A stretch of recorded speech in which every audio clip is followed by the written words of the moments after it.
Colleagues will be ready in just a moment.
I'll ask colleagues, please, to turn on their screens.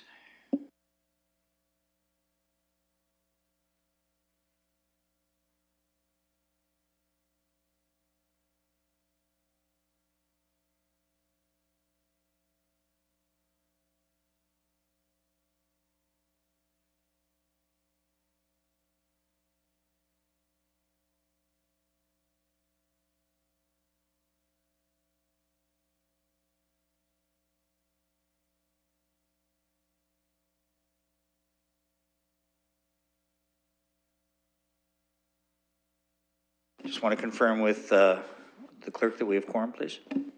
We do have quorum. Thanks very much, colleagues, and to the public, welcome to the 15th meeting of City Council, a virtual meeting held during the COVID-19 emergency. We would invite you to check the city's website for current details of COVID-19 service impacts. Meetings can be viewed via live streaming on YouTube and the city's website. The City of London is committed to making every effort to provide alternate formats and communication supports for council, standing or advisory committee meetings and information upon request. To make a request for any city service, please contact accessibility@london.ca or 519-661-2489, extension 2425. Colleagues, I'll look for any disclosures, please, of pecuniary interest.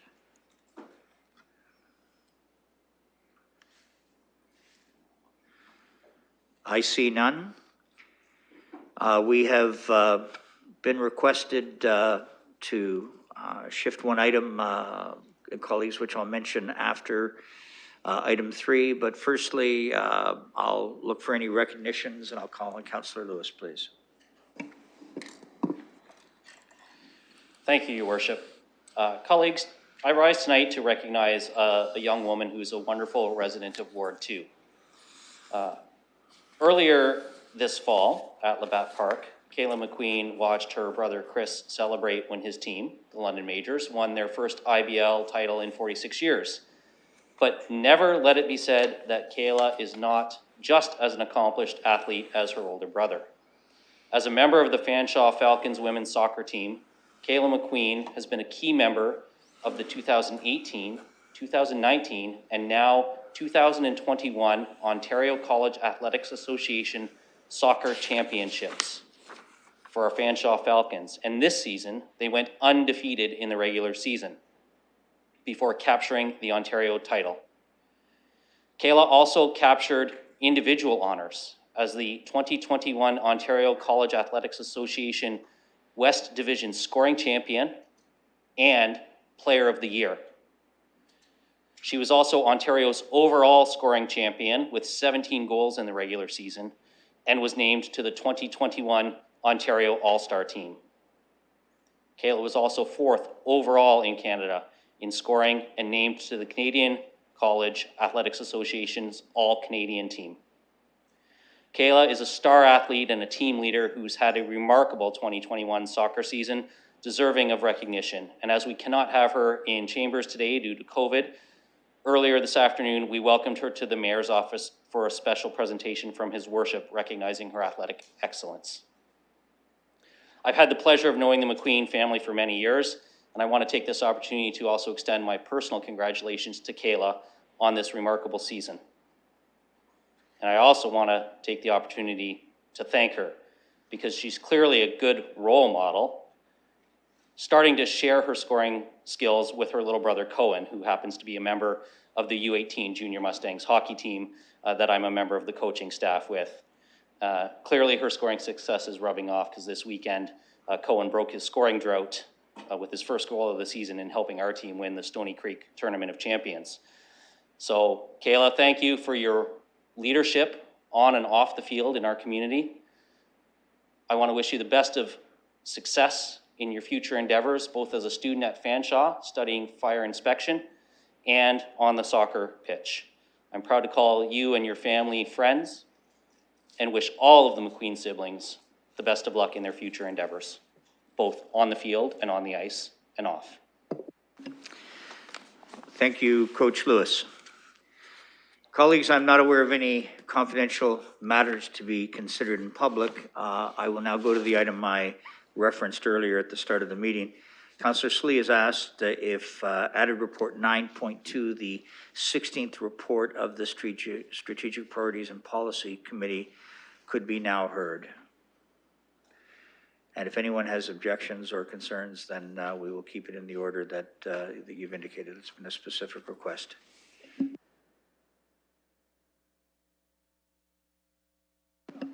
Then I'd look for a motion then to move the order to move the 16th report of the Strategic Priorities and Policy Committee to now, prior to council in closed session. Moved by Councillor Van Meerbergen, seconded by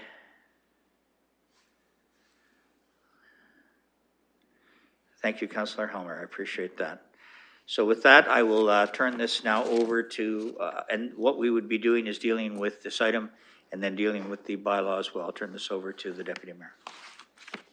I think we need to vote on that first. Oh, yes, pardon my bad form. Any comments or questions? Seeing none, we'll call the question.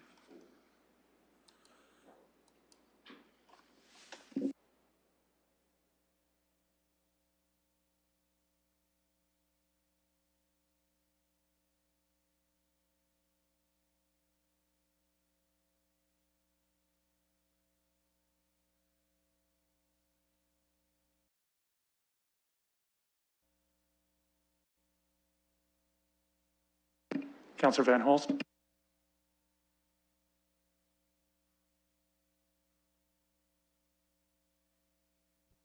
I'm sorry, I vote yay.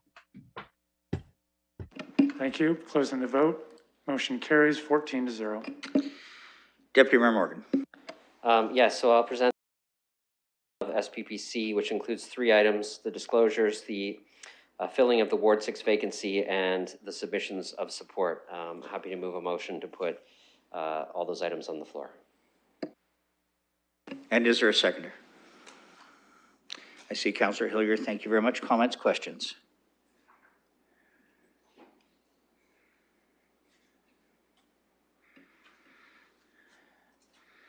Well, as the chair, I do have a comment I'd like to make, so I'd like to turn the chair over. It can't be to the Deputy Mayor. Perhaps I could ask Councillor Lewis to take the chair, please. Thank you, Your Worship. I will recognize Mayor Holder. Well, thanks very much, colleagues. This vote to formally fill the council vacancy in Ward 6 represents the end of a nearly unprecedented period, not only on this term of council, but any London council in recent history. We were placed in the unenviable position of having to fill 2 vacancies within weeks of each other while working under an exceptionally broad framework, one that produced no shortage of options on how to proceed. These circumstances produced debate both around the horseshoe and in the public spectrum that, while at times, frankly, was acrimonious and divisive. I truly believe, however, that regardless of one's position, each position was entirely legitimate, and each individual only has ever had London's best interests in mind. So in that same spirit, trying to find that which unites rather than divides, it is my sincere hope that we as a council can unite behind the nominee for Ward 6 in a unanimous show of support tonight. Miriam Hamou will be an extremely effective councillor, one with a lengthy track record of public service and community involvement. And as we know, this is also an historic appointment. She will become the first Muslim woman to serve as a member of London City Council. But we have an opportunity tonight, by virtue of a unanimous vote, to send a clear and strong signal to our incoming colleague that her appointment has our full and complete support. Equally important, we've had an opportunity to send an equally strong signal to all Londoners that this council embraces diversity and that we possess the capacity to come together when it truly matters. Colleagues, we've done this repeatedly over the years during this council term, most notably on affordable housing, on the declaration of a climate emergency, and on anti-racism measures. This council truly cares about process. It's what was voted on in the last meeting, and I'm looking and hoping that council will support that process, something we can do tonight. Under the circumstances, I believe that the nomination of Miriam Hamou for Ward 6 councillor is of great significance. And so, colleagues, I'm hoping you will join me this evening in making her appointment unanimous. Thank you. Thank you, Your Worship. I will turn the chair back over to you, noting that Councillor Turner is next on the speakers list. I'll turn this to Councillor Turner, please. Thank you, Councillor Lewis. Thank you, Your Worship. Just with respect to the mayor's comments, I do appreciate the intention to try and achieve a unanimous vote.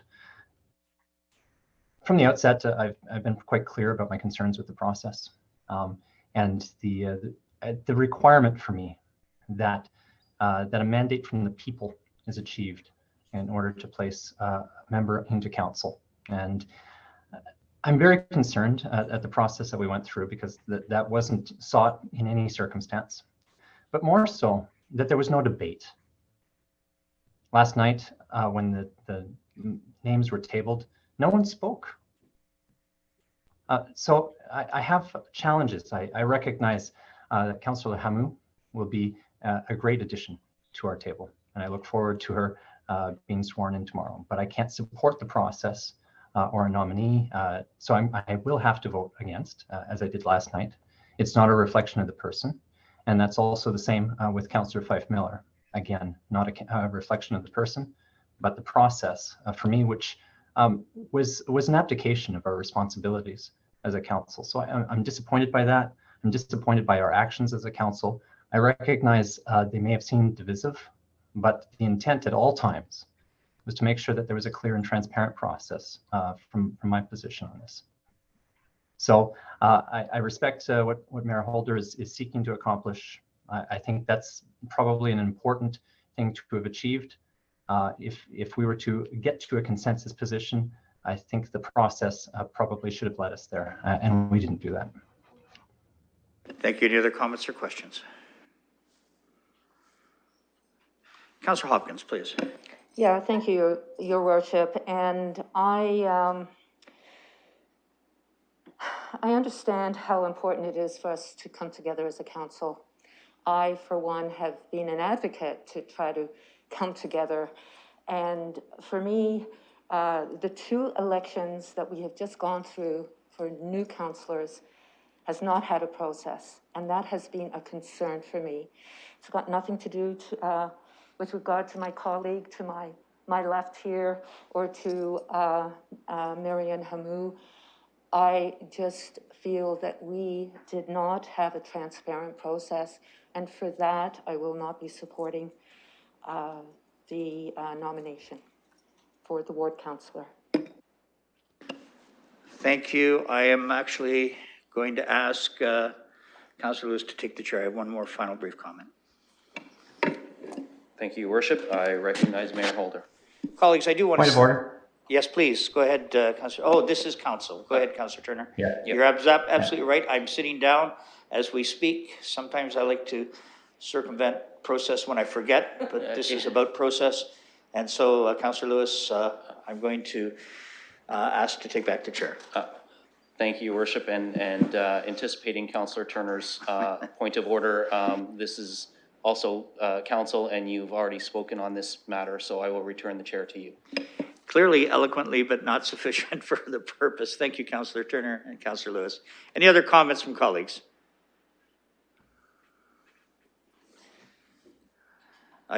Councillor Helmer, thank you. Thank you. First, I want to say to the mayor, I appreciate what you're trying to do tonight. And you're putting me in a very difficult position where I have to choose between, do I stick to my principles, which is I do not think it is right or fair to make somebody an incumbent through an appointment who intends to run in the next election. This is one of the reasons I didn't vote for Mr. Fife Miller when he was being appointed to the Ward 13 vacancy. It's the same reason why I didn't support Maryam Hamou at committee yesterday. She's very clearly running in 2022. She's said as much. She's very forthright about that. And I don't think it's right.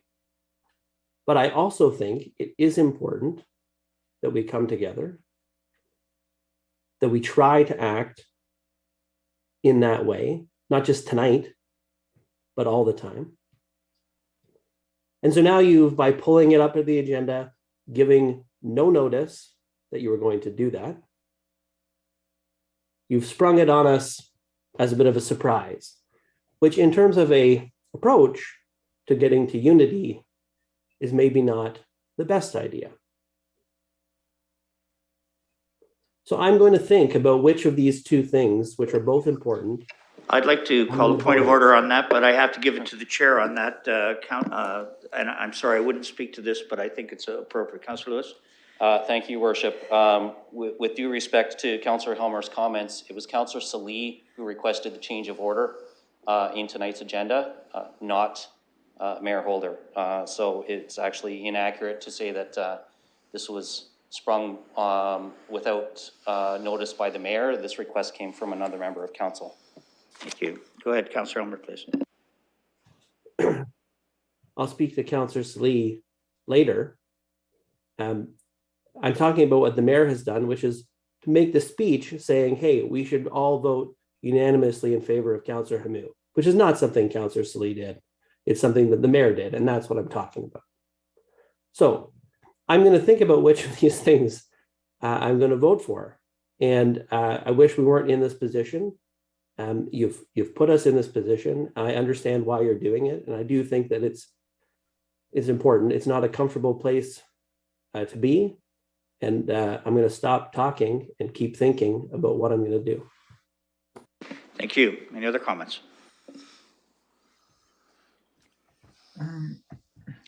I'll recognize Councillor Cassidy. Thank you, Your Worship. I don't want to repeat things that other people have said, other than I also had always objected to putting in place someone that intended to run in 2022. I didn't feel like it was our place to do that.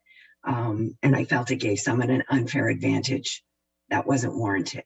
There are plenty of qualified candidates out there for both seats that had no intention of running in 2022. Like Councillor Helmer, that's always been my position, and I'm going to stick to that position. I also take exception to your comments, Mr. Mayor, because I think where we could have achieved unity was early on in the process when we sought to treat both seats the same, and we sought an actual process that we could go through and follow. The end results could very well have been the same, but we would have definitely achieved unity by agreeing as a council to a simple and transparent process. And I'm very disappointed in how this has all turned out. Thank you. Other comments? I'll recognize Councillor Van Holst. Yes, Your Worship, you suggested that we were going to pull forward both the motions from the committee meeting and the bylaw. Is it possible that we treat the bylaw with, with the others at the end of the meeting. And for those who wanted some time to consider, they would have a chance to speak at that time too. Okay, we are going into some unprecedented territory here, but some of tonight has been that. Let me just confirm with the clerk about that. My suggestion had been that we deal with, at the request of council member, deal with 9.2, and then it would be logical then to then deal with the bylaw, but I will look to the clerk for some wisdom. Bear with me a moment, please. Certainly within the prerogative of council to do that, either fashion. I would suggest that a motion to change order might be prudent.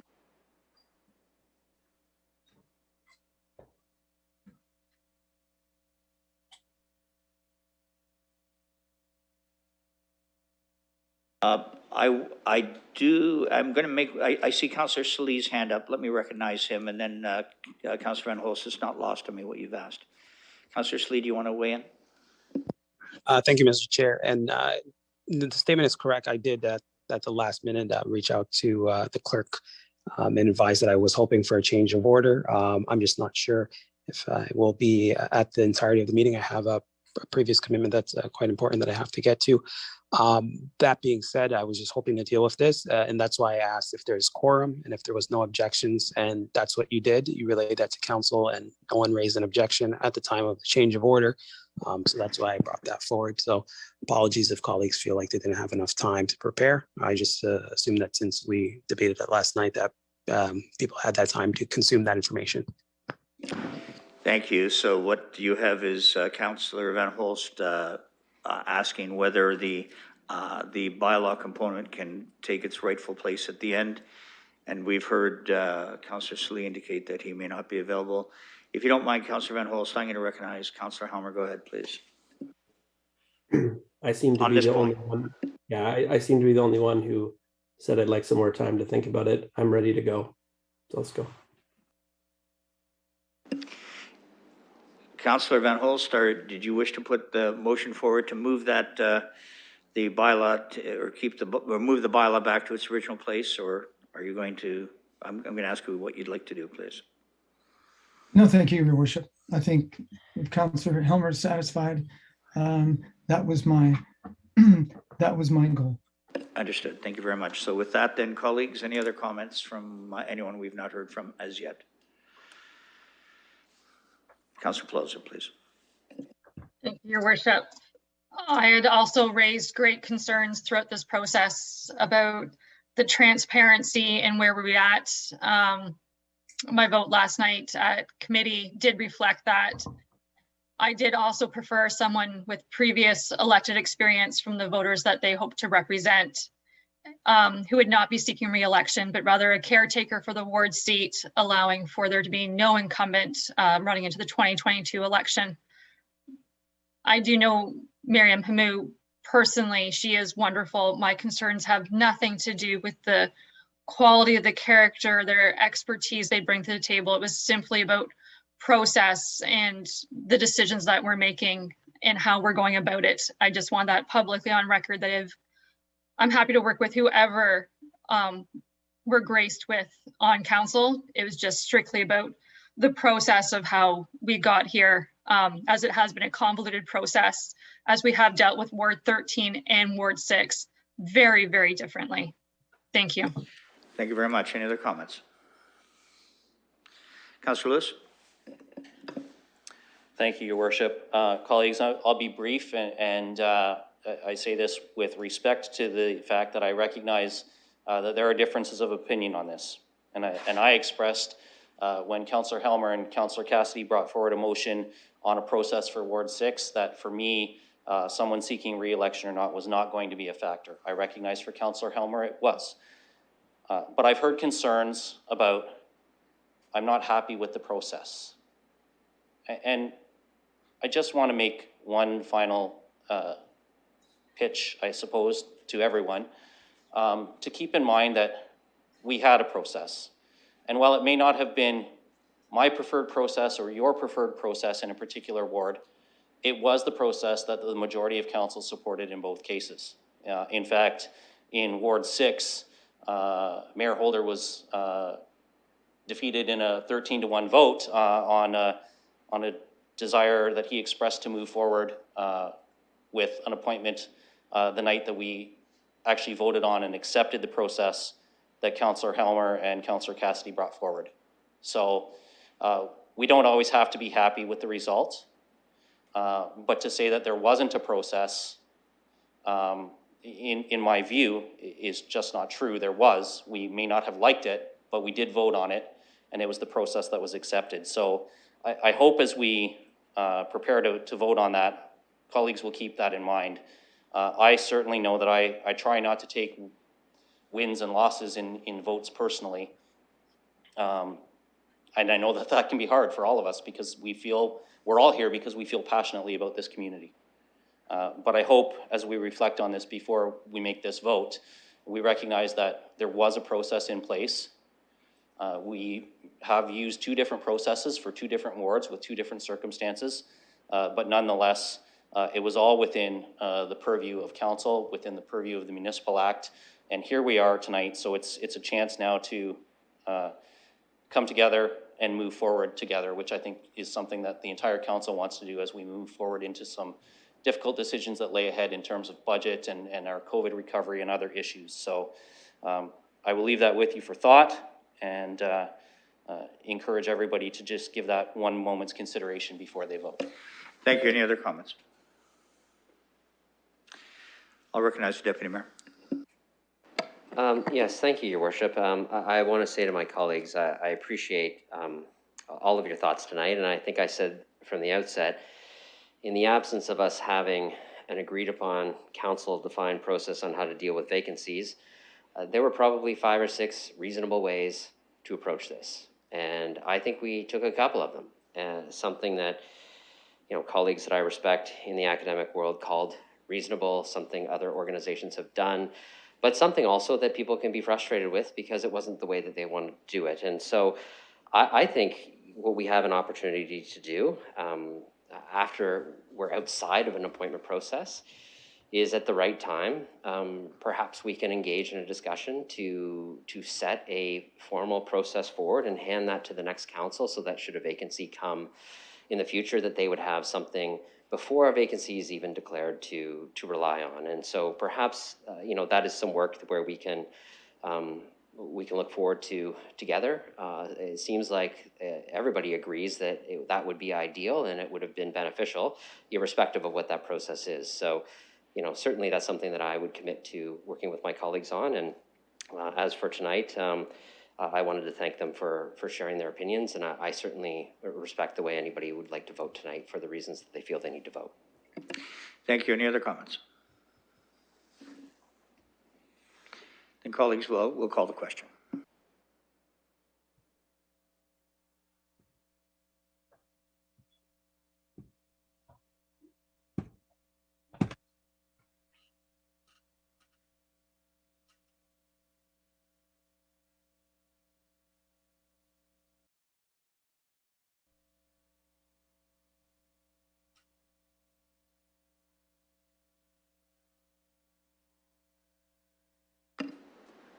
Closing the vote, motion carries 11-3. Thank you, colleagues. I'm going to turn your attention to bylaw 549. I'll look for a mover and seconder for introduction and first reading. Moved by Councillor Van Meerbergen, seconded by Councillor Fife Miller. We'll call the question.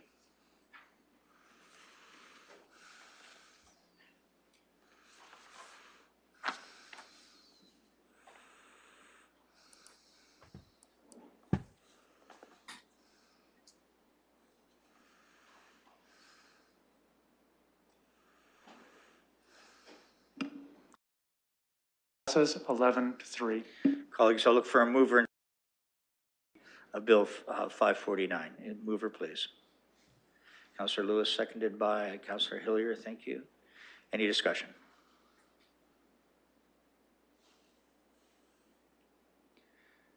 I see none. We'll call the vote.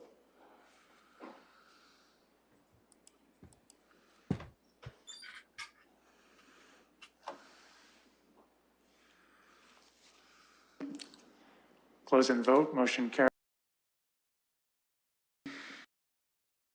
third reading and enactment of Bill 549. I will look for a mover and a seconder, please. Moved by Councillor Fife Miller, seconded by Councillor Lehman.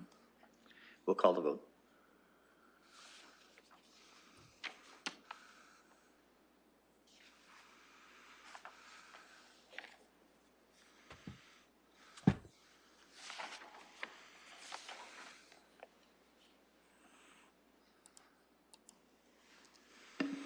Closing the vote. Motion. Thank you very much. Now, colleagues, we're going to turn to the minutes from the meeting of October 26th. And to put those on the floor, I'll look for a mover and a seconder. Please. Moved by Councillor Hillier, seconded by Councillor Van Meerbergen. Thank you. Any comments or questions? I see none. We will call the question.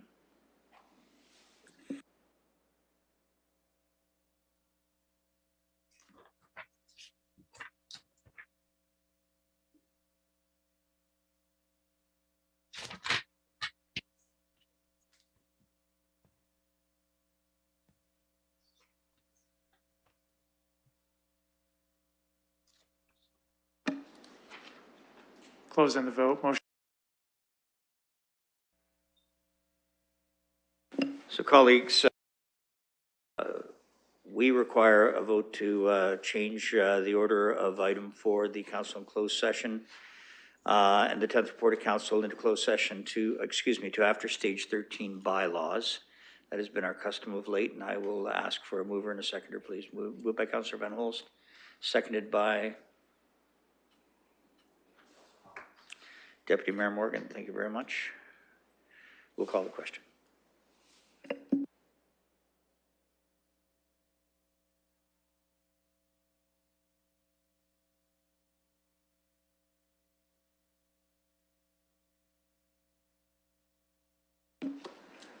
Closing the vote. Motion carried. Thanks very much. Communications and petitions. And I'm going to be asking for one motion to move these various communications and petitions to consideration in the appropriate committee reports. We have 6.1 is the City of London's Winter Response Program for unsheltered individuals. The second is flyer delivery to residential properties. The third relates to Blackfriars Bridge. Fourth is the initiation of the Mobility Master Plan development. And the fifth is items related to 650 and 652 Wellington Street. I'll look for a motion to move those communications and petitions, please. Councillor Helmer, thank you. Seconded by Councillor Fife Miller. Oh, sorry. I thought you were moving that, Councillor Helmer. Go ahead. I'm happy to move most of them. I'd actually like to vote on 611 separately. So everything else except 611, I'm happy to move. Okay, all except 611. And still seconded by Councillor Fife Miller. Any comments or questions then with respect to all except item 611? These are communications petitions that we're moving over. Seeing none, we'll call the vote.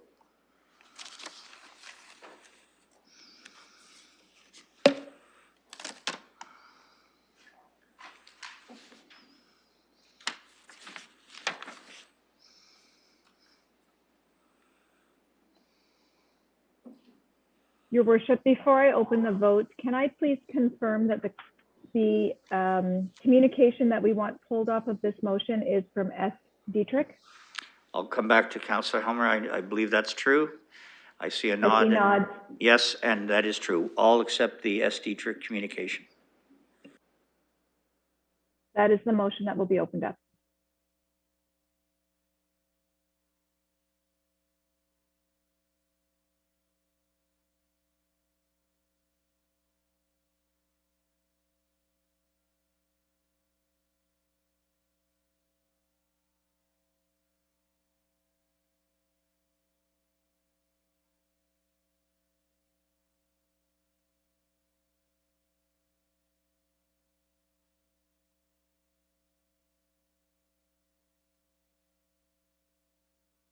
Councillor Lehman.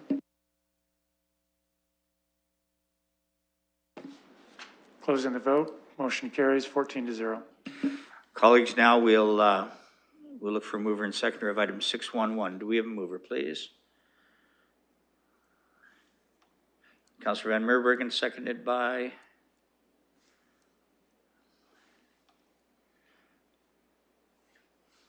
I'll second that. Comments or questions?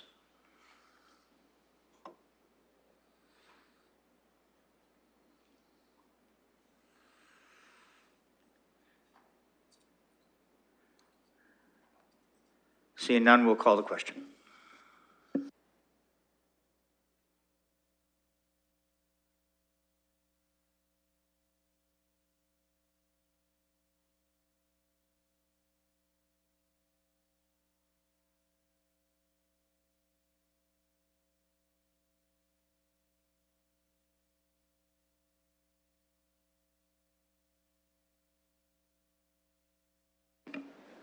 Closing the vote.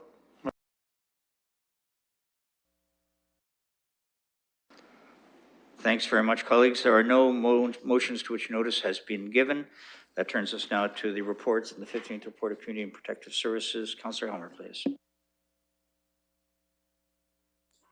I'm happy to put all the items on the floor except for 3.1 and not item 9.3.1 and item 8 2.5.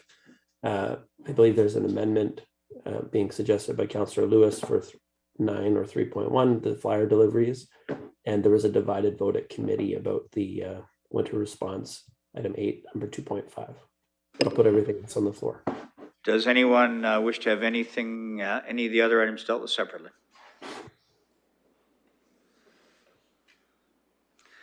So then we have all items with the exception of 2.5 and 3.1. Any comments or discussion? Councillor Turner.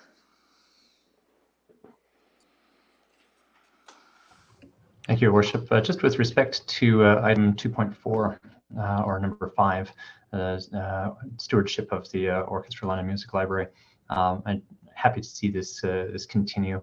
One of the big concerns when we had an early vote back at the beginning of our last term to determine somewhat of the fate of Orchestra London, one of the big concerns was what would happen to the fairly significant accrued library of music that Orchestra London had. So it's nice to see it pop up again and that it's in safe hands and that it continues to be used for the purpose that it was acquired. So let's continue to hear the music play. Thank you. Other comments or questions on all items except 8 and 9? That's 2.5 and 3.1. I see none. We'll call the vote.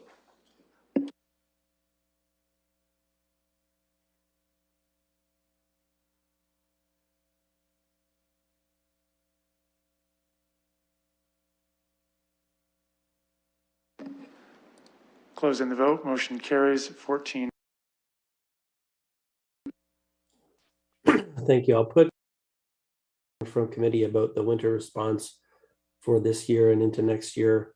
On the floor, we did have a very good discussion about this item at committee. As I mentioned, there was a not unanimous support for it, and this is why I pulled it. I do want to say, unfortunately, since the committee made the recommendation, we obviously had to deal with the arson of the golf course buildings at River Road, and city staff about how that damage affects the response and what the future is going to look like sort of at this point in time, so we can get an update on that. The committee recommends the funding and the allocations to the organizations, I believe, remains intact, but some of the location pieces are still up in the air. Thank you. Let's ask Mr. Dickens. Thank you, and through you, Your Worship, I am able to provide an update. The fire at River Road has significantly impacted our ability to provide the Indigenous-led portion of this response at that location. Through meaningful conversations with the service provider, we have come to learn, and we respect their decision, that that place no longer feels safe or welcoming. for them to be able to provide the Indigenous-led response. As such, we have followed the lead of Atlosa and their organization in securing and seeking out a backup or an additional space for the Indigenous-led response. Those talks continued right through this afternoon, and they look very promising that in the very near future, we should have a finalized agreement in place and a finalized location for the delivery of the Indigenous-led response, which will be appropriate to the intentions of Atlosa. It will also provide adequate space for a land-based response, and it will be a partnership with a community entity between Atlosa and that community organization, and the city will support with the sleeping quarters and with the proposed resources that we were going to have in place at River Road. So very optimistic, and while those conversations continue, we are nearing completion and finalizing of that space. Of note, however, we have recently learned as of just prior to 3 p.m. this afternoon that we need to make a change to section B of the report as it relates to a funding agreement with CMHA Thames Valley Addiction and Mental Health Services. Late this afternoon, we were made aware by the leadership at CMHA that they are no longer able to provide the space in their facility for a much needed mental health and addiction stabilization space.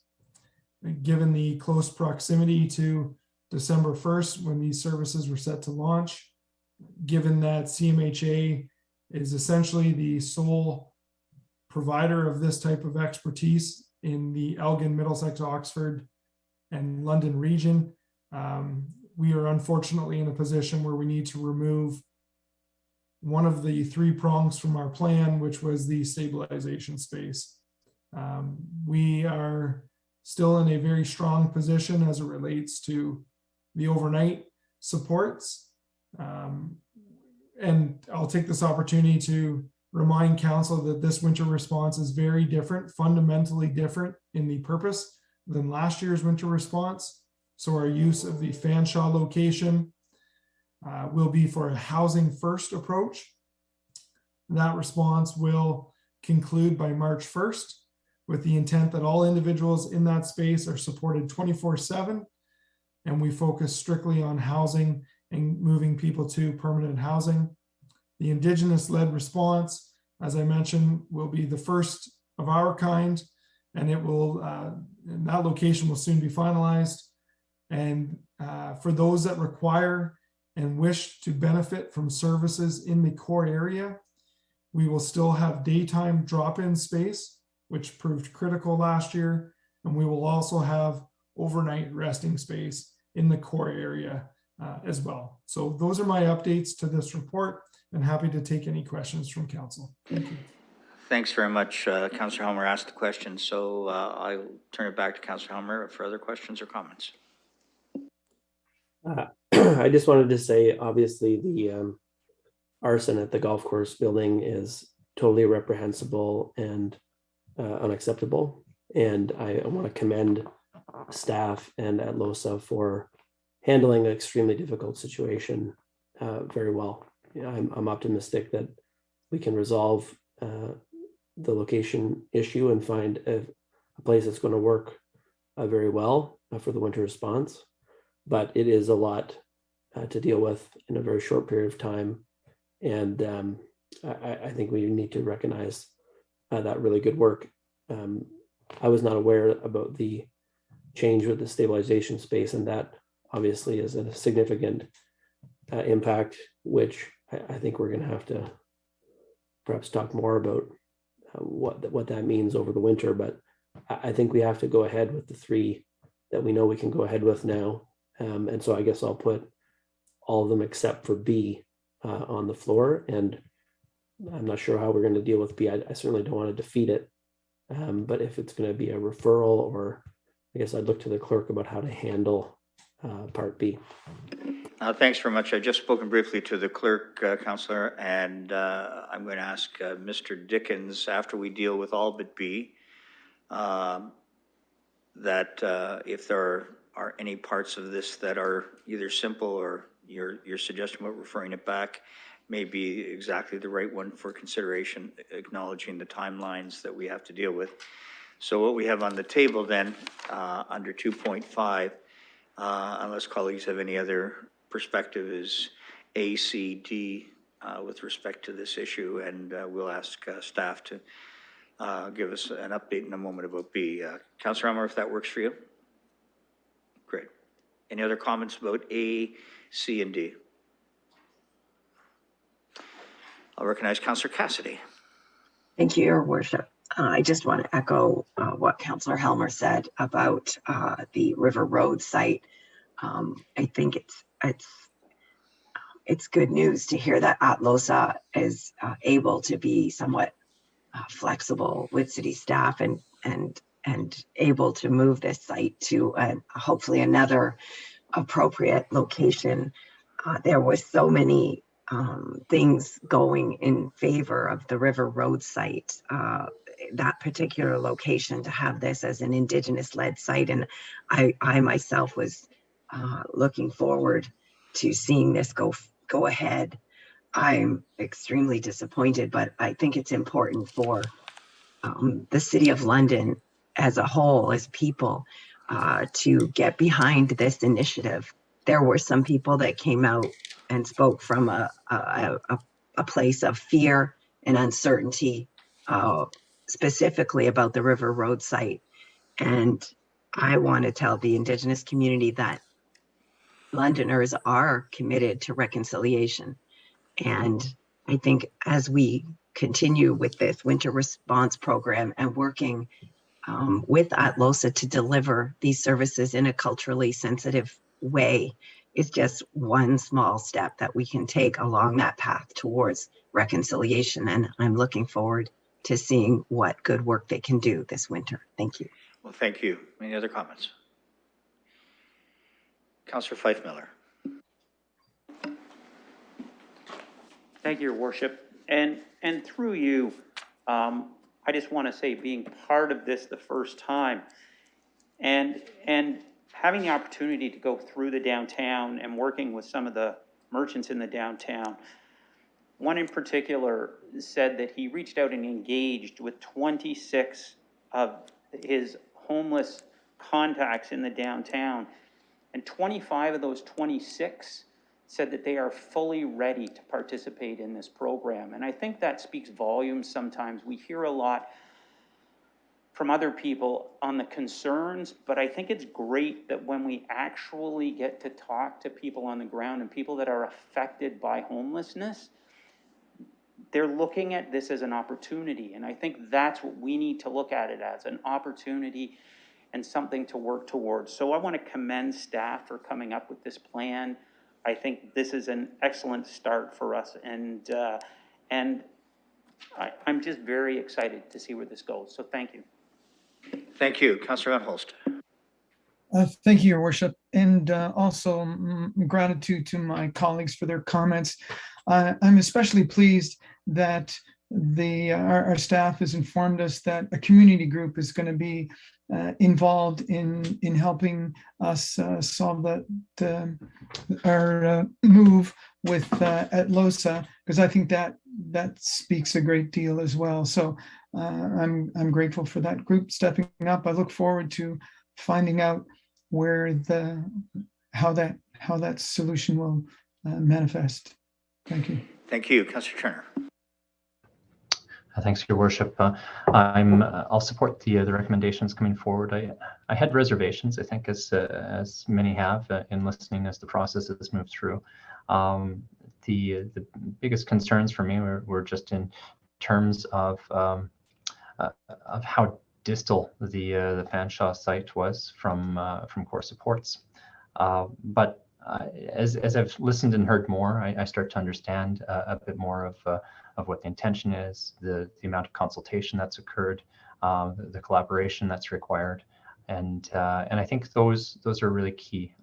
But with all that said, I think it's really important, and I know staff will be really live to any of those concerns and issues. Take all steps required to make sure that those concerns are heard and addressed. And again, I'll echo Councillor Helmer's disgust for the events that occurred at the arson at River Road Golf Course. I was speechless. I'm still trying to reconcile my thoughts and feelings about this. It's a pretty massive setback, but the collaboration and coordination with ATLOSA has been essential and key. I'm very happy to see this as a very much Indigenous-led program and very much informed by Indigenous teachings and knowledge. And I think that will be really key to the success and whatever form this ultimately takes. But I think it's also really important for us as a council to echo the words that we'll do what we need to do in order to support and make sure that those who are underhoused or experiencing homelessness, whether they're whomever they are, will find support and resource and a response that's compassionate, informed, and appropriate from the city. Thank you. Councillor Slay. Thank you, Mr. Mayor. So I just wanted to confirm with the clerk, if I'm able to vote separately just on the Fanshawe Park location. And while I have the mic, I'll also add my disappointment and, with the situation that happened with the arson. It's unacceptable, and it's something, we all strongly condemn. And I'm glad my colleagues have spoken prior to me about their disgust for it. So I guess if I could just get that technical question answered, that'd be great, Mr. Mayor. Yeah. Since what we have now is one location, notwithstanding what BEAD addresses in terms of broader cost, I will look to the clerk on that about our ability to separate Fanshawe from this as I look through it and how that might be practical. I don't see it specifically referenced in the revised report, but I will look to the clerk to see if there's some possibility of that, or would you advise the, I'm not going to advise the clerk. You can advise us. Thank you, Your Worship. As I recall, this came up at committee, and the answer was no, it cannot be separated out. Okay, thank you. So we can do that. Any other comments or questions, colleagues? So we are not separating that out, just to be clear. Councillor Lewis, go ahead. Thank you, Your Worship. I just want to take a moment to join with colleagues who've expressed already their disappointment with the arson that happened at River Road Golf Course. I, like Councillor Cassidy, thought there was great reason to be hopeful and optimistic about what this option might provide, and it has been stolen away from us, and that is reprehensible. And sadly, I expect that colleagues had received a number of the communications that I received as well, leading up to the discussion at committee, which not all of which were very nice. But what I am heartened by, and I want to share with everyone, both watching and here in chambers and colleagues who are joining from Zoom, is I'm heartened by the fact that since this news broke, residents in our community have been offering suggestions. They've been offering support. They've been asking how they can make donations to those who might be in need right now. And that is the better face of this situation. That is the face of Londoners who recognize we have a homelessness crisis in our city, and that those individuals are still human beings who deserve a compassionate approach and deserve support and an opportunity to get their feet back under them and reclaim their lives from whatever circumstances have put them on the streets. So I just wanted to take this opportunity to thank the Londoners who have expressed their positive support for doing something here. And I know that there's a lot of different ideas on how to approach it. And I know our staff and certainly the Indigenous leadership at LOSA are working very, very hard to get a plan together as quickly as they can. And I know that we'll all be looking forward to them bringing forward an update as soon as possible. But I did want to take the opportunity to say, as much as this was a reprehensible act, Londoners have also responded with kindness and interest in being part of the solution. So I just want to thank them for that. Thank you. Councillor Plaza. Thank you, Your Worship. We saw some of the communications tonight and the concerns that the community raised in regards to homeless Londoners. For the public, as Councillor Lewis alluded to it, we got a variety of emails that were not on the public agenda. Some of them, quite frankly, were disgusting. And the wording in them shows how far we do have to work to address racism in the city and stigma of homeless people, people with mental health issues, addiction issues, and people who are just simply down on their luck and didn't have family there to catch them and things just didn't line up. Grateful for staff working on this, the community conversations that we're having. And this, as staff had said, was Indigenous led. So residents reaching out and comparing us, putting people out of sight, out of mind, like residential schools. That is not what is happening. This was Indigenous led, picking what they need for their people to service them the most in the care that they need and wraparound services, and people need to show more kindness and compassion. So thank you to those Londoners who are stepping up, offering solutions in words of kindness and support, and looking at how we really do treat others and how we got to this point, recognizing that something had to go terribly wrong in life and things not working out, and coming with that kindness and compassion. And that is how we're going to build London back and be a community. So thank you to those who are showing kindness, because some of those emails are really hard to read. Thank you, Councillor. Any other comments?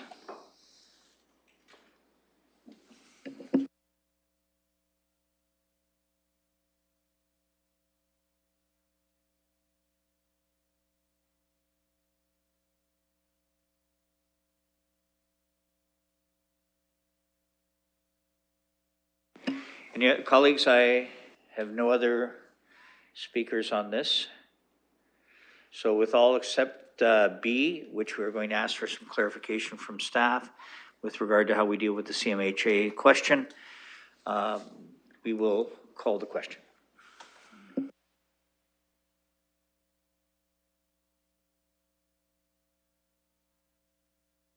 Sorry, Councillor Helmer.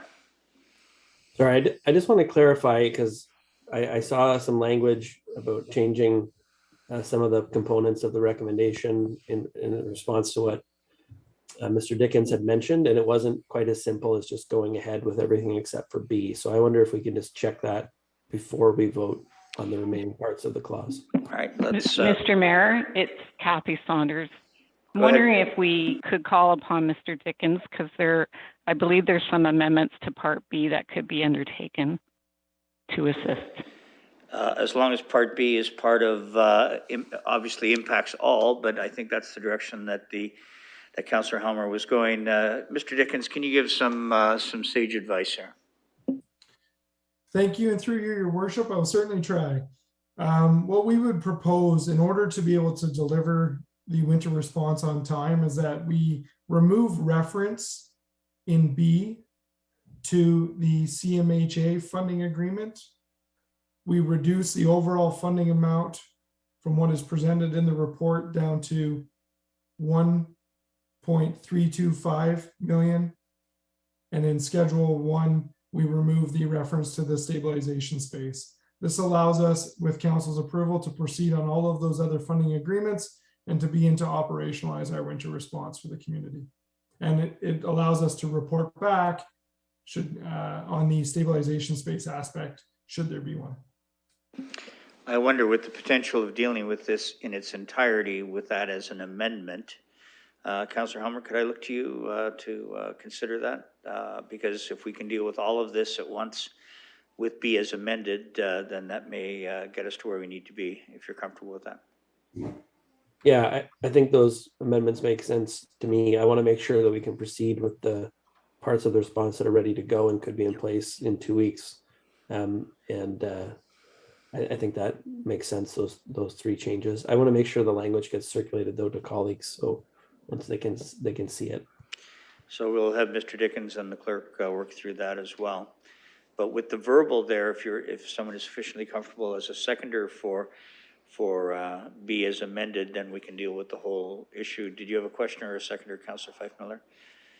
So let's look to the wording of this, and it would be, and colleagues, if you have any comments about B, because we specifically excluded that from the discussion, although it's generally part of it, by virtue of the changes, as Mr. Dickens has referenced. If anyone has any comments on that, I'll treat that as a new speakers list, to be fair, and then we'll deal with this as amended, and then you'll see the language, and then we'll go from there. Any comments or questions? To be fair, you may have comments or questions once you see it as amended. So let's just I'll just ask you to catch your breath, and we'll take a look at this in just a few moments, please. Unless anyone has any comments they'd like to make during the interim.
Colleagues, we're just going to ask for your indulgence. We have the clerks and Mr. Dickens working on this to be as precise and as clear as can be. So again, I wonder, just while that's being done, not normally doing this, it's 5:05. Can we just take a few moments, perhaps a 5-minute bio break? It's a little early, but let's take 5 minutes if we could, please. And I'll move by Councillor Hummer, second by Councillor Turner. Hand vote. Those in favor of the break for 5 minutes? Motion carries. All right, we'll come back to you all in 5 minutes, including the public. Thank you.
in eScribe, and you should have an email on that as well.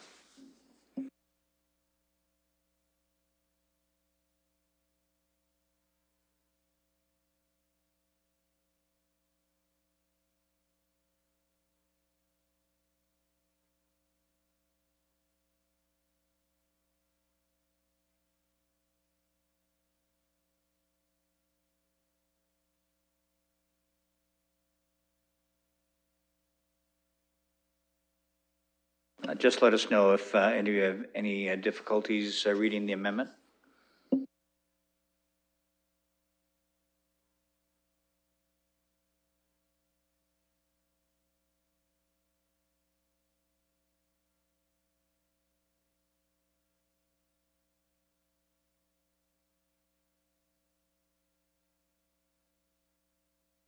Councillor Hopkins. Yeah, if I may, Your Worship, make a comment as we're waiting to vote here. I just want to give my thanks to staff for the work that they've done. They've had to do a lot of turnaround here and really appreciate their professionalism and support for our homeless community, as well as the stakeholders in our community and the work that they do. I want to also recognize them. And in the spirit of reconciliation, I know as a city, we will be able to go forward. Thank you. Thank you. Any other comments or questions, colleagues? Councillor Lehman. Through you to staff, with the setback at River Road, we are exploring other options to still be able to deliver that service. With the second setback, with CMHA pulling out, will staff be looking at a possible alternative or another means to provide that service? Mr. Dickens. Thank you. And through you, Your Worship, we appreciate the question. I think the news is still pretty raw and still pretty fresh for us. We had really anticipated this service and this partnership being a real benefit to the community, including to CMHA as part of the COAST program. So our team is going to move full steam ahead with getting the winter response operationalized with council's approval. We will do our best to look at an alternative strategy and an alternative location for the stabilization space. But at this point, I wouldn't be able to commit to it, but we will do the best we absolutely can. And we would report back with that plan to council should we get something finalized. Councillor Lehman. Thank you. So I'll say this on a very disappointing time. Homelessness has been a tremendous challenge, not only for London, but for cities across North America. I think this is evident, how hard it is and how challenging it is evident by what we're seeing tonight. Criminal acts thwarting democratic will of council to bring shelter to those most in need, and then other agencies and funding not being able to come up with support at the right time. It is hard and it is complex to battle this situation of trying to provide help to those with no shelter on our streets. That being said, I know it's the determination of this council and of staff to continue to strive to find solutions until we don't have people living on our streets. So thank you to staff for not giving up, for continuing the battle to find a way. And thank you to my colleagues for continuing to support with our actions here at council and when working with staff and community members and partners as we do what we can to alleviate this unacceptable situation we're in. Thank you. To the amendment, any other comments or questions?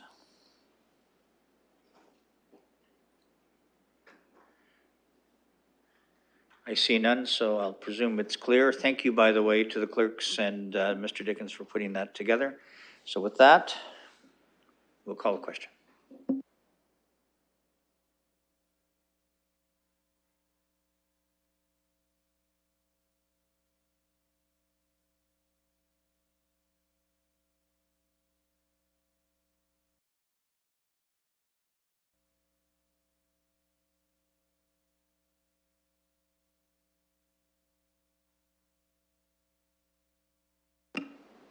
Closing the vote, motion carries 14-0. So now as amended, the main motion is amended. I need a mover, please. Councillor Helmer, thank you. Seconded by Councillor Lewis. Any comments or questions about the motion as amended?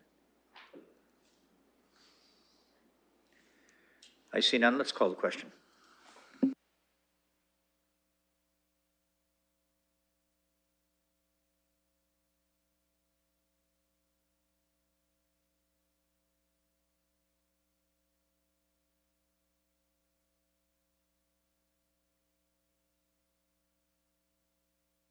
Councillor Plaza. Thank you. Closing the vote, motion carries 14-0. Helmer for to that question as well. I think that was helpful. Back to you, please. Okay, that's it for item 2.5. Brings us to item 3.1, item number 9 on our agenda tonight, which is the flyer deliveries to residential properties. We had a long public participation meeting and quite some discussion at committee about this issue. The committee has recommended a direction to civic administration to come back with a bylaw that would include penalties of some kind, in addition to the general approach that was suggested by city staff. My understanding is that Councillor Lewis has an amendment he'd like to bring forward, which would essentially have these things on a dual track. So we'd have the bylaw come forward that has been recommended by committee, but we also would have another bylaw that would come forward from civic administration, which would take a more specific approach rather than general approach. If that was passed, then you'd have the choice between sort of one or the other at the committee meeting and then potentially at the next council meeting. So I think that's what he intends. I'll leave it to him to speak to that. I'll put the recommendation from the committee on the floor. Thank you very much, and I'll turn to Councillor Lewis, please. Thank you, Your Worship, and thank you, Councillor Helmer, for describing very succinctly exactly what the intent is here, which is to create a dual track and bring two options for us, because I will support the committee recommendation. I don't want us to defeat that, but I would like to propose an amendment. I did share some language with the clerk, and I apologize to colleagues that it was not circulated in advance. This was something that I was working on right up until 3:15 today before a previously scheduled appointment. I will read it out, and I hope that the clerk has the draft language that they can circulate so that people can see it on their screens as well. The draft language is... Sorry, let's just see if the clerk has that ready to have on the screen as we consider reading along. It is being drafted.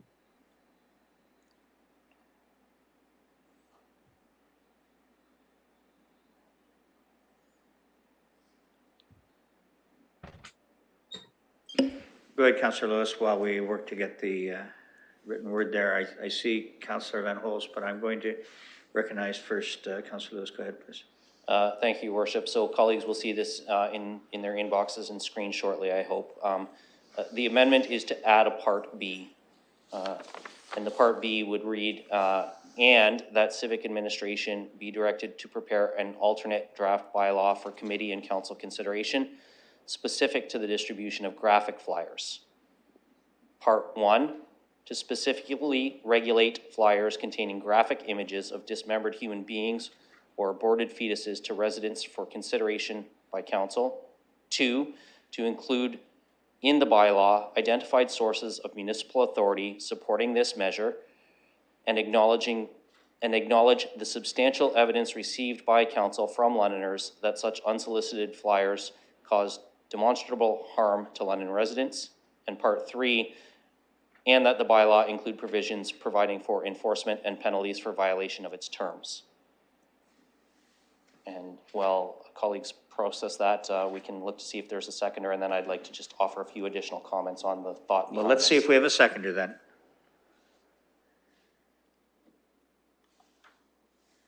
Is there a seconder? I see Councillor Helmer seconding the amendment here. Go ahead, Councillor Lewis, please. Thank you.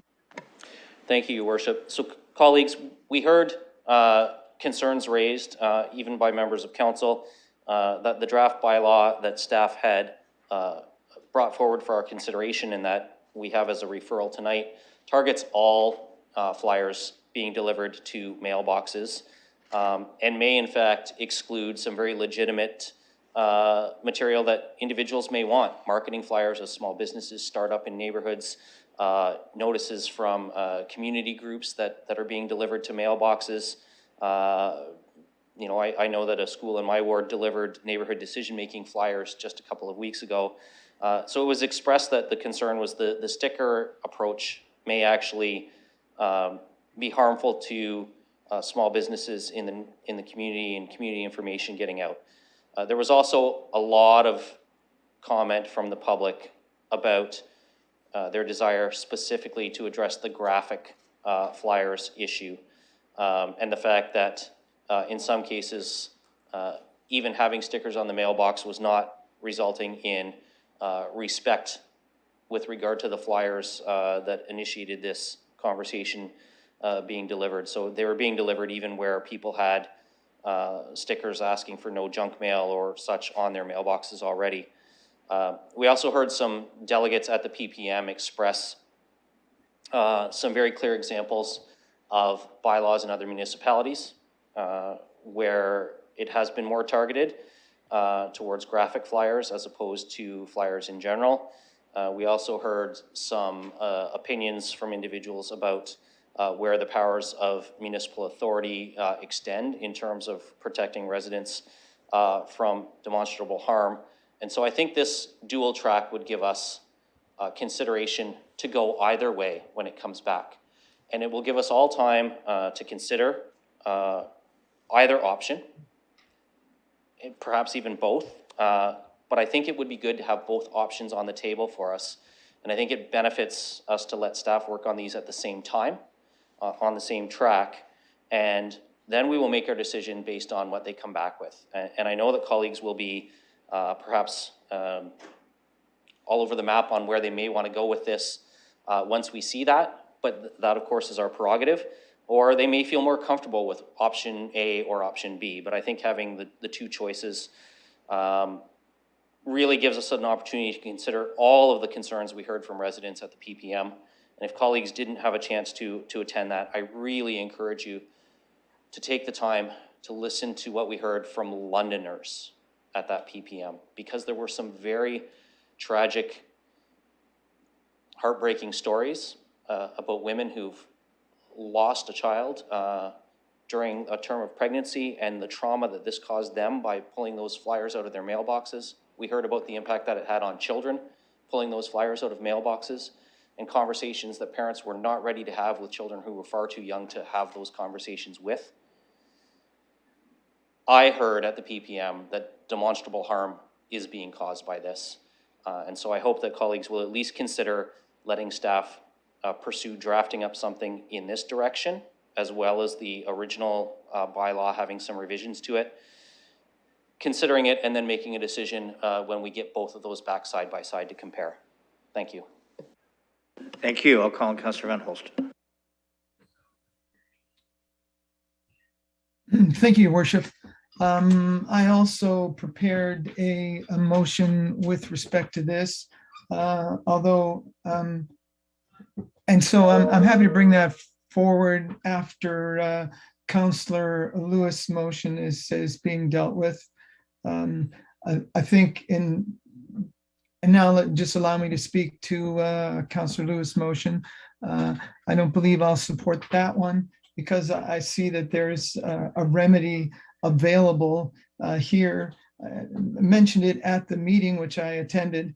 There was the possibility of using the Trespass to Property Act, and after the public participation meeting, I asked if we couldn't request from the people sending those flyers who were there and present, if they were respecting that rule. At the time, there wasn't, it wasn't in order to get an answer from them, but we noticed that on the agenda, or the added agenda, they actually wrote with a response and said that that the CCBR follows the law. We do not trespass on private property. That includes residences where we have received a legal trespass notice. And then that, of course, that notice will revoke the implied permission to approach the door under the Trespass Act. We comply with the law, which includes trespass notices. So it seems to me that we actually have a remedy available immediately. And the motion that I'll bring forward is here now. I believed it was to end up on the agenda, the added agenda, but it simply states that staff be directed to use city channels of communication to promote. I'm going to stop you there, Councillor Van Holst. I apologize. I know you're trying to rationalize your objection to this so that you can bring the next one forward, but I'd like us to kind of deal with this specific motion that's on the floor, and then we'll have an opportunity, this amendment, and then we'll have an opportunity to deal with yours, please. Okay, that's absolutely fine. I think it's I've communicated my thoughts on this one well enough. Thank you, Your Worship. Thank you. Now, Councillor Turner, please. Thank you, Your Worship. Thanks to Councillor Lewis. I'll speak specifically to the amendment. It seems like this has kind of been asked and answered. I appreciate that there's clarity and more specific direction in the motion here. Perhaps through you to staff, my question might be: is this actionable? We've heard twice now that that it doesn't seem to be, and so I'm concerned that we're sending this back to staff to do something they've twice said isn't quite possible. I wonder if that's Mr. Card might respond to that. Thank you, Your Worship. The direction would be to prepare a second bylaw, which is something that we certainly can do. The legal advisability of either of the two bylaws that are returned could be discussed by the committee and the council. I would recommend in camera, but certainly the initial request is something that we can do. Councillor Turner. Thank you, Mr. Card. That's helpful. Again, I think the direction of this is helpful. I'm still concerned that that we're outside of our realm of authority on it. I think what and maybe I'll just speak really quickly, and I'll leave everything at this. But what we're trying to do is create a massive administrative layer in the original motion that doesn't get anywhere close to what anybody wants to accomplish. That was made quite clear in the PPM, that there needed to be more and very specific action on this, and that the breadth of what was proposed had massive exclusion to things that we didn't want caught in that net. I think I know everybody wants to be seen as doing something, but we're not really doing anything, and that's the unfortunate part. This is something that really, to me, doesn't seem to live in the municipal realm. It's very much in the provincial and federal realm, and it's a challenge. Like as I've said twice before, the deliveries are abhorrent, but they're not prohibited by law. And if they were, then there would be action that could be taken. So the challenge is for a municipality to create a bylaw that's more prescriptive than what is mentioned in either provincial or federal statutes, and there's challenges. I know that some spoke to other circumstances in other municipalities or what the Municipal Act may provide for But I'm still really kind of challenged by what we end up accomplishing at the end of the day with 3 kicks of the can now and going for a 4th. I think we all recognize the desires of what we want to accomplish. I'll think about support for this motion because of its specificity. But I'm still really challenged by the overall direction because I'm worried that we're not going to be able to get to what we want to accomplish. Thank you. Any other comments or questions? I'll recognize Councillor Hopkins, please. Yeah, thank you, Your Worship, for recognizing me. And I want to thank Councillor Lewis for putting some thought behind the importance of being a little bit more specific coming out of the public participation meeting. I know the committee was wrestling with this motion, but I want to thank him for coming up with something that may be a challenge, but I think it's worth a try. It's worth the consideration to do something. And I want to make a comment about the public participation meeting and thank the public for coming out. I was there. It was very, very long, but it was very, the comments were done in a respectful way and in an emotional way as well. And many thanks to the chair too for his sensitivity to allow those voices to make their comments and for us to listen. It was very much appreciated by me. And one of the things I learned listening in was the emotional response that these graphic images of fetuses create in people, women and girls in particular. I know as a woman, I have that physical response to what I see.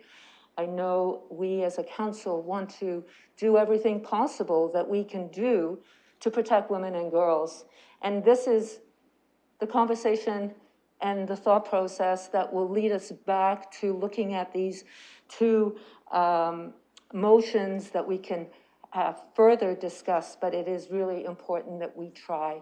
And I want to thank Councillor Lewis again and for the public for coming out. It's really important that we continue to listen to one another. And it was quite interesting when one of the presenters wanted to show an image at the public participation meeting, but we could not allow that. But yet we allow these images to come into people's homes. So I found that very quite interesting. And I am looking forward to the referral back, coming back with these 2 opportunities to further discuss these options. So thank you. Thank you. Any other comments or questions on the amendment?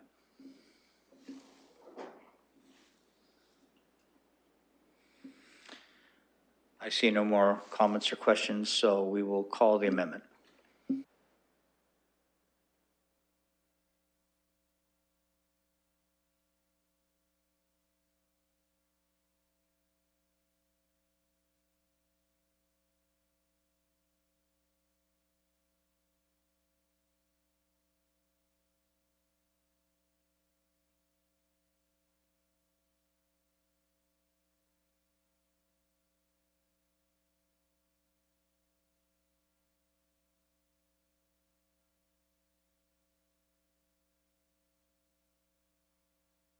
Councillor Sully.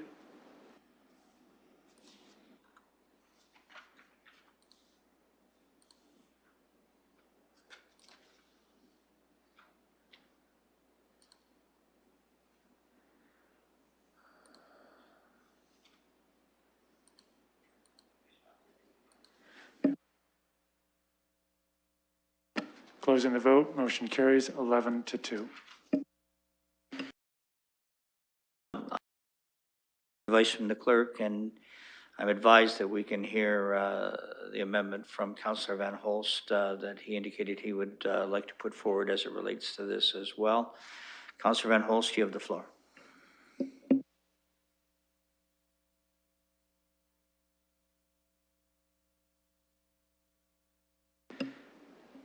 Councillor Van Holst.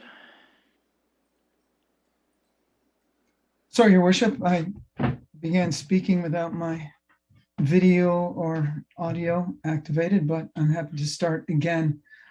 Yes, so I'd like to put another amendment on here, and this is the one that I referred to earlier, and it has to do with the Trespass to Property Act. And the motion asks that staff be directed to use city channels of communication to promote the Trespass to Property Act as a means for residents to avoid delivery of unwanted flyers from specific organizations. And the value of moving this motion today, of course, is that the effect is immediate.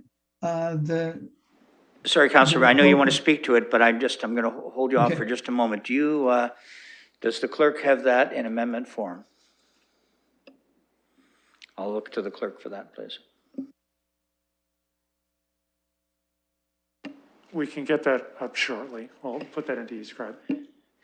Colleagues, this is not admonishment, but I would just simply say this is now, just because it's now two amendments that are, I won't say on the fly, but I will say on the fly.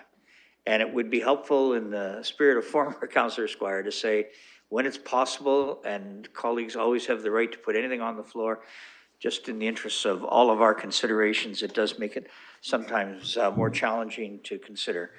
So bear with us while we get the clerk to get that up, and then Councillor Van Holst, you can speak to it. Okay, and just as a point of personal privilege, Your Worship, I did send this out on Sunday night to the clerks and the chair and yourself. I'd intended it to be there for people to see. So noted. Thank you very much. And Your Worship, it is loaded in e-scribe. Colleagues, I'll turn your attention to e-scribe, and I'll call on you, Councillor Van Holst, to speak to it. Thank you, Your Worship. So here we are, the possibility for a very immediate action on this. The numerous advantages to the approach is that it is immediate, effective. It's already enforced at the provincial level. It's not subject to legal challenge, which is what we may see with one or more of the other methods. It's targeted, it's inexpensive, it's non-controversial, it's applicable to all groups and delivery agents, and it encourages citizens to learn and exercise their own rights. I would just recall Councillor Hoppings saying, using the phrase, what we allow to come into people's homes. Well, I think what we really want is for people themselves to decide what will come into their homes, and they can do that by making use of the Trespass to Property Act. It's simply a matter of sending that notice to the group in question. We can assist with that, as I said, by making this known through city channels. And then, as it was said by the communication we received and is on the public agenda, that is respected. So it seems like there's a remedy here that has all the factors we would be looking for. So my hope is that we can support this, and then some action can be taken immediately, and then I guess we'll wait for the others to come forward. So let's see if you have a seconder for that. Is there a seconder for the amendment? I see Councillor Lehman. Other comments or questions? Thank you. Councillor Lehman. Yeah, I'll support this up until the agenda was out. I didn't know this myself. There was this opportunity for private citizens to push back against what I think we all agree is not a good thing. I think it could potentially educate Londoners of potential tools that they can do, because as was said earlier, it's frustrating to bring forward a bylaw, appropriate bylaw that will actually produce results that we would like to see.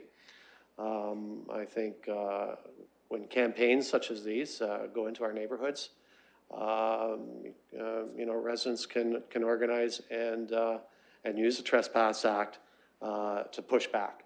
So I think the city, educating our citizens on this this option would be a very helpful thing. Thank you. Other comments or questions? Councilor Elmer? Thank you. I'm not surprised to see Councillor Van Holst bringing this forward. He's expressed in previous meetings that he thinks this is the best way of responding and dealing with this problem. I'm still not convinced that it actually is effective. And my major concern with it is that it really puts the onus on hundreds and potentially thousands of people to take individual action to tell this organization that they're not welcome. And when the actions of the organization are widespread as they are, and they are affecting so many people, I think we're putting the onus on the wrong place. It shouldn't be on the hundreds of people who don't want the flyers to take actions to tell the organization we don't want them. The organization that's distributing these flyers and causing the harm should stop. So who's putting their hand up saying, please send me these flyers, I love them? Maybe it should be an opt-in. You can't send them unless somebody asks for them. But that's not what Councillor Van Holst is suggesting. He's saying everybody do all this work to enforce the Trespass Property Act, which has very significant penalties, or $10,000 fines for trespassing. Requires people to do all this work. I just don't think it's going to actually work. So, I'm not going to support the city promoting something that I don't think is going to be effective. People can and have done this with CCBR, and CCBR is still doing the things that are causing the problems. So, I don't think it's going to work. I think it would be a waste of resources to promote it. And so I'm not going to support it at this point. If it does work, great. That would be great if they would stop. But we haven't seen that so far. Thank you. Other comments, questions? Councillor Cassidy. Thank you, Mr. Mayor. Through you to staff, and my apologies for my voice, but fighting a cold. To staff, and again, my apologies for not being at this part of the committee meeting. I had to leave. I did watch part of earlier part. Under the Trespass to Property Act, can they go after an organization, or do they have to know who specifically entered the property to put these flyers in the mailbox? Mr. Card? Your Worship, the individual who is trespassing would be the subject of any enforcement proceedings that were undertaken. So, Councillor Cassidy? Thank you. Follow up to that. So somebody that is receiving these flyers, even though they have a sticker on their mailbox and they don't want these flyers, they would have to identify the actual person. And if they did not do that, then it would be difficult to prosecute. Is that correct? Mr. Card? Your Worship, one of the requirements for successful prosecution is being able to identify the person who is alleged to have committed the offense. In the absence of identification, I'm sure that there have been attempts made to take proceedings against organizations, but again, my guess is that those organizations would not generally encourage people to go to establishments that had signs up saying, please don't come here. So, there are a number of pitfalls. These prosecutions are done by individuals. They're not done by us or by the courts. They're very difficult for people not familiar with legal processes to proceed with. So, there are some difficulties. The other thing is that, of course, because people will have difficulties, they'll be looking for advice, and we cannot provide that advice. Our lawyers are not permitted to do this because of the nature of their licenses. And also the city can't be giving legal advice to the public because that would be practicing law. So, there are a number of difficulties. Certainly these things could be addressed in various ways, but there aren't any simple answers at this moment. Certainly just answering the question is, yes, there would be difficulty. Councillor Cassidy. Thank you, Your Worship. So I'm not going to support this amendment either for all the reasons that Councillor Helmer gave, but also because I believe it would be completely ineffective. Look, there's on a national scale or provincial scales, there are anti-spam laws, spam phone call, soliciting phone call laws. You can put your name on a list and then corporations have to abide by that list. And there are repercussions for those that do not. Since this is possibly under our purview, I think we should take this. And I also am grateful for Councillor Lewis's amendment, and that's why I supported it. But I think this amendment proposed by Councillor Van Holst will not help the public, will not shield young people from these images that their parents don't want them to see, or for past trauma reasons that certain individuals don't want to see. I think that this amendment is a bit of a red herring and will not provide any protection to anybody. Thank you. Other comments?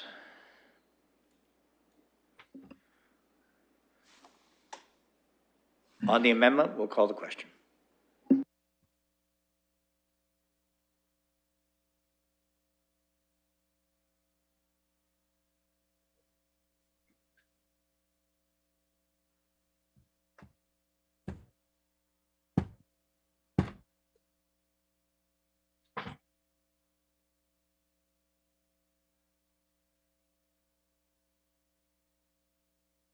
Councillor Van Meerbergen, thank you. Closing the vote. Motion is lost 3-10.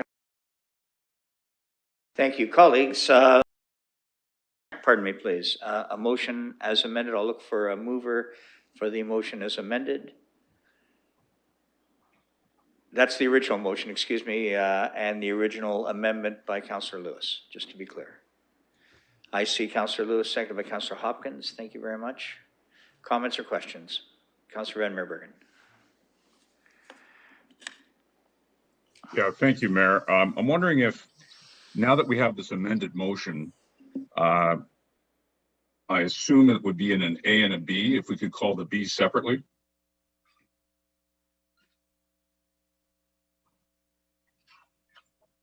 Are you referring to B as the amendment, Councillor Van Meerbergen? Right, so correct. So B is the amendment, the original amendment. It's now amalgamated with the original motion. Is it possible to separate those out to vote on separately?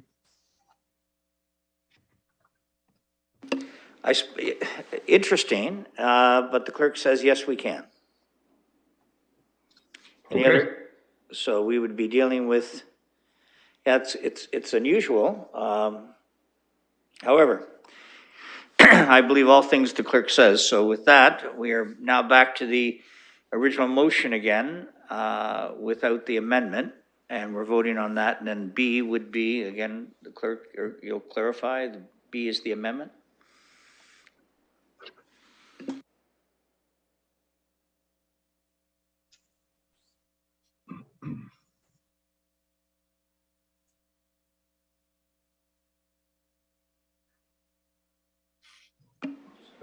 Yes. So it's a bit like chewing our food twice, but we've done that before. So on the spirit of that, we will vote on the original motion.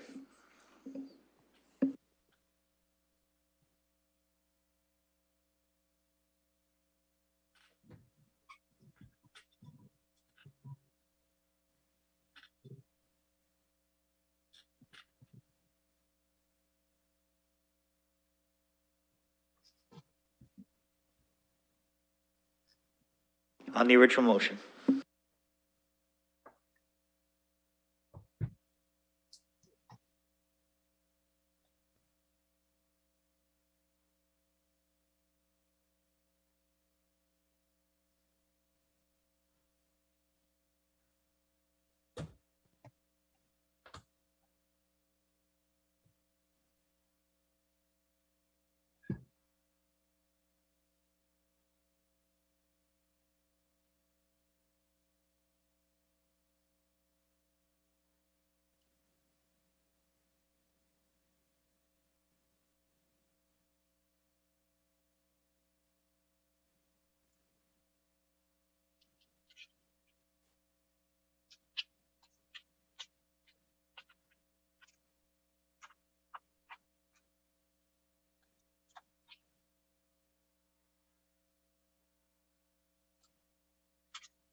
Closing the vote.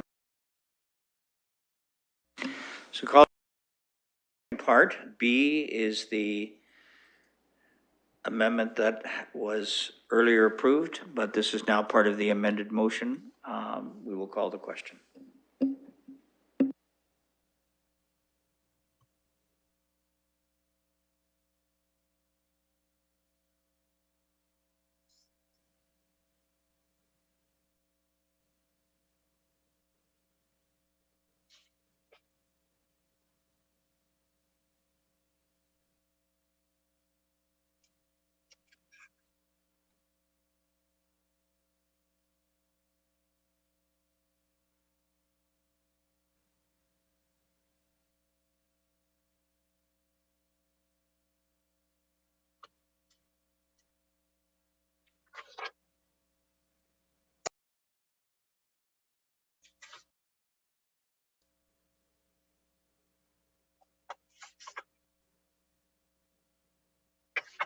I'll just make sure that colleagues have their computers on mute, please.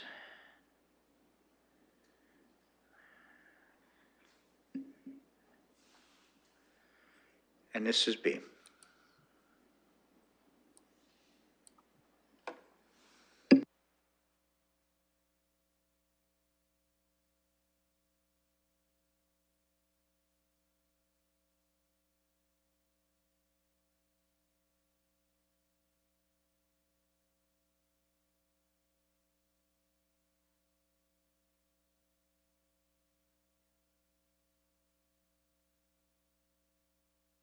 Councillor Van Meerbergen.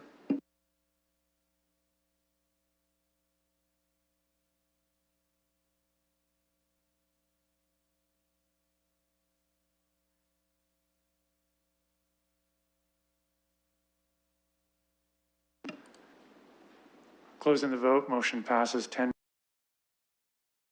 Thank you. Councillor Elmer. I believe that's it for me. I think it is, and thank you very much. Before 6 o'clock. There you go. Well, that's, here's the good news. It's before 6 o'clock. Colleagues, for the 18th report of the Corporate Services Committee, Councillor Cassidy, I'm mindful of your voice. Are you good to go? And I say that with deepest respect.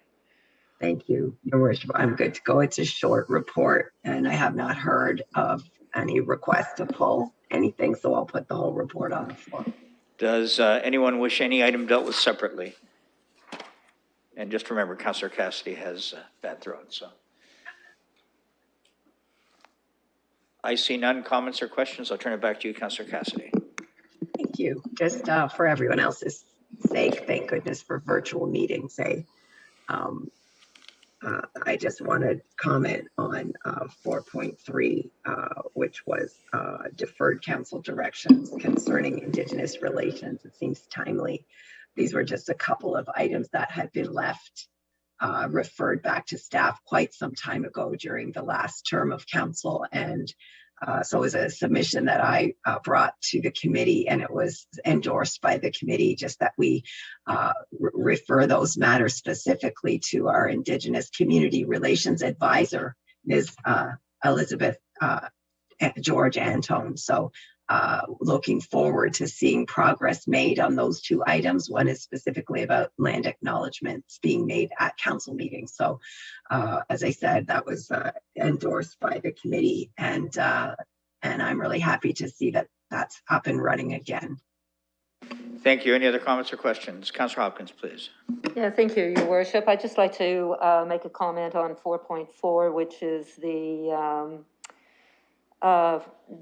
number 8, the standing and council meeting procedures. I want to thank the committee for supporting the direction to have staff come back with a draft policy to look at how we participate in our hybrid electronic meetings. We know they're going to be around for a long time, and really want to thank the committee for that support and how we can improve, not only as a council, but as staff, and as well as being accessible to the public. So thank you, committee. Thank you. Any other comments? Councillor Turner, please. Thank you, Your Worship, and thank you to Councillor Hopkins for bringing this forward. I think it's going to be really important for us to start to, when it's safe to do so, which it's starting to become so, I think there's measures and opportunities for us to be able to bring public participation meetings back in to action and in face-to-face ones. I think the ability for us to see the public and the public to see us in the same room is an important factor in being able to especially on planning applications or any of the bylaw applications and things like that, the disconnect that exists in this format right here is pronounced, and I think we realize that as a council. We've talked about this before. Our relationships as 15 members of council are somewhat severed as a result of us meeting on little screens and little boxes here. I would like to see as part of this that we see what the return to in-person PPMs looks like. And also, I think at the outset when we had some of the guidelines for how we conduct these virtual meetings, as Councillor Hopkins identifies, the need for staff in their presentations to us to be camera on so that we can see them, they can see us, and also for us to be able to see their presentations rather than following along on a piece of paper, because that not only is that beneficial for us, but for the public to be able to see what those presentations are and the slides they're talking about, whether that's staff or whether it's guests who are presenting to committees. That material needs to be presented at the same time that to everyone at the same time that it's being presented to us. So thank you for bringing this forward. I really do look forward to us finding some resolution and finding what our new normal is with respect to our meeting opportunities in person, virtual, and our engagement with the community. Thank you. Other comments or questions?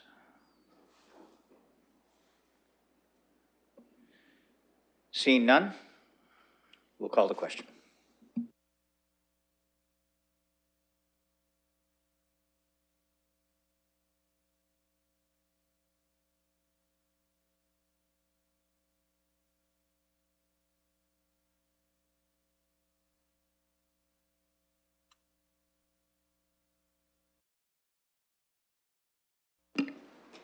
Closing the vote, motion carries 13-0.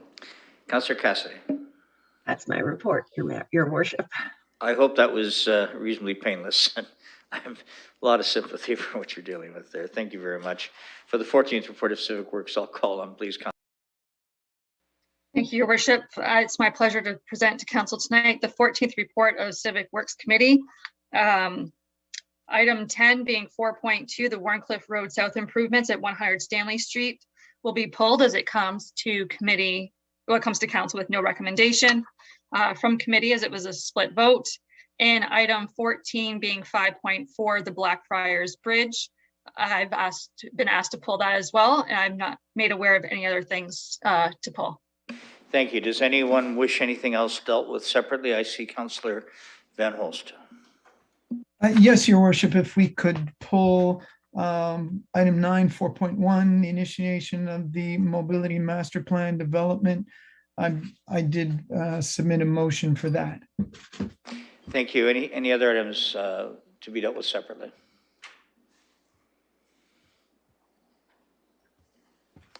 Councillor Plaza.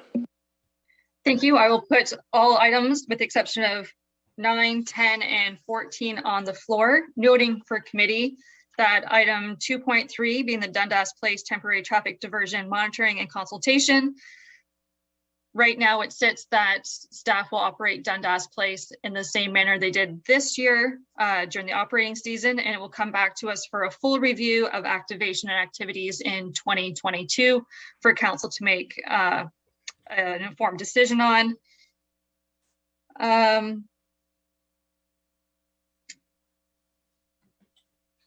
Yeah, I believe that was the big highlights, and we'll get into the rest as we move through them. Thanks, with the exception of 4.1, 4.2, and 5.4. Does anyone have any comments on the balance? Deputy Mayor.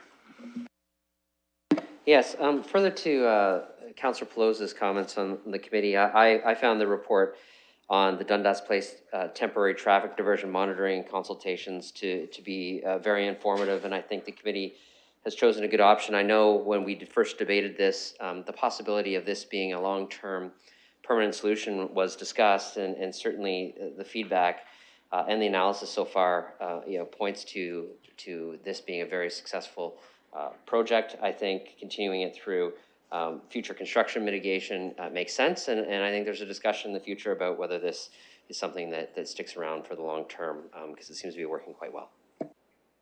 Thank you. On all the items with respect to this report, irrespective of the three that have been pulled, Councillor Van Holst, your hand is up. Yep, sorry, I'll take that down, Your Worship. Thank you. Anyone else wish to comment on those items? I see none, so with the exception of those three, we will call the question.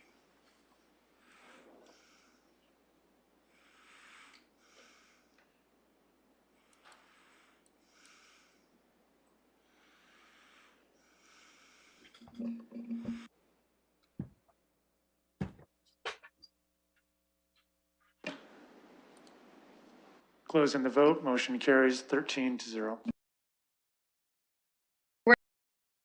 On initiation of the mobility master plan development, staff spoke at committee, realizing what's in our council packages for us is the draft vision and guiding principles that they're asking us to endorse before they go out and do community engagement.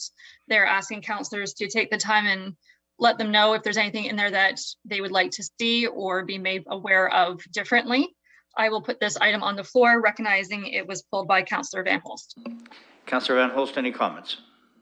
Yes, Your Worship, and thank you. And I had submitted a communication with the motion. And I do like the things in the plan. And although we're adding wonderful new dimensions, I believe that efficiency of our transportation system is the most common day-to-day experience of people who use it, and that should be top of mind. So my motion is that staff be directed to add efficiency to the list of guiding principles for the development of the mobility master plan. And do you have a seconder for that? Councillor Lehman. Councillor, comments or questions then?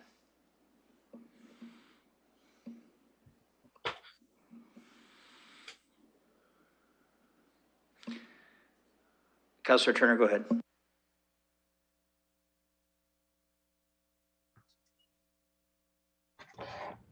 Thank you, Your Worship. Through you, just to staff, what the impacts of this would be, how would it be incorporated? Is it consistent or contrary to what's being put forward for us? I wonder if Ms. Scher would take that. Thank you, Your Worship. My pleasure. This does not create any concerns for staff. Certainly efficiency of all modes is part of our considerations as we do this planning work. I would suggest it might go well with integrated, connected, and efficient, but certainly would defer to the will of council in that respect. Councillor Turner. Thank you to you both. A nice adjective. Any other comments or questions that colleagues might have?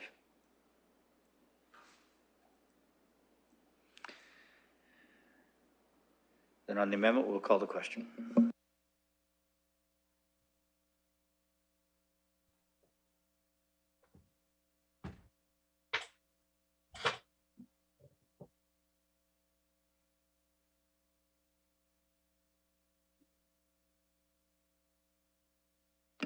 Councillor Cassidy.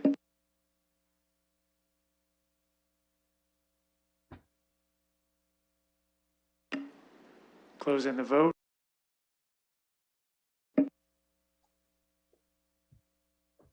So now we will the staff report as amended, and I'll look for a mover and a seconder for this, please. Councillor Van Holst, seconded by Councillor Hillier. Thank you. Comments or questions? Councillor Hopkins.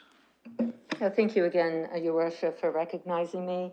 I just want to say from representing Ward 9 out in the west that does not have a plan, and how we are all about development. I'm really looking forward to this mobility plan and the community engagement coming forward. So thanks to staff, and we'll see where we go. Thank you very much. Other comments? Councillor Van Meerbergen.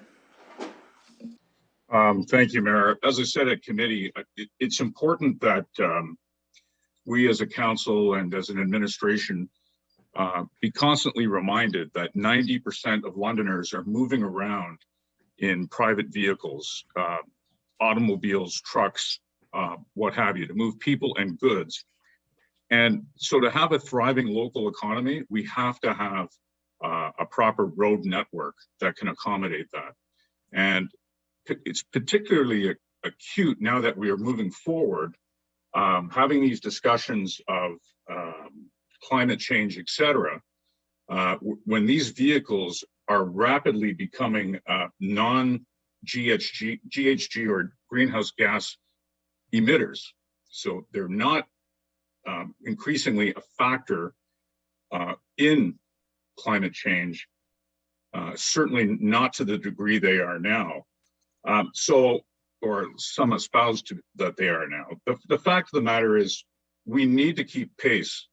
We're a city of over 400,000. The biggest complaint I get day in and day out is traffic, increasing traffic gridlock, because we're not keeping pace with an underplanned, just an underwhelming road system. And certainly when you compare our system to the cities we compete with in Southern Ontario, like Hamilton, Kitchener, Windsor, we don't have internal freeways. We don't have a 6-lane arterial like we were supposed to have on Wonderland. And so we are artificially creating our own problem with this increased congestion day in and day out here in London. So this mobility plan is an opportunity to address that. And yes, the other modes of transportation go hand in glove, but let's not lose the fact that the leading transportation component is and will be for some time the road network and private vehicles, cars and trucks, et cetera, to move people and of course goods. Thank you. I have Councillor Turner, please. No, thank you, Your Worship. I suppose it would be no surprise that I take a bit of a divergent view from Councillor Van Meerbergen, but that's half the fun of this place.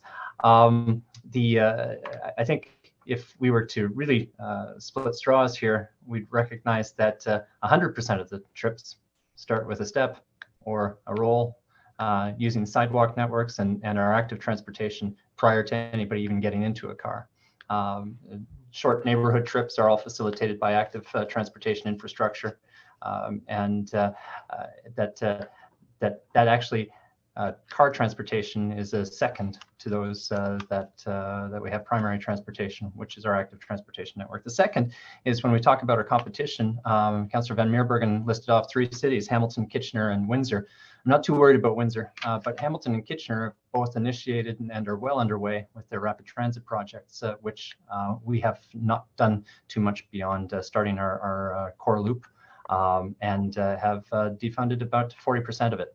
So when we look at our competition and our posture, transportation and mobility is key on all fronts. We're not going to be saved by the electric vehicle. It's certainly going to help. I'm not denying that, but electric vehicles versus gas vehicles are still traffic and consume a significant amount of our land and resources, hundreds of millions of dollars a year, just to support the automobile. I think being able to rebalance the mode share a little bit more is probably quite appropriate. At committee, we talked about the inverted triangle, where the priority needed to be focused on the first steps, which is those pedestrians, and then later those really heavy modes of transportation like aircraft and cars.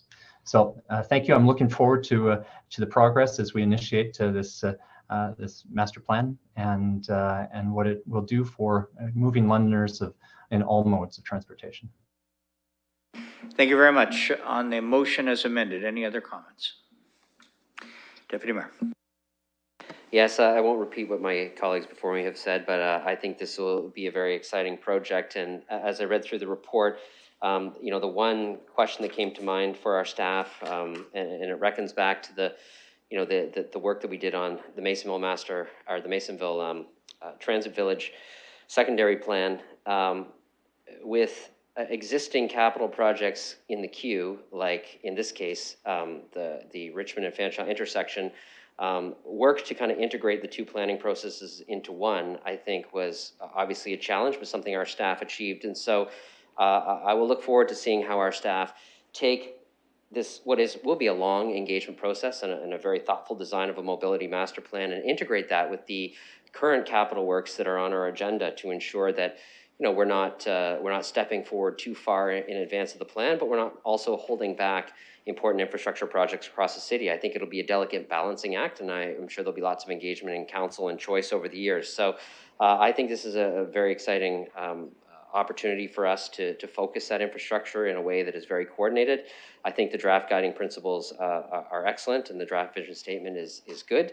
And we, you know, this will obviously be a lot of work over a long period of time, but it has the potential to really shape the way that people move around the city. So I'm looking very forward to it. Thank you. Councillor Plaza. Thank you, Your Worship. Having lived in many cities, small and large, throughout the province, Kitchener-Waterloo being my last stop before London, I follow their LRT system with great interest. Definitely they had a few hiccups along the way, but looking at the vision of what London could be, realizing the city is growing, it's exploding, and our housing market will not be slowing for some time, and realizing it's induced demand and we can't build our way out of this with roadways, but it really is looking at ways to move more Londoners more efficiently. And yes, the ratio of personal vehicles is high, but that's what we built the city for, so that's to be expected. And realizing that electric cars and fossil burning personal vehicles take up the same amount of space on the roadways. Just because they're electric doesn't mean they're going to take up less space, but definitely having a lower greenhouse gas emission impact for climate change. But it takes around 60,000 kilometers based on driving,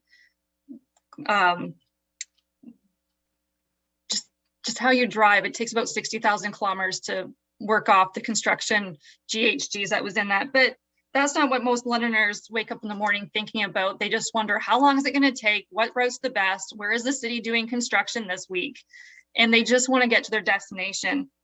And if we worried about housing and everything else as it goes in this mobility master plan, the space allotted to parking of vehicles and how it adds into us having to expand out to urban growth boundaries and the amount of space those cars take. And it's the high cost of free parking and the cost of those parking spaces that is encompassed into apartment buildings that help drive up housing costs for Londoners. It is all interconnected, and this mobility master plan will be integral to addressing several key aspects affecting Londoners over the next 25 years.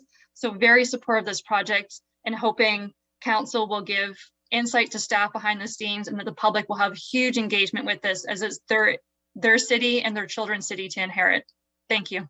Thank you. Councillor Cassidy. Thank you, Mr. Mayor. Just want to build off what some of my other colleagues have said. First of all, we have to be really careful with statistics, and we should recognize or at least acknowledge when we are just throwing numbers out there without any basis in reality. There are no statistics that we've been presented with at this council by experts that say 90% of the people in this city get around using a personal vehicle. That's just not true. And the point of this mobility master plan is to give people transportation options. Our city has been built in the traditional North American model of building out and building for commuting by car.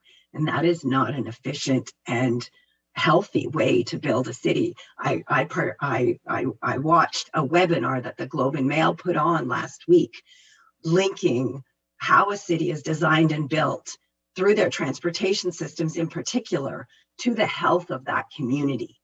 And building a city for cars is the absolute worst thing that we can do for the health of our community, for the health of Londoners. There were some statistics that were presented at that webinar, and a couple of them were really alarming to me. A city built for cars like Toronto. Toronto sees a pedestrian hit by a car every 3.5 hours. And a cyclist hit by a car in Toronto every 7.5 hours. That's the result of prioritizing personal vehicles over pedestrians and cyclists and vulnerable road users. Where the idea of a multimodal transportation plan to look for a variety of options is not about a war on cars. It's not about making every single person take the bus. It's about providing options. So as Councillor Pelosa pointed out, the huge growth that is coming to London, so some of those people then can choose other options for transportation rather than coming to London and bringing more cars to fill up our roads and causing greater and greater congestion. If people have choices, many people will choose other options besides their own personal vehicle with one person in the car to drive across the city. And part of that healthy city outlook also shows that people most adversely affected by the smog and pollution of those cars on the roads are the people in the cars. People that choose to walk, to commute, or to cycle are much less affected by the smog and the pollution than those people who are sitting in their cars day after day in those traffic jams. So I'm really happy to see this kind of master plan come forward. I'm happy to see the engagement that I'm happy to look forward to the engagement that we're going to see from the public on this. And I think this is a good time for London to look about different ways for people to get around the city, provide those options, get people out to the industrial lands, to the jobs where the jobs are, and stop having the personal vehicle as the only option for people in London to get around. Thank you. Councillor Van Holst. Thank you, Your Worship. I love my car. And I know lots of people will need to continue driving them, especially when we have rules that say if you want to work in an office, it has to be downtown. So I think we're going to need to look at some other options as well to fit in with this plan. And of course, I'm referring to our rules to say that the office spaces need to be downtown. If we didn't do that, then people would be able to work in their own neighborhoods, which means that they would be able to use active transportation to get there.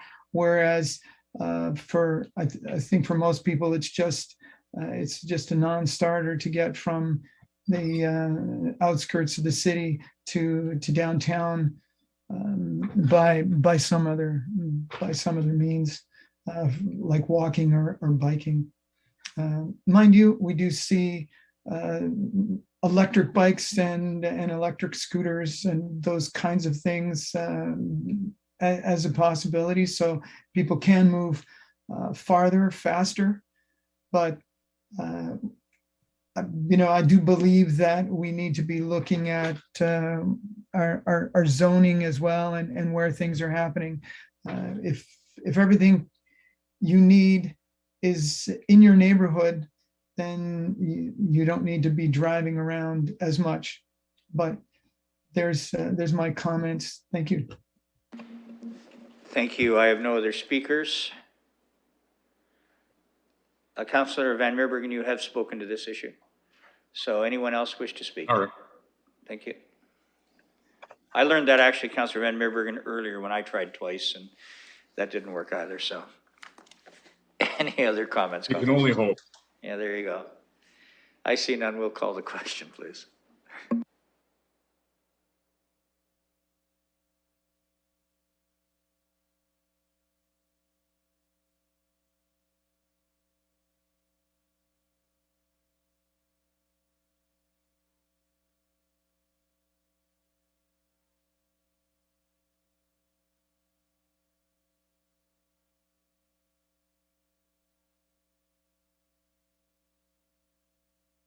Councillor Hillier.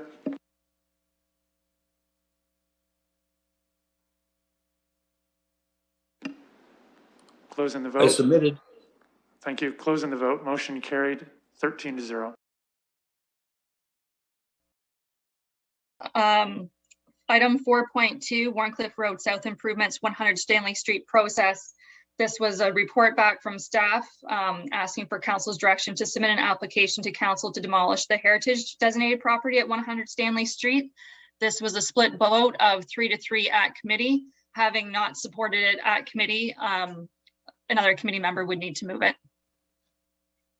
Thank you. I'll turn your attention to the item 4.2. Is someone prepared to move the staff recommendation? Councillor Van Meerbergen, do you have a seconder? Councillor Lewis, thank you very much. Comments, questions, colleagues? Councillor Pelosi, please. Thank you, Your Worship. I'll cue this one up, recognizing we've certainly talked about it in length, as it seems to be an underlying theme of this council of 100 Stanley Street. My concerns remain the same. I know publicly nobody wants to pay to move this house unnecessarily, but for me, it's still the concerns of the timelines. The house should actually, had we voted and moved forward with moving it, the home would actually be moved fall 2021. So now, and this conversation would have been done. In the staff report before you, important to note is the demo timeline and the make ready to move is still the same timeline. They'll take the same amount of time, but with this demolition request, there are several more processes we need to go through with it, which is comment from the city heritage planner, Latch, hosting a public participation meeting at the Planning and Environment Committee. And my concerns remain that if those PPMs and reports come back from other people saying they still want it moved, then what do we do and what timelines do we go at? Noted within the report are other major bridge reconstruction projects for north-south corridors within the City of London, and the potential for timelines to start bumping into each other if this project gets deferred and pushed back too much. As a South End City Councillor with residents trying to reach downtown and the other reaches of the city, that is a major concern for me. Having heard at length from residents about how poorly the City of London does construction planning and detours, this could potentially force staff to have the same issues. So those are the highlights of my concerns of just, even this decision tonight of still proceeding with demolition does not give certainty to timelines and construction contracts being issued, which is a major concern of looking for this project to move forward with moving Londoners around more efficiently. Thank you. Thank you. Other comments or questions, colleagues?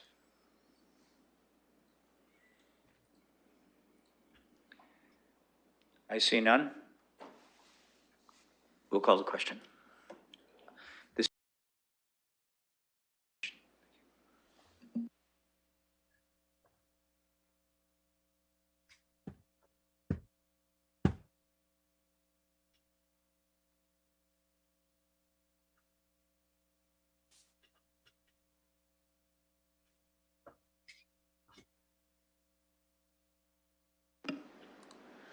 Closing the vote, motion carries 9-4.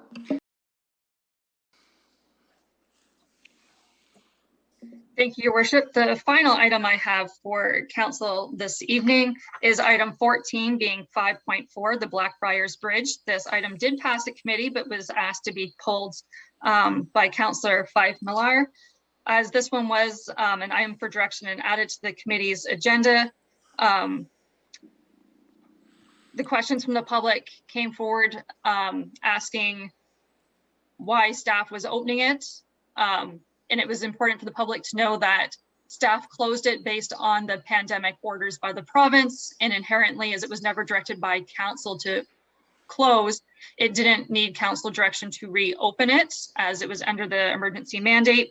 So my motion to committee was to allow the bridge to remain closed while staff did a thorough review as required by the Ministry of Environment.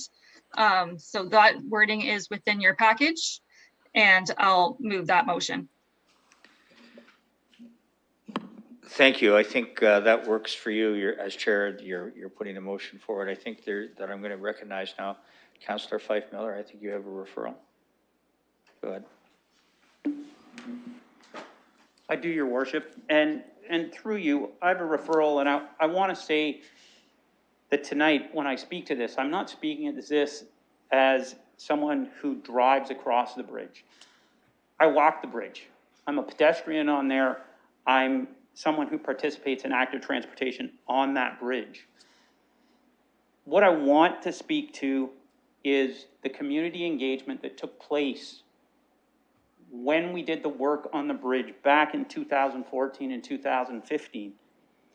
And back then it was a contentious issue. There was no question. We were very divided as a community. But at the end, we came up with the plan that you see in front of you. Traffic going east, a bike lane dedicated, and a pedestrian walkway. I'll be honest, for me, my original plan for that bridge, I would have liked to have seen traffic coming eastbound in the morning and going westbound at night. My wife didn't like that idea, but I put it out there anyways. But at the end, this is what we came up with the community. But the important thing was 5 years after council was to get a report back, a report that would have metrics on the use of the bridge and how it was used, and then more community consultation to decide the future of the bridge and how it would be used. We don't have that report.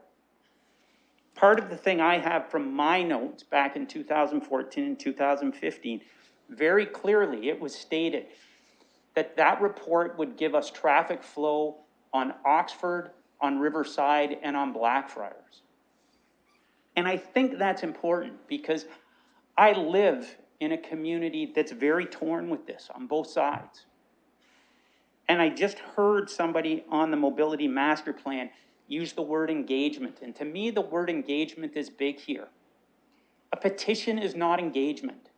A petition is a one-sided opinion.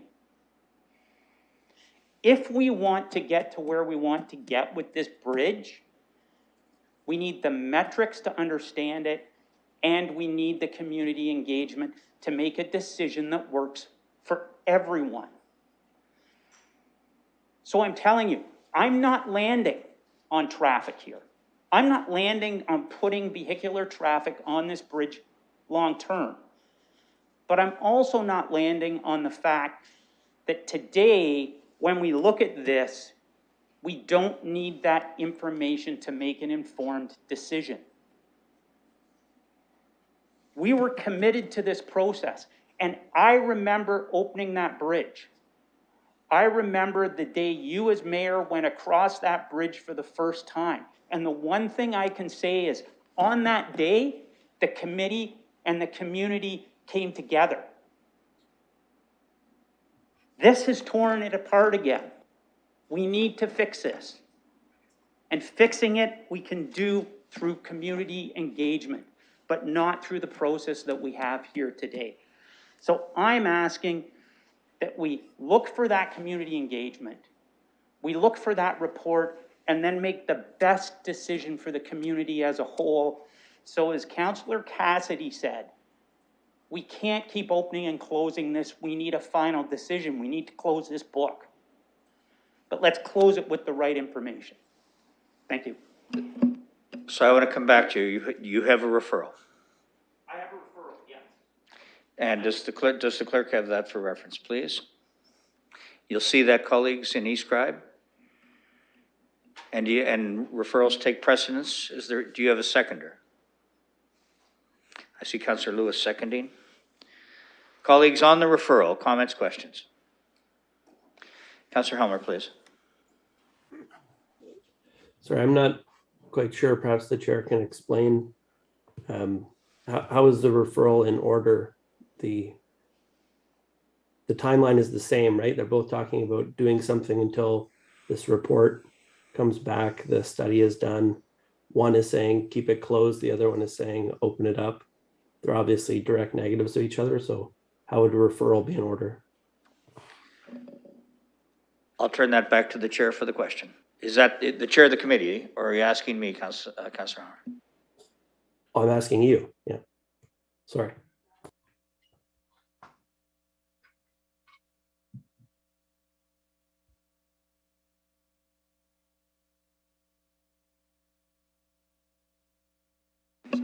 I'm advised by the clerk that an amendment can't have a direct negative, but that a referral takes precedence and does not have that same limitation. Councilor Hammer? Yep. Other comments or questions on the referral? Councilor Cassidy. Thank you, Mr. Mayor. So I have a question through you to the mover of the referral. The referral motion says consideration of Blackfriars remaining closed indefinitely be referred to a future meeting of Civic Works. So it is closed right now. Nowhere in his referral does it say open it up now and refer it back. I would like some clarity. I think if he wants to refer this back, it should stay as it is. That's generally what a referral does. Whatever is in place right now stays, and the item is referred back, in this case, to Civic Works. So just some clarity on this referral motion. Let's ask, I think it's a fair question. Why don't we ask staff what the implications of the referral would be as it relates to the opening or keeping closed Blackfriars Bridge? Staff, are you in a position to comment on that, Ms. Sharon? Thank you, Your Worship. So the bridge was closed under the streets bylaw, which allows me to have the authority to close a road or bridge for up to 7 days for basically any purpose. So events, activities, those sorts of things. Sorry about that. Not that activity, though, I don't think. No, we've now run out of dog treats. I didn't schedule enough bribes for silence, I'm afraid. What it also allows staff to do is to close a bridge for construction purposes for an extended period of time, or for emergency health and safety purposes for an extended period of time. So it had been closed under that authority to manage COVID distancing. As we were starting to see outdoor gatherings and unvaccinated kids under a certain age able to play sports and stuff, that authority is really no longer in place. So I don't believe I could administratively keep that bridge closed. We would reopen the bridge without explicit direction from council approving it remaining closed. Councillor Cassidy. So through you, Mr. Mayor, I wanted to hear from the mover. Is his intention to open it up during this referral period, or to keep it closed while the referral takes place and the public engagement at Civic Works? I certainly don't mind going back to the referrer, but the reason I went to staff was because they would appreciate what the implication is should the referral pass. Go ahead. I appreciate your doing that too, Mr. Mayor. Thank you for that. Thank you. Well, then let's hear from Councillor Fife Miller. Thank you, Your Worship, and through you. The intention would be to reopen the bridge, meet the commitment that was made to the community, which includes the traffic studies, deliver that report as that report was meant to be delivered to council, and then have community engagement through that process to come up with a final decision on the bridge. Councillor Cassidy. Thank you. So I'll comment. I won't support the referral. If the process had been to maintain the status quo as it is right now, then I would have supported the referral, even though I don't see it as being a whole lot. I don't see it as a whole lot different from Councillor Pelosi's motion. Listen, when you look on an aerial map, you see very clearly what the arterial roads are, east, west, north, south, for getting into the downtown area. In no other neighborhood in the city do we ever encourage cut through traffic through a neighborhood. The road leading to Blackfriars Bridge is an extremely narrow neighborhood road. And I get that it is convenient for people that choose that route, or even people that live close to that route, that they would want that route to get them into downtown. Throughout Old North, throughout the Masonville area on the west side of Richmond Street, throughout the Northridge area on the east side of Adelaide. We see traffic calming measures. We see traffic jut-outs, curb jut-outs. We see speed humps. We see the lower speed limits that we've implemented. All of these are tools to discourage cut-through traffic. We want commuters to take the arterial roads, number one, as the most efficient routes to get to their destinations, but also these are the roads that are designed to take on those heavier loads of traffic. These neighborhood streets are not designed or meant for commuter traffic. And it just happened to be that there was this historical bridge that has been in this neighborhood for these many years, and it became a regular route for people to use to avoid Oxford and Talbot, or Oxford and Richmond, or down to Riverside. Just because it's convenient for some people to do that doesn't mean it is the best way for us to have traffic flow throughout our city. I think when we saw what happened through COVID, and people were not commuting, we saw this explosion of people out walking, people out cycling, and they were looking for ways to do that could accommodate the numbers of them that were out there. And Blackfriars Bridge was recognized as an excellent option for people to cycle and to walk in towards the downtown area. I think if we are, and we should be doing this review that we're talking about, we should be doing this public engagement. And of course it affects the Blackfriar community, but it also affects London as a whole. This is a historic bridge. This is something that we spent a lot of money rehabilitating for more than just carbs. And we did hear from Mr. McCrae that even if we had refurbished this bridge with only the intention to use it for cyclists or pedestrians, it would have cost the city the same amount of money. So I think it's incumbent upon us, since Councillor Fife Miller chose to quote me in my words from committee, we should not be opening and closing and opening and closing. It is closed right now. Let's leave it the way it is. Let's do the studies. Let's do the public engagement, and then we'll make an informed decision. So I 30 seconds. encourage my colleagues not to support this referral. Thank you. I wouldn't have intervened if I'd realized you were just a few words away. Councillor Turner. Thanks, Your Worship. That's a good debate. There's certainly a couple of perspectives on this. I'll admit at the outset, I'd love to see it as a pedestrian bridge, but I think it's also important to have the community engagement, and I'll listen very closely to what the community engagement results of that process are to figure out what our final determination is for the bridge. We've heard a lot from the community. We've received quite a number of emails and social medias and calls regarding what would happen with the bridge. A lot of support for maintaining pedestrian, but when we take a look at the residents in Blackfriars, I've heard both sides. One of the arguments was to be able to support some of the commercial along Blackfriars Bridge, or along Blackfriars Road. And that would make sense if there was westbound traffic on Blackfriars Bridge. We dispensed with that at the reopening because of the hazards that having westbound traffic and potential collisions with some of the abutments and the rails as you come down an icy hill and that have to navigate that curve. So that's why the recommendation for eastbound traffic only was made. So if the bridge restricted people from being able to get to the commercial, then and its pedestrian versus automobile status affected that, then perhaps we could have that discussion, but that's not even on the table right now. So if somebody was looking to access the commercial on Blackfriars. They would be coming from the exact same way as they would if they were crossing the bridge. They just arrive at the commercial area first.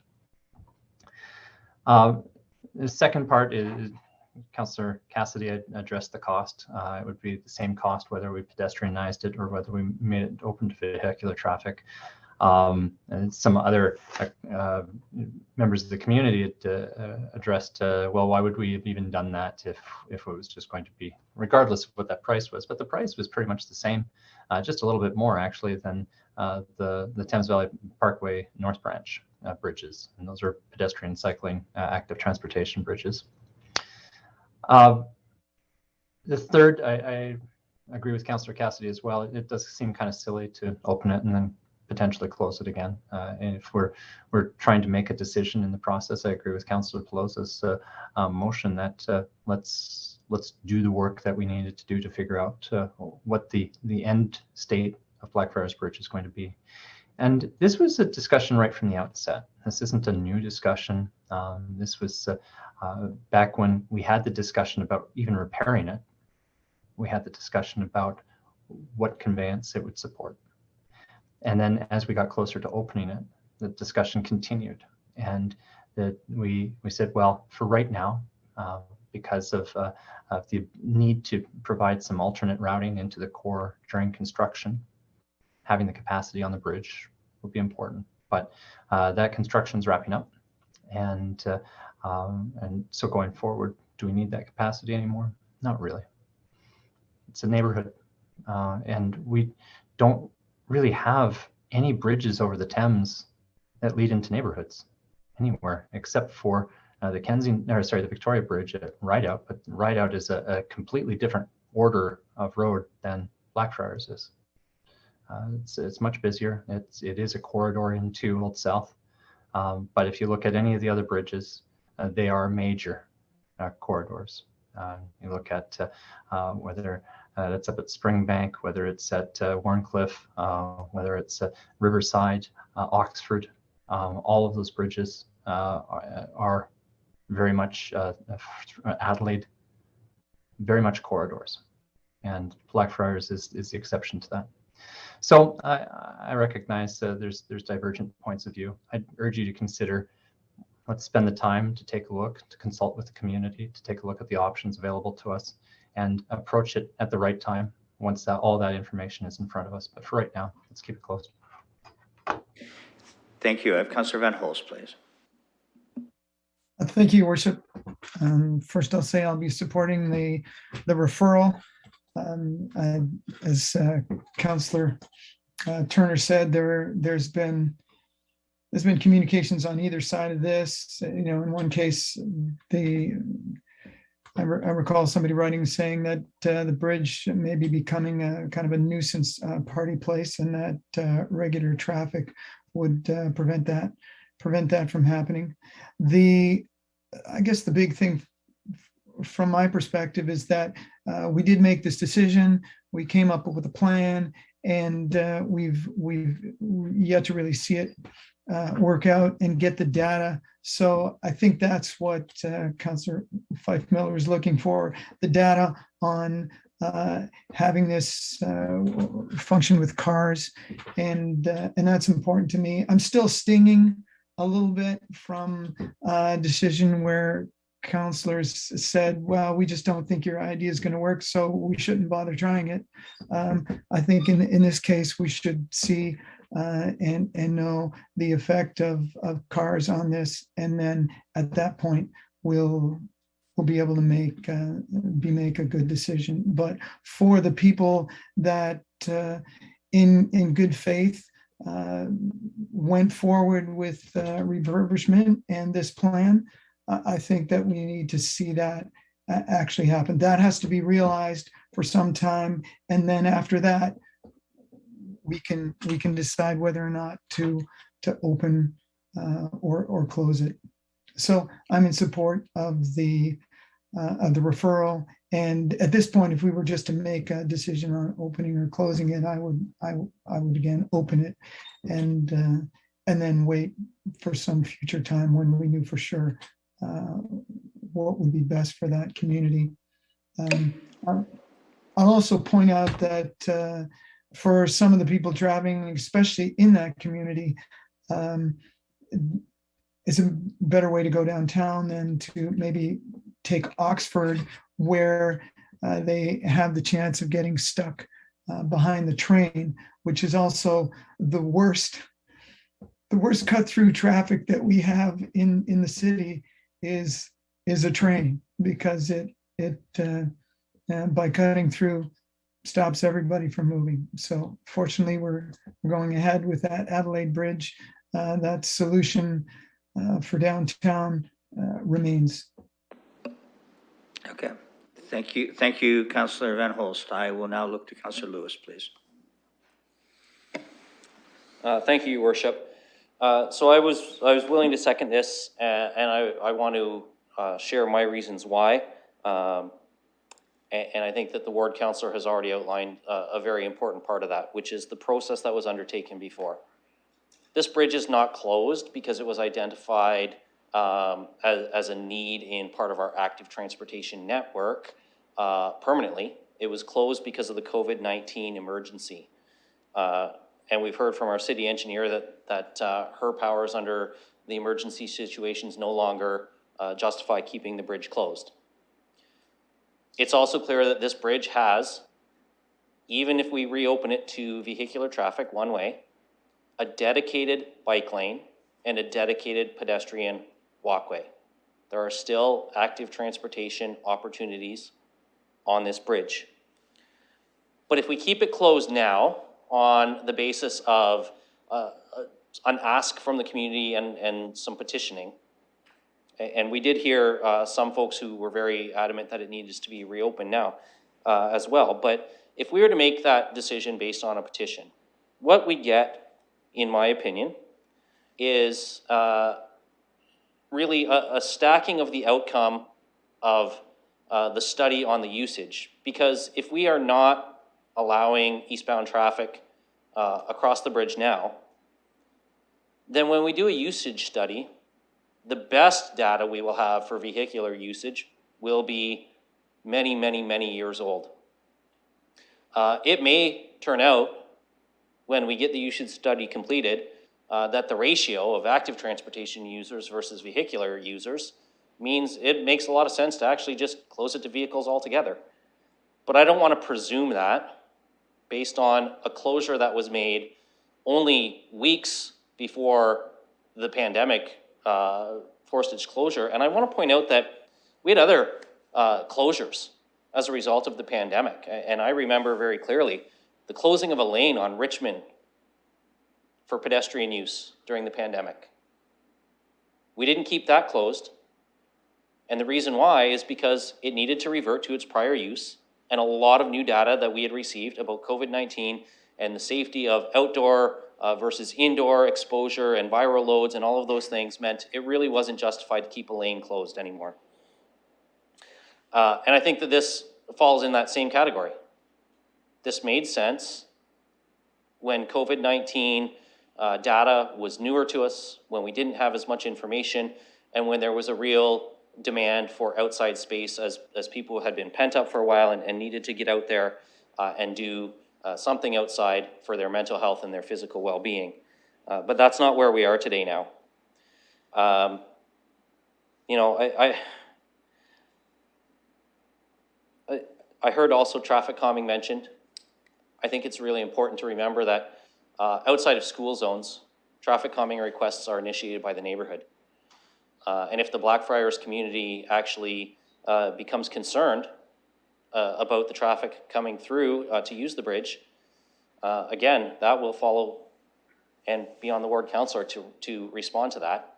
And what I'm hearing from him today is that he'd like the bridge at this point reopened, not barring the possibility of closing it permanently once we get the data, but reverting to where we were pre-pandemic. And I think that's a very reasonable ask. What I don't want to do is presume that we're going to get viable data out of a study that has limited the usage already. It's a study for the provincial EA that is supposed to look at usage. Well, how can we look at the usage fairly if we are unilaterally tonight deciding one type of user is going to be prohibited from using the bridge while that study is undertaken. So, and I understand why there are several hundred residents who have signed a petition to keep it closed. I do. It's a convenient way for them to get into the core or out of the core as active transportation users, and they'd like to see it made part of that network permanently. But I think we need to have that discussion with the community. We need to listen to the people in the Blackfriars neighborhood as well. I've taken a look. I asked Mr. McRae for the original EA report. 30 seconds, Councillor. It's 500 and some pages, and it's very clear that there was a lot of community consultation and a lot of different opinions. And I am not comfortable deciding for them tonight that we are going to unilaterally vote to keep it closed, and that's why I'm supporting the referral. Thank you. I have no other speakers on the list. Yes, I do. Councillor Hopkins, go ahead, please. Thank you. I've been listening intently to the debate going back and forth and really appreciate all my colleagues' comments. And I'll just speak to the referral back. One thing I've learned here tonight is that both Councillor Pelosi's motion and the Councillor Fife Miller's referral back will probably lead us in the same direction with getting data, with having more information, that community engagement, which is really important. I think the question before us is really about, should we open it with the referral or keep it closed as in the motion coming from committee? And I have been really surprised how important this conversation has been in the community. I've heard it from residents in Ward 9, the importance of keeping Blackfriars Bridge open as they travel the TVP. It's almost becoming a destination. And it is important not only out west, but throughout London. And it's something that Londoners hold dearly, this historical bridge. And I'm not convinced that closing it is really going to, for now, get us to a better place. So I won't be supporting the referral. I do appreciate where it's coming from, but I think eventually we'll both get to the same place with the community engagement and the data that's needed to make the decision to keep it open to vehicle traffic. Thank you. Thank you. Councillor Pelosi. Thank you, Your Worship. I won't be supporting the referral tonight, which was likely to be no surprise. And I will be taking my 5 minutes on this one, or close to. This is a conversation that started with the prior term of council, and part of the considerations they made was based on the west leg of the BRT, and this was to help alleviate traffic. As we know at this time, there is no plans currently in the books for the west leg of the BRT. And I know we try to make compromises many times as we try to accommodate all Londoners and how they wish to use space. And road users with vehicular traffic is the majority of us. Having had this closure during the pandemic, I think showed the potential and the love of this area and how users throughout the city are coming to enjoy it. Recently constructed in the area was a leg of the Thames Valley Parkway. And that leaves this as one of the only points that pedestrians and cyclists would come in contact with vehicles. And with the closure, from a lot of the letters they sent was a lot of appreciation for now feeling safe in using this area and asking that it remains closed while the staff review takes place. From some area residents in Blackfriars, I've heard concerns about cut through traffic, asking when the bridge reopens because they would like to save a few seconds getting into downtown or out of downtown, of how can they start traffic calming measures to help keep their neighborhoods safe. That would be definitely a consideration as we go through this. The petition that was referenced, when it came in, recognizing we have a history of online petitions and how valid are they? At the time when it originally came into committee, it had 90% of the signatures on it were Londoners who obviously support active transportation leaving this bridge closed. That's when the petition had 536 signatures. Currently, it's still active and has almost 1,200 signatures, still the majority being Londoners. And I think that's important to note that it's balancing vulnerable road users, that neighborhoods, and plus those people that travel through the neighborhoods, regardless of their choice of active transportation. As Councillor Hopkins said, both opening it and closing it gets us to the staff report back for further consideration. Just looking for the bridge to stay closed in the interim, so we're not opening, closing it, and people know what to expect with it. So that's where I stand tonight. I'm asking my colleagues to vote against the referral, making sure that staff will still follow the course of action and bring back the staff report reporting on the bridge. Just, we've heard from many people in the community through the petition, through letters to us, through public social media, just saying what the bridge means to them, that it feels safe. The Towns Valley Parkway is marketed as safe for all ages and abilities. And once you start throwing cars into it, as people have now found it, it does make it a little bit more dangerous. So just looking at a new love of this area and neighborhood and how to best proceed. And yes, the staff report's going to tell us that. So asking that we leave it closed until that report comes back. Thank you. Thank you. Does anyone else wish to comment on this item? This is on the referral. Councillor Helmer, please go ahead. Thank you. I appreciate. I asked a question about whether it was in order at the beginning. I wanted to listen to people weigh in about the referral before I did so myself. I guess first I would like to know from city staff, we're talking a lot about this report back in the study, and I wonder if we could get a sense of what the timeline we think that would be. When do we think we're going to have the results of that? Let's ask Ms. Scher. Thank you, Your Worship. So a condition of the environmental assessment was that within 5 years of completion, the proponent would, so the city would provide a report with additional traffic studies back to the environmental approvals branch, looking at general traffic patterns and the need for the use of the bridge for vehicle traffic in the future. The bridge was officially opened in 2018. Construction continued though in 2019 as we did work on the approach ends. So the traffic counts have not been done since reopening. So we would need to report back by 2023 under the original environmental assessment. At this point, if the bridge were to remain closed, that would be a modeling exercise and public consultation, more engagement driven. And we could likely report back prior to the start of the busier summer season on the TVP, so late spring. And if there's a need to collect a season of traffic data on the bridge over the course of the summer, we would be coming back in the fall. Councillor Helmer. Okay, that's helpful.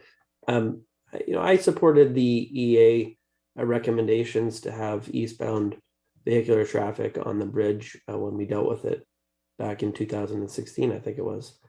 And that was the result of a pretty long process where we tried to figure out exactly what could be done on the bridge. And there was a lot of public feedback at the time saying it should be closed to all kinds of vehicular traffic. I remember at PIC number 1 in particular, there was like almost overwhelming feedback in that direction.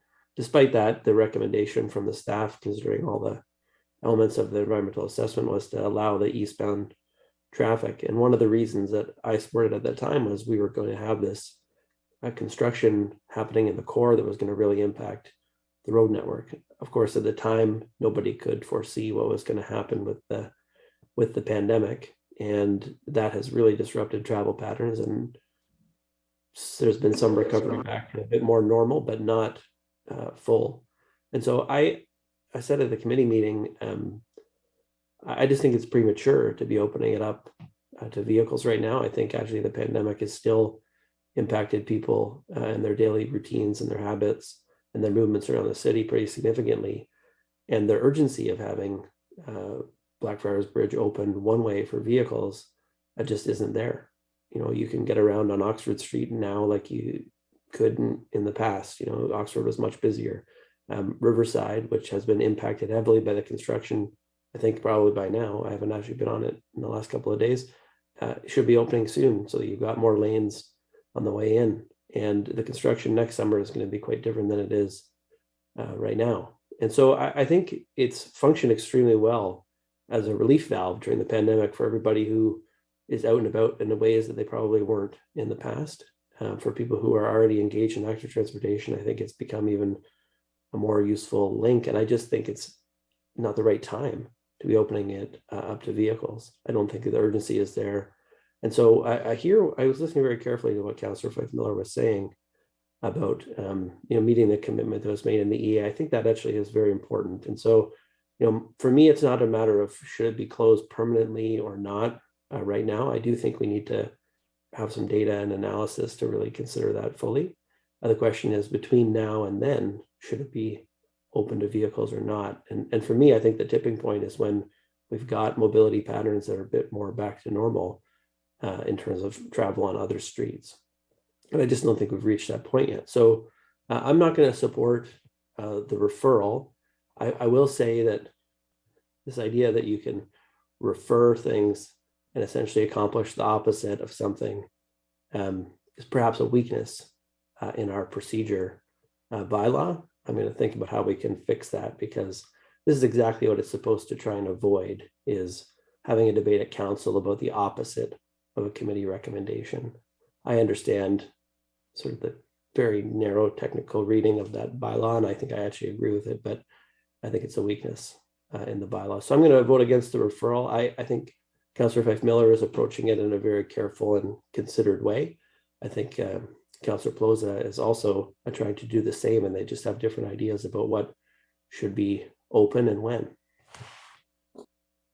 Thank you, and thank you, Councillor, for acknowledging the issue around procedure. We try to be very precise, and if any colleague thinks that that the interpretation we have is inappropriate or wrong, they are always welcome to challenge the chair. But in this case here, I think our bylaw procedures we're clear on that, but thank you. I appreciate that. Any other comments or questions, colleagues? Councillor Van Meerbergen, go ahead. Thank you, Mayor. Yeah, I'll be supporting Councillor Fife Miller's referral. The fact of the matter is we're rapidly coming back to more normal traffic flows. It makes sense, a lot of sense, to have this bridge open to vehicular traffic if that's one of the components being studied, which it is. And so, yes, let's have that in real time as the flows increase, and they will, and have a more fulsome report when it comes back. So I will definitely be supporting this this referral, and thanks to Councillor Fife Miller for bringing it forward. Thank you. Other final comments or questions from anyone who has not spoken?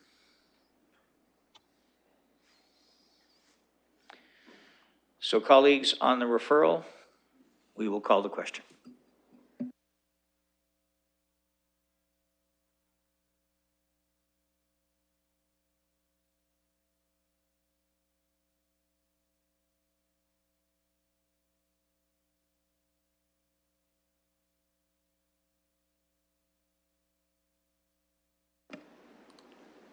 Closing the vote, motion carries 8.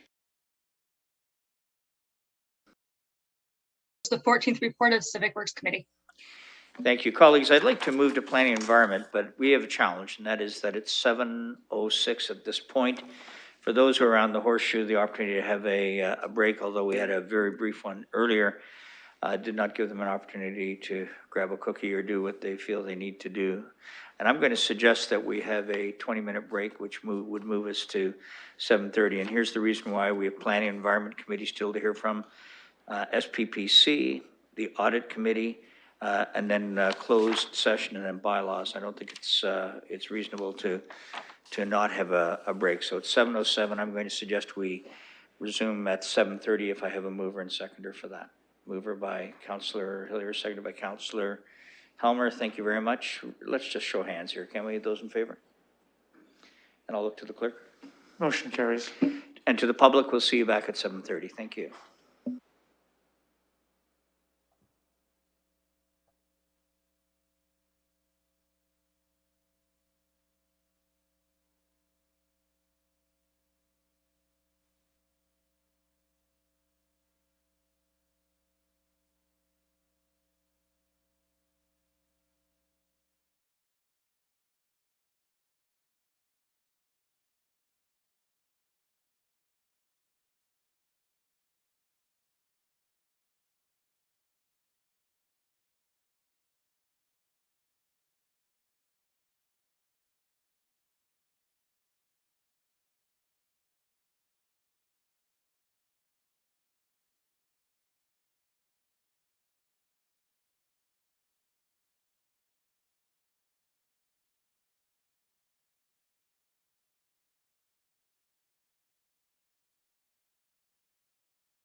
We do have quorum.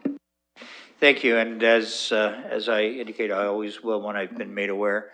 Councillor Cassidy, who you know has been quite ill, is not returning to this meeting, it would seem. So we wish her well, that's for sure. So colleagues, with that, we now have the Planning Environment Committee. I'd like to turn over, please, if I could, to Councillor Hopkins. Yeah, thank you, Your Worship. I would like to present the 16th report of the Planning and Environment Committee. I will be pulling 17 and 20. I have not heard from anyone else. If there's any other Does anyone else wish items to any be of these pulled? items to be dealt with separately? So again, that's items 17 and 20. And 20. Thank you very much. Back to you, Councillor Hopkins. And with that, I'll put all the items that are left on the floor.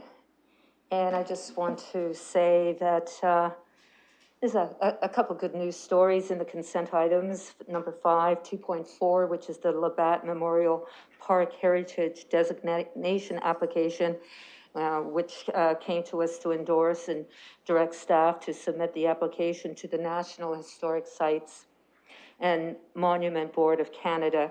This is a municipal-owned land that I hope you are able to see the great reviews and letters of support.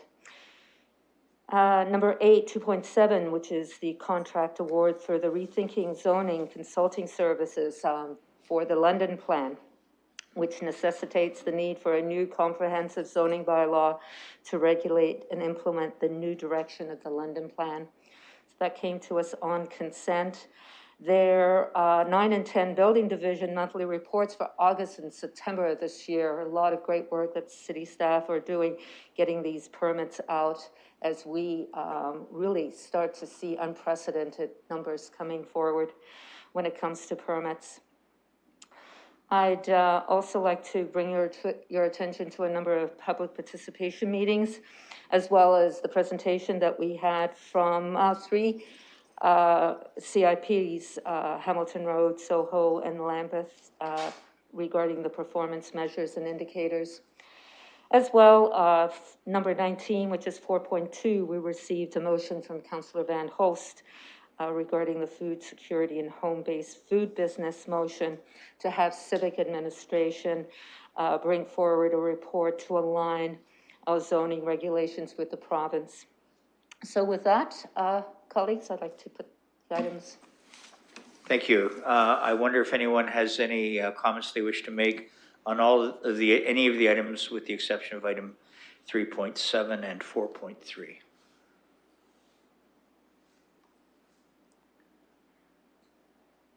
Councillor Helmer. Just on item 16, the application on 512 McCormick Boulevard. Appreciate the committee's support for that innovative approach to growing food. I think the applicant did a good job of engaging the community. I know people had a number of concerns, but I think they've got a good approach to what they want to do there. It's quite an interesting use for a property close to the train tracks. And I think if they can successfully develop that business, we could be seeing more of those popping up in light industrial areas and other places throughout the city. So something to keep our eye on.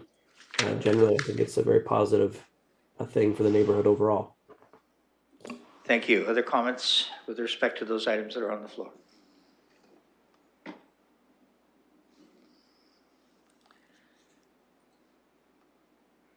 Seeing none, we'll call the question.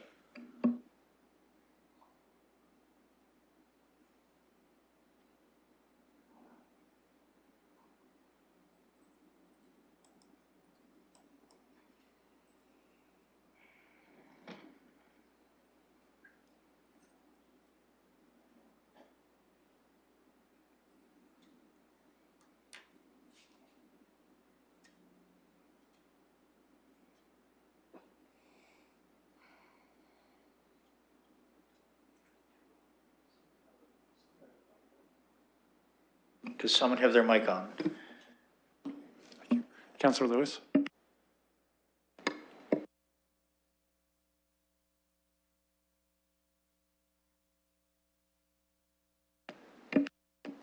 Closing the vote, motion carries 12-0. Thank you. Councillor Hopkins. And the next item is number 17, which is 3.7, 560 and 562 Wellington Street. Is an application that came to us. I did not support the committee's recommendation. I understand there's an amendment, so I will maybe hand over the chair to another committee member, Councillor Hillier, if he would like to take over. Absolutely. Go ahead, Councillor Hillier. Thank you very much. I can't see who I'm recognizing. I can't see anybody. Then maybe I can suggest another committee member here. Yeah, I'm sorry. I can't see anyone. Why don't we refer, can we refer to Councillor Lewis, your vice? Councillor Please. Lewis? Councillor Lewis, go ahead. Thank you, Councillor. Thank you, Your Worship. I will put this one on the floor, but I want to make sure that I'm procedurally in order because I am also the member who circulated the amendment, so I have an amendment that I want to put on with that. So perhaps we could look to Councillor Lehman to take the chair for Planning and Environment Committee, and then I'll introduce my amendment. I've never had so many chairs in a short period of time. Councillor Lehman, please. The music stops and I've got the chair. So I will put the committee recommendation on the floor. And I will recognize Councillor Lewis, who I believe has an amendment. Go ahead, Councillor Lewis.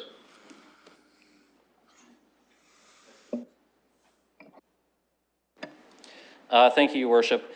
Colleagues, I circulated and had on the agenda a proposed amendment for your consideration. So I'd like to get that amendment on the floor now and discuss that. And then, of course, after we've decided on the amendment, we can proceed with debate on the main motion, I hope. But I did want to say that in discussion with... Sorry, Councillor, I'm going to cut you off only because I'd like to get a seconder on it, and then I'm going to let you speak to it, all right? Well, I think you might want to hear this procedurally, Your Worship. In consultation...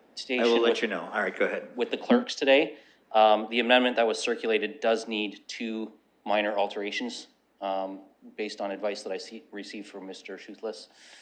All right, let's see if the clerk has the appropriate format or the one to be corrected. Clerk, if you could give us some advice, please.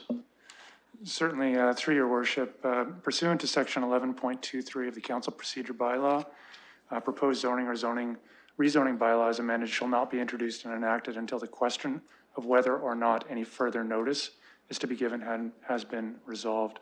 There's standard wording that occurs, typically referring to section 3417 of the Planning Act, and that would be ready to go should Councillor Lewis choose to put that forward. Councillor Lewis? Yes, so in addition to the amendment that was on the agenda, there would be an additional section C pursuant to section 34(17) of the Planning Act. As determined by the Municipal Council, no further notice be given in respect to the proposed bylaw as the recommended zoning implements the site plan concept submitted with the application. There would also be it being noted, which was from discussion with Mr. Dickens in Housing, that it being noted that Civic Administration is encouraged to speak with Auburn Developments on the tenant selection process for the affordable units. So there would be those 2 minor alterations to the amendment that was circulated. And I'll ask the clerk if the clerk has those. We do have wording appropriate to load into eScribe. We'll have that in a moment. You'll add that in then, based on that, appreciating that it will be added in. Do you have a seconder for this? I see Councillor Hillier, thank you. So colleagues, there's a slightly amended amendment, or you can determine whether you deem that to be slightly amended, but we'll invite questions and comments on the amendment. Councillor Lewis, go ahead. Thank you, Your Worship. So colleagues, I even expressed at Planning Committee some reservation about this application, and one of my big reservations was the lack of any affordable housing provided in the application that was before us. It was one of the items in the planning impact analysis that was identified by staff, and I believe that was clause E of the planning impact analysis that referred to the lack of affordable housing not being consistent And I recognize that while we may still not agree at the end of the evening on the direction of this proposal, it was a commitment that I personally made to Councillor Turner that I'd review those planning impact analysis clauses, and this was one that I identified, which was a big concern for me. And I've hopefully have addressed this because the amendment proposes the addition of 12 units of affordable housing at 70% of average market rate. That would provide for 7 units within the building and 5 units in the applicant's existing portfolio upon approval and then upon occupation of the building. So that gives us the opportunity to get 5 affordable units fairly quickly to start meeting. And I recognize 5 is only a beginning on the need, but it does give us also 7 units when the building's constructed. We heard a lot earlier tonight as we were talking about the master mobility plan and about Blackfriars Bridge and transportation considerations, how important that alternatives are. And one of the most important things is the downtown being able to have the residential density that allows people to walk to work.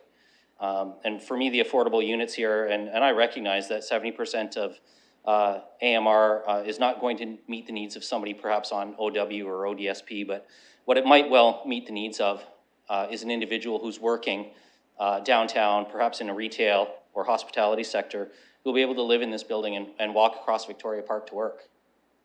And for master mobility, that's one of the benefits that this application would propose.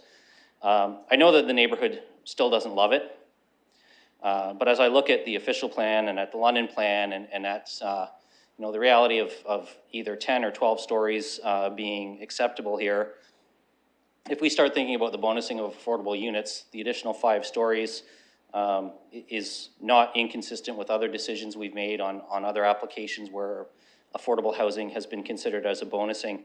I recognize that that wasn't the original ask in the application, but that's why the amendment is before you, so that we can consider this. I do hope, regardless of how you feel on the proposal, on the main motion on the application, that you'll support the addition of the affordable housing. Because I think that this is something we as a council need to be looking at in every planning application we are receiving, and particularly in any application where the request is to go above the recommended heights in a particular zone. I think it's really important for us to meet the needs in the community. I think it's really important for us to work away at the 3,000 affordable unit goal that the mayor has ambitiously set, that we've all agreed to work towards. So I hope that you will support this amendment and provide an opportunity for some affordable units in this development if it goes forward. And I'll end my comments on the amendment there, and I may have some more to add on the main motion, but I just hope that folks will support the addition of affordable housing so that if we approve this application, that component will live in that main motion. Thank you. Colleagues, I'll turn your attention to eScribe, where the amendment that has been slightly revised, is there for your perusal as well, if you want to reference that as well. Thank you. Anyone else wish to speak to the amendment?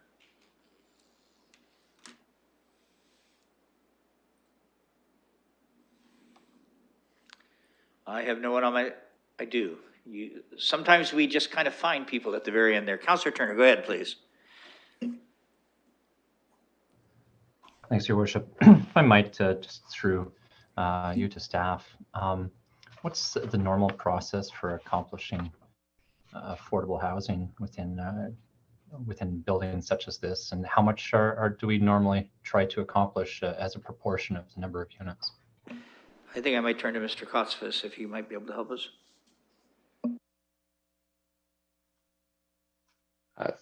Through Your Worship, typically we would require units through bonusing provisions, and it's typically about 10% of the lift that we seek. Councillor Turner. Thank you. So for this proposal here, we're not going through bonusing, and what's the percent of the lift? Mr. Kotsvis.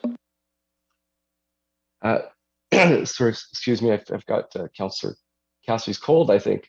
Mr. Barrett might be able to give you the actual number for the lift.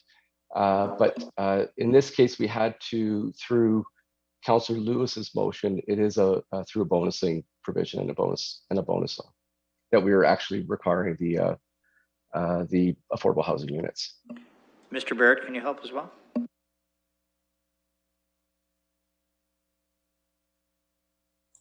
Through your worship, yeah, this is, and I guess it's, I want to predicate this, that it's a little bit of a theoretical exercise on this because of where we're starting and where we're ending. But we've done some calculations, and the estimate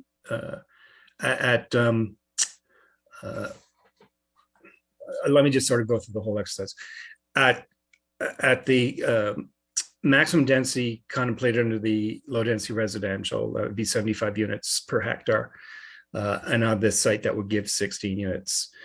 Under the medium density, 100 units per hectare with a bonus would give you 21 units. Multifamily, high density with the R10 zone permissions that were contemplated, which would be at 350 units per hectare, which is provided for within the downtown, would be 76 units. And as proposed here, the 176 units is about an 807 unit per hectare calculation.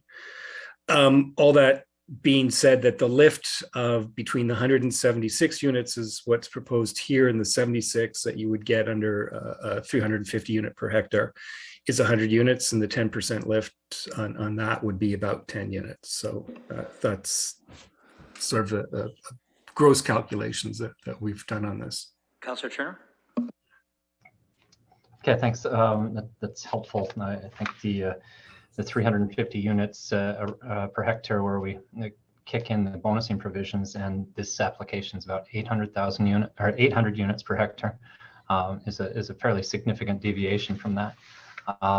Just to perhaps to make it a really easy characterization, is the proposal here in line, above or below what we would normally seek for bonusing in terms of units and affordability? Excuse me, Mr. Barrett. Again, recognizing that this is not coming forward as a staff recommendation, the 10% calculation that would yield 10 units and what is being proposed in the amended resolution would be consistent with what the city would be seeking to secure through a bonusing agreement as it relates to the number. Councillor Turner? Okay, thank you. I appreciate that. I guess since I'm speaking and we're on the amendment, I appreciate the work that was done to find some affordable housing within this. I think it was rather egregious that the motion was passed at committee without this, essentially throwing away any bargaining position that we would have to be able to accomplish any affordable housing through bonusing. That all said, I have a lot to say about this application, which I'll save for main comments. But I'm not a big fan of the way this was brought about, and I find it problematic when, especially when councillors are negotiating out kind of these deals. The optics of it are really poor. But that said, it accomplishes one of the aspects that was problematic with this application, but there are still a host of others. Thank you. Any other comments or questions on the amendment?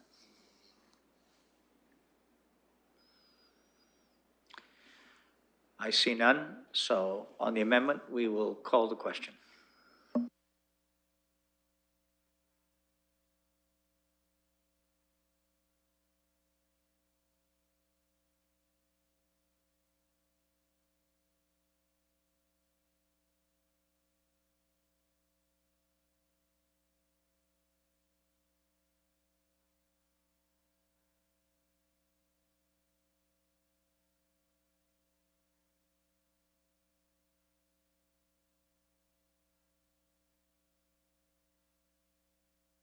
Councillor Helmer?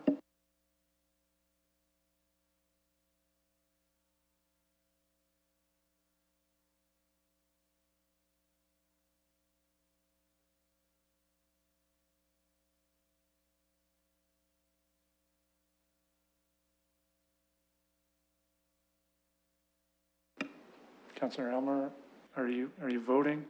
I saw your hand go up.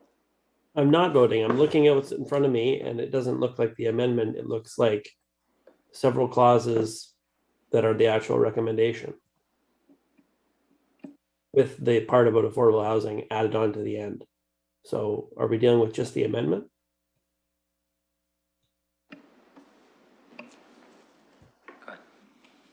The letter that was provided on the council agenda, the amendment reads exactly as we put it into eScribe, with the exception of the additions indicated by Councillor Lewis. Councillor Elmer? I understand that, but the committee recommendation doesn't have them. The amendment should be to add the parts that are missing, and then we can vote on that. If I voted on this, I'd be passing the whole thing right now.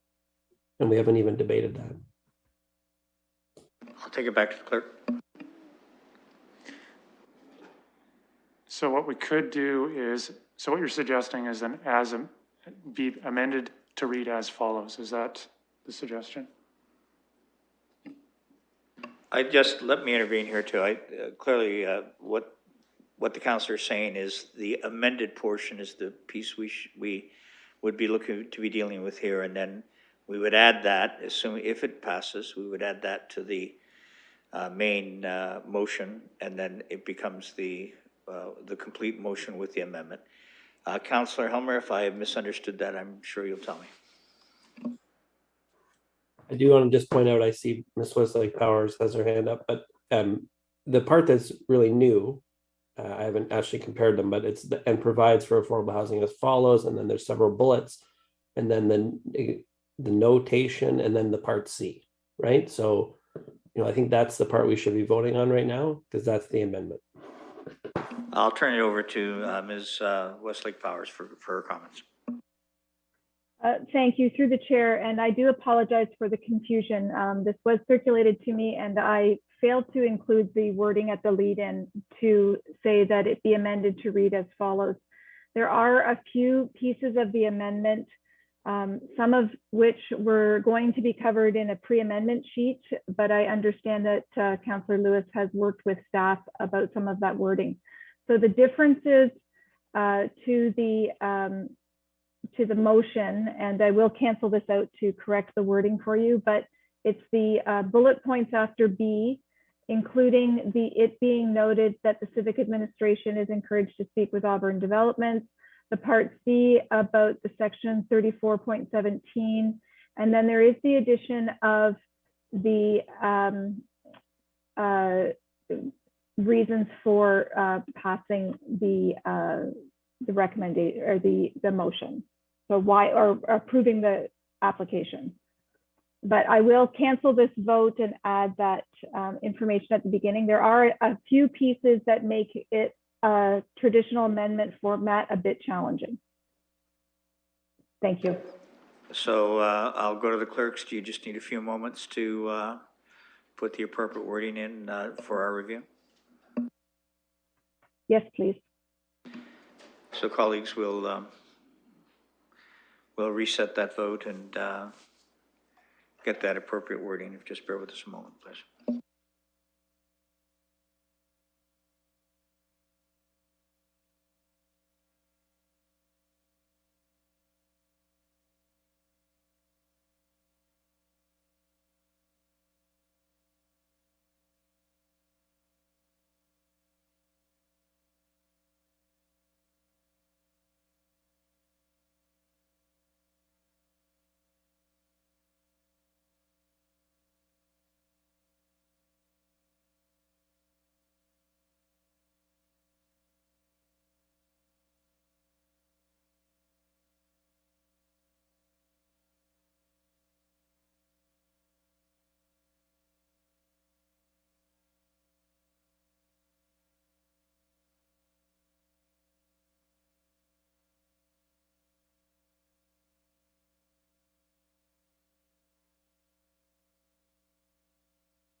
For the benefit of the public, we are just reviewing the amendment as put forward. And as we have the opportunity to review that, it will come up on screen, and then colleagues will have the opportunity to vote on that.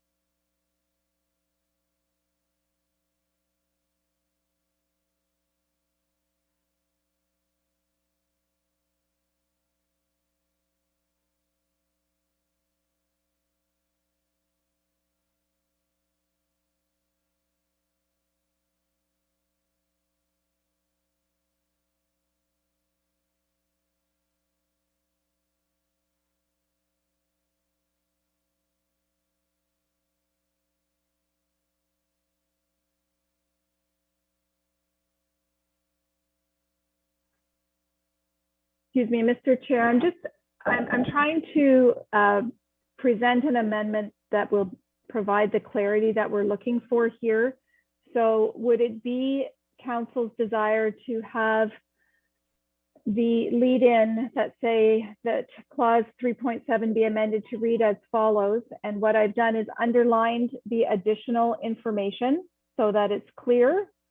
Or would you like that information separate and distinct from the main motion? I think the concern, clerk, is that for any that would vote regarding the amendment, they do not want to be effectively voting on the motion as amended. I would think the clearest way would be to have it separated out, but I'm at the pleasure of colleagues if underlining it for that purpose is sufficient. I'm not sure that it is, but I'll look to some direction from colleagues. It will provide the clarity. The motion as amended will still require a vote. Yes, but right now we're not dealing on the motion as amended. Correct. So I think if there's sufficient clarity for all of us that we're dealing on the amendment with those, I'll call them tweaks, forgive me for the parliamentary reference, but whether that's sufficient, I think we'd have to see that to confirm, clerk.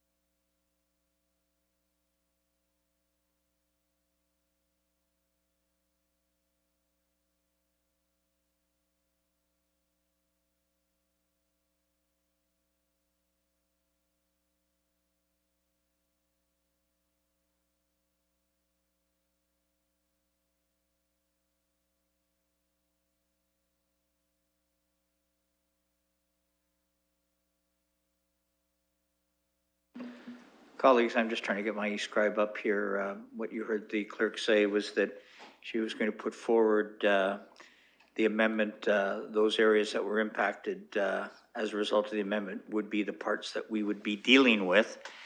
And if that is sufficient for the purpose, then we can deal with that. Clerk, do you want to give us an update of where we are with this now? Yes, for ease of consideration, will just be putting forward the amendments to the clause. They are as follows. An addition at the end of Part B, which is giving me a little bit of grief on formatting, a new Part C, and some additional verbiage at the end of the clause. So if you'll just bear with me while I do the formatting, that amendment will be before you. Thank you.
If the clerk needs a few minutes, we can excuse ourselves for just a few minutes. Colleagues, I know that seems a little different, but clerk, what's your pleasure?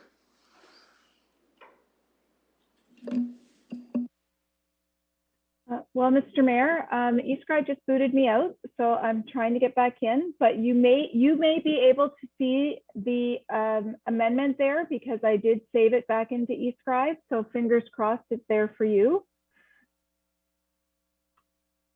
And can you take us through it as best, or we certainly have the clerk in chambers that can walk us through this too. Ms. Westlake Power, it's not there, unfortunately.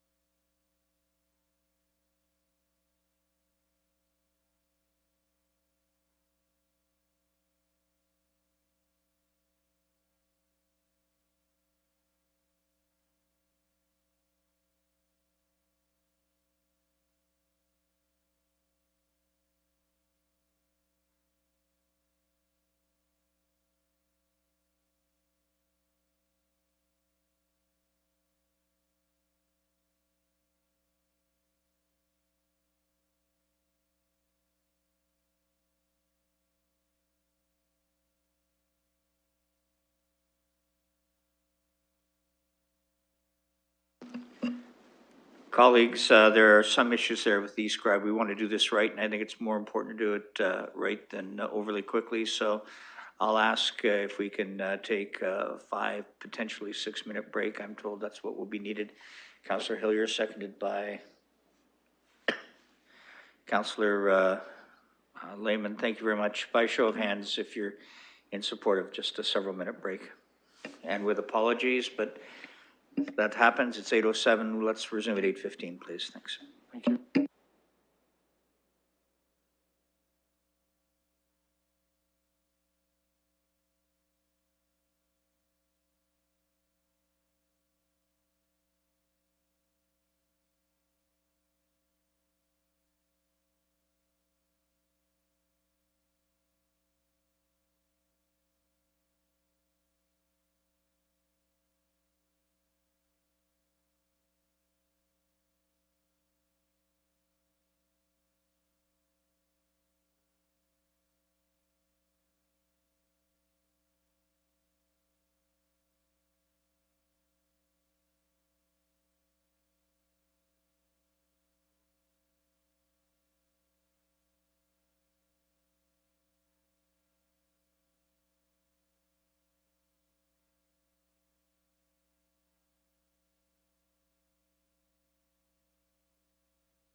So colleagues, eScribe has, and for the benefit of the public as well, eScribe, which is our communication tool for our agenda, which would include our motions and our amendments and the like, has crashed at the within our clerk's office.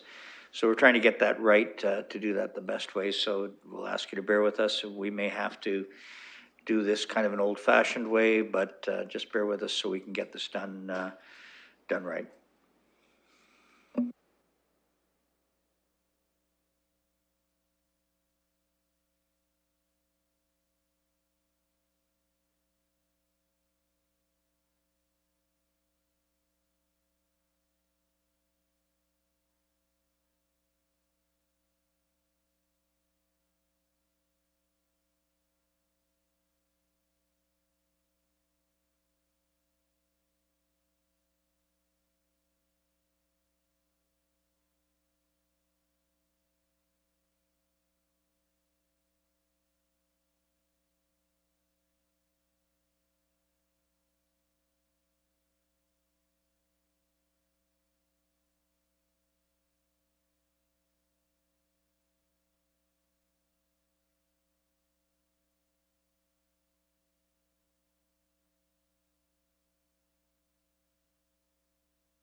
So colleagues, it looks like I think we're there. So with that, I'm going to ask for screens on, please, to confirm quorum.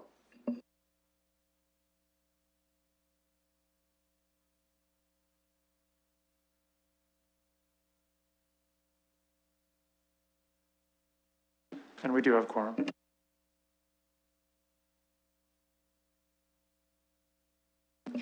I'll go back to the clerk, Barb.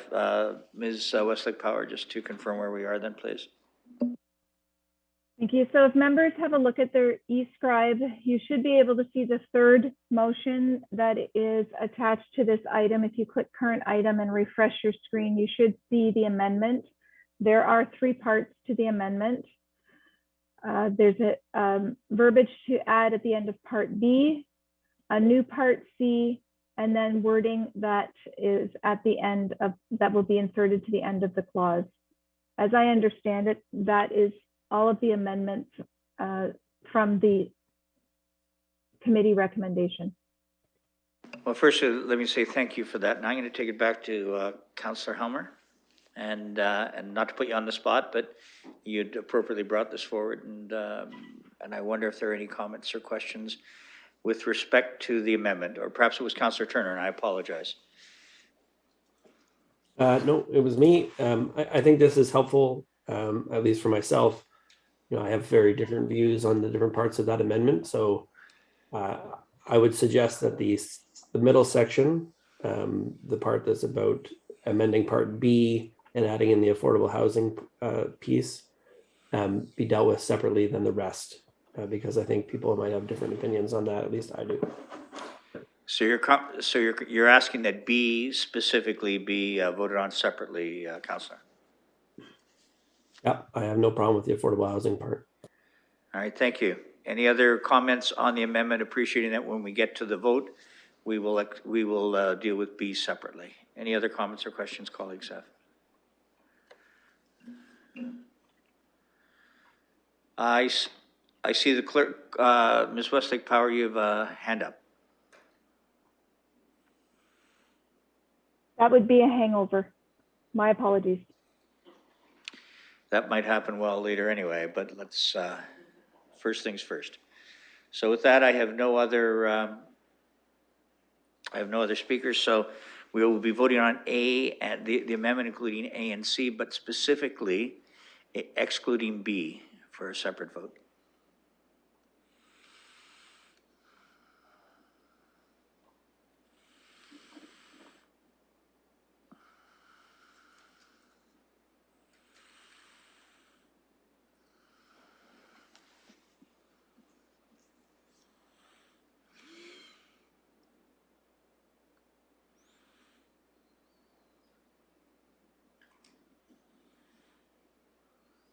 I'm sorry, Mr. Mayor, I'm not sure which vote you want open at this time.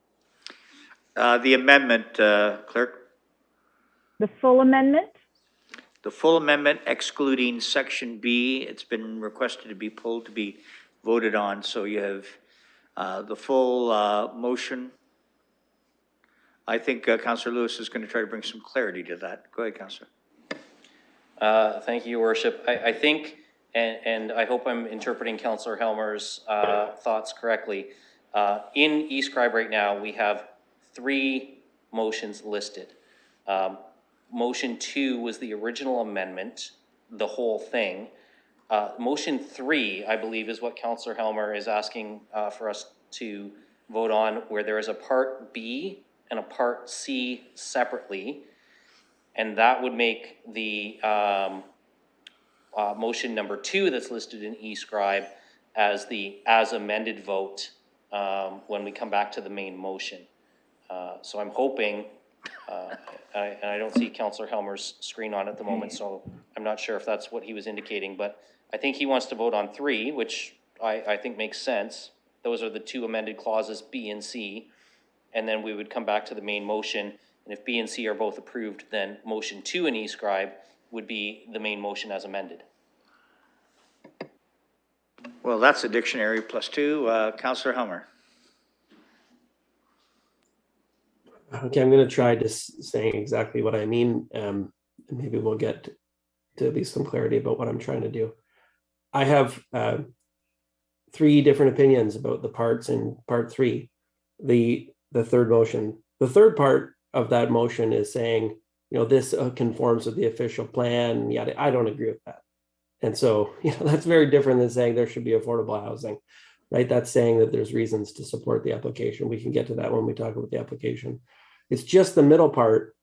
You know, the very first part is talking about how tall the building should be, how many units there should be. I don't agree with that part either.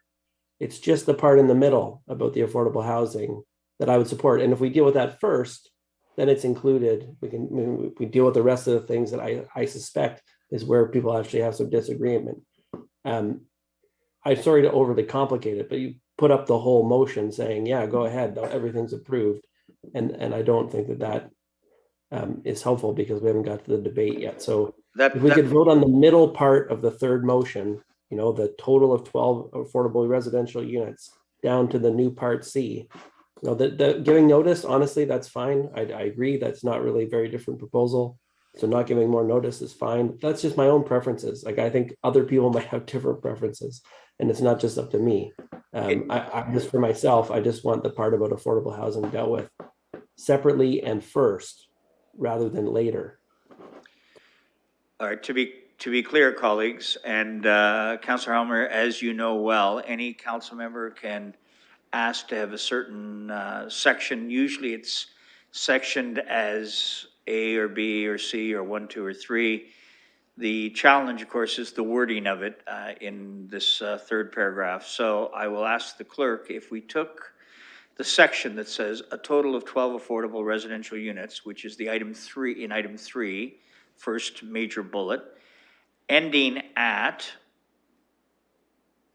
the tenant selection process for the affordable units. So there are 3 bullet points. Have I got that correct, Councillor Helmer? Yep. All right.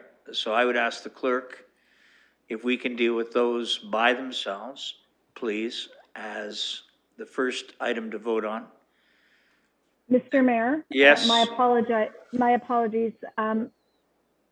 Trying to parse it out like this and not revising the whole motion, I have dropped off an additional amendment. So if you can afford me another opportunity to piece this apart with all of the amendments, I'll put them up in pieces. So there's an amendment to Part A, and I'll do them individually in each part. I think I have an understanding of what we're trying to do, but it will result in several motions for us to vote on. And then let's do it that way, clerk. And as long as the parts that need to be separated out at the request of council members are done accordingly, and then we'll get on with this, whatever the decision is by council members.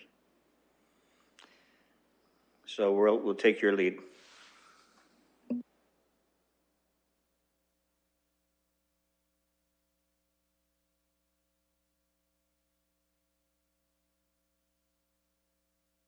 I will say, as that's being done, this has been made to be particularly complicated and needn't have been. I'll leave that there.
Colleagues, we will get to the right place, and we will start, I think, when we're ready to do this, from the top down, but we will ensure that we've separated out areas that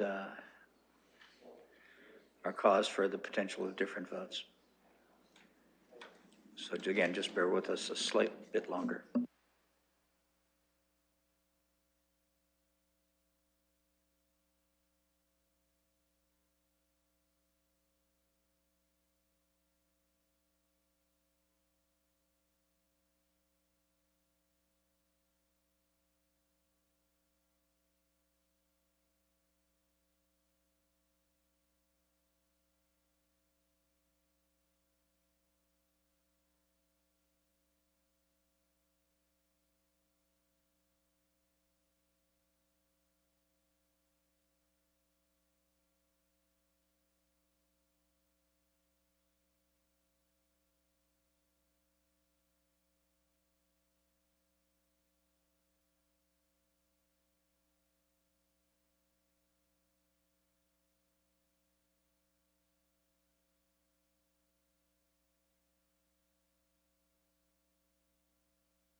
there. Colleagues, you're going to see when you go into eScribe and refresh your screen now, please, you're going to see these pieces that will be broken down, and we'd like you to start to review them right now so that we can get to the voting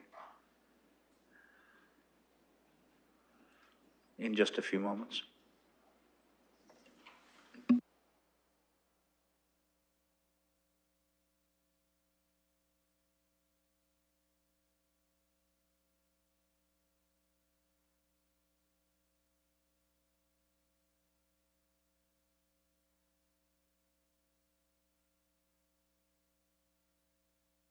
I'll call on the clerk then to confirm which components we're voting on first. Clerk, please. Through your worship, as Ms. Westlake Power continues to work on this, Part A has been broken out, and you'll see that as item 3 in eScribe. Subsequent components have been broken out, so B is loaded as motion 4. C will be loaded as motion 5. And a further amendment is loaded as motion 6, and that is at the end of the clause. So with that, this has been moved and seconded. We're on 3, and 3 basically has 3A. Any other comments or questions on this? Councillor Helmer. So 3A is essentially the substance of the actual application. And so on that recommendation that came from Planning Committee, I don't agree with the approval. And I'm going to just talk about why very briefly. We've talked about this application several times. It started out as a 22-story tower, and it came forward actually as a much smaller floor plate, a skinnier tower.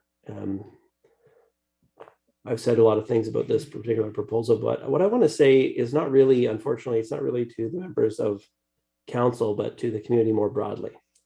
And that is that I'm quite certain that the development proposal is going to be approved tonight. And that's going to be one in a long string of many times our planning staff have recommended to committee that the application should be refused. And then it is approved anyway. And what we've seen over the last year or so is a lot of decisions like that, where planning staff say this is not consistent with policy. Planning committee says it's fine, we're going to do it anyways. And then we're seeing actually quite a lot of appeals to the local planning appeal tribunal as a result. And I think it's really not a good thing that we're seeing that. It's going to be very expensive. It's going to lead to really inconsistent and bad planning decisions. And one of them is right in front of us here tonight with this particular proposal. So I don't think that this is a egregiously terrible recommendation. You know, a 17-story tower in this location, it's pretty close to what I would probably support. This isn't a neighborhood place type in the London plan. I know that's been appealed by the applicant, but the idea in the London plan, we talked in the last debate about Blackfriars Bridge, we talked about how we had to really follow through on our commitment on an EA about the bridge. London plan involved a lot of public consultation about what we should do with our land use in the city. Thousands and thousands of people participate in the development of that plan. Even though it was approved over 5 years ago, some parts of it are still not in force and effect because applicants like Auburn have appealed them. And those are still not resolved even to this day. One of the things they're fighting about is whether this particular piece of property should be allowed to be built something much taller. I'm not convinced that 17 stories is appropriate here. I probably could be convinced that 12 stories could work here. Even that would be much higher than what's allowed under the neighborhood place types, but I think I could get there. And, you know, we've got the West Woodfield Heritage Conservation District Plan, which again, developed with public consultation. You know, go into the plan, what should be in here, what should be on the edge of this district, how should we preserve the Heritage Conservation District in this area? And this goes against it, right? We know if we approve this building that it would be going against it. That's why the staff lay out very clearly, for these many reasons, you should refuse the application. And we're just saying, go ahead and do it anyway. And I'm sure that's what's going to happen tonight. And so I'm not really trying to convince anybody because I don't think that that actually is likely to work. What I'm saying to the community is we have to resist this kind of decision making, and we have to try and stop it, because we're going to get some really bad planning decisions. This one, I think, is not really in the category of really bad. I think it's a bit taller than should be allowed. But we do need to intensify. And yes, it's not in the downtown, but it's close. It's very close to downtown. And I would support something that was more intensity on this site, but not something this tall. I just think it's too much for this neighborhood, too much for the edge of Woodfield. And we do have to, when we pass things like the London Plan and Conservation District plans, actually stick to those things. It's not fair to people to just do things that are totally against those policies and those plans. We've been doing it repeatedly, and I really hope we stop eventually. Thank you. Any other comments or questions? Councillor Van Holst.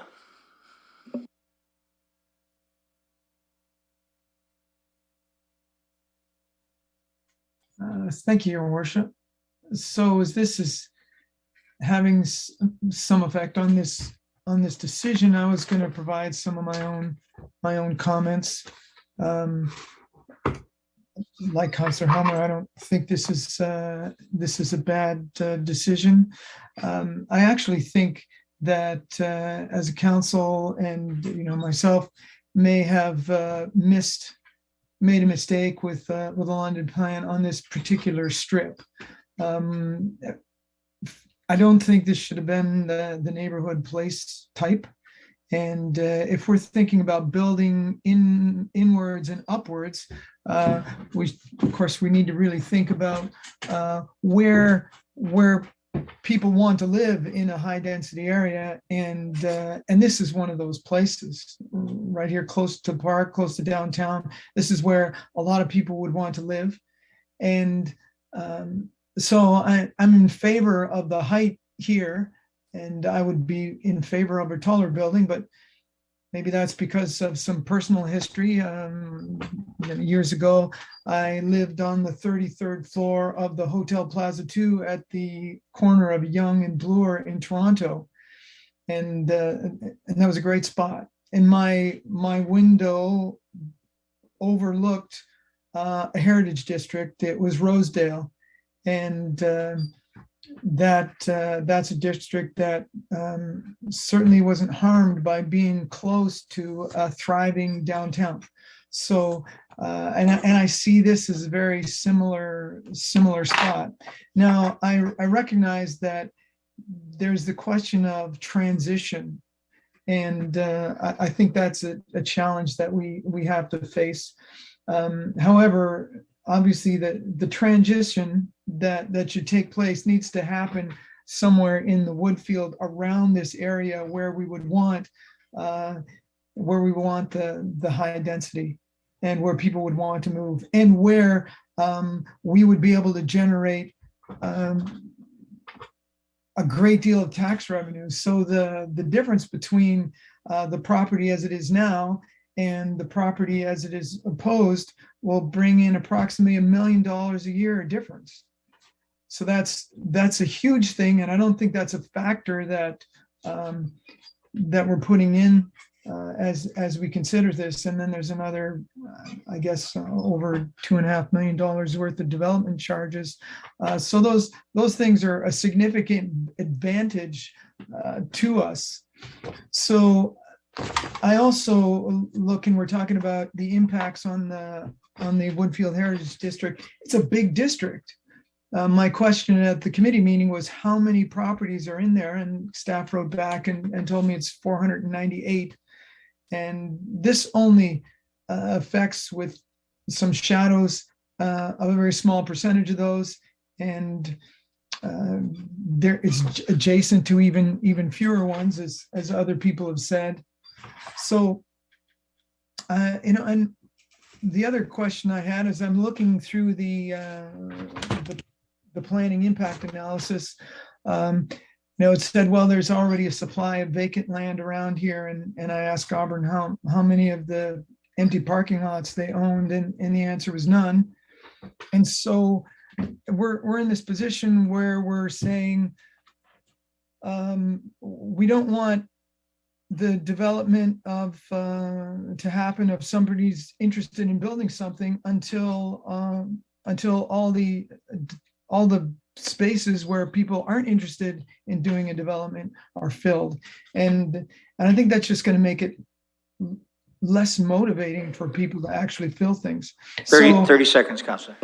Right. So I think I've covered quite a few of the notes that I've written down here. There'll probably be some opportunity to mention any more if there are. But that's my perspective on this one. I think this is the place for development. Thank you. Any other comments or questions? Councillor Hopkins, please. Yeah, thank you, Your Worship. And I did not support the committee's recommendation coming out of the Planning Committee meeting. And I will not be supporting this portion of the motion. And it's interesting. We've become sort of a council that we really can't convince anyone right here and now to change their mind. And I agree with Councillor Helmer when he says it's not about making those, being open to being convinced that we've got it wrong. And I try to do that quite often, but I think we're not there right now with this application. And listening to everyone, I really question the fact that we sit here and we're the experts. Somehow the recommendation coming out of staff was to refuse. I'm sure we read all the reasons why this should be refused, this application. And this has been before us. This is the third time. We've seen it come from 25 to 22. Now we're down to 17 floors. The units have changed, maybe about 15 units lower than the original application. But I've heard loud and clear that from the community that this is highly intense for being across from Victoria Park. It is a unique situation, and that should matter. I think there's opportunities there that the applicant and city staff should continue to have those conversations. I'm not prepared to just completely say that our policies don't matter. They should matter. There's flexibility in our policies, for sure, that they really should matter. The London Plan, 4 years of planning, 2 years of community input. And here we are, just chipping away at it. And that does not feel right for me. I think the over-intensification of this unique site is something that we can't just, I don't want to be part of that legacy that we have just decided to do here at council, because we know where this is going to go tonight. So I won't be supporting this. Thank you. Any other comments from colleagues? Councillor Turner, please. Just a clarification, because I understand this was, we were talking about the referral, and at some point we'd have some debate on the main motion, but it's starting to sound like they're bleeding into each other. Often happens, Councillor Turner, I've only been in this role 3 years, and that does not surprise me, your comment, but we are trying to keep this to the amendment, and I appreciate you clarifying that. And I will challenge colleagues to do that as best they can. Thank you. Did you have any other comments you wish to make, sir? I'll wait till we get to the main motion then. Fair enough. Thank you. Any other comments or questions? I see none. We'll call the question on this portion of the amendment.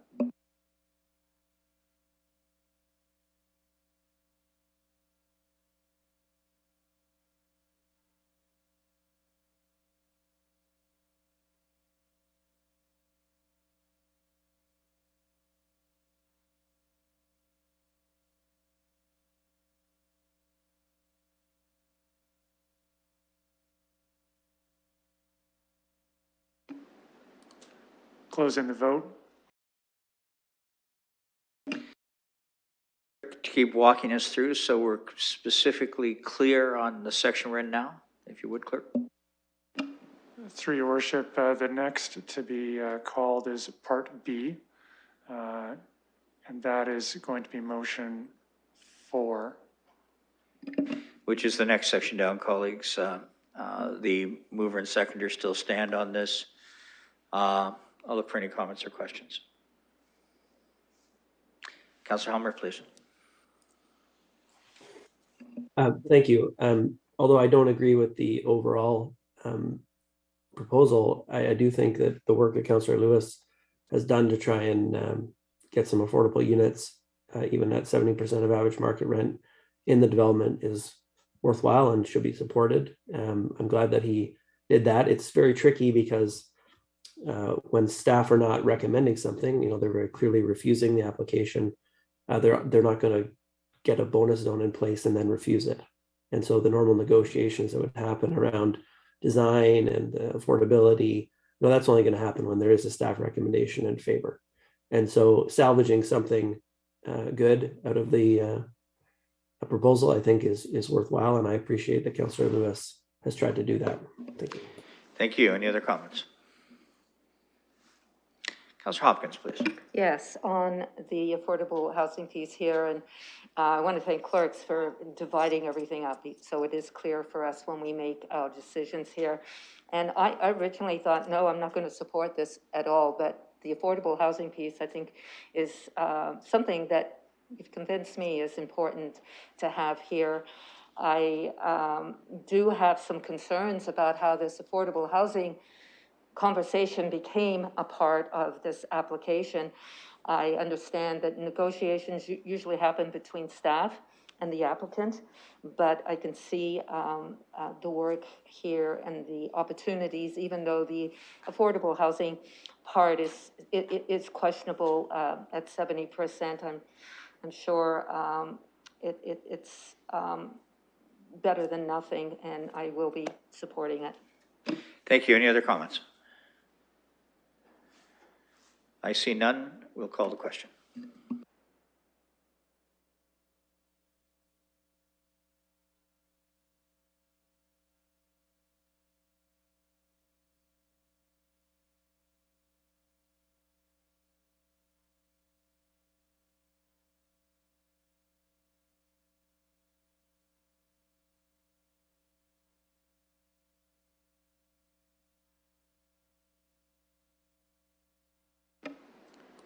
Closing the vote. Motion carries.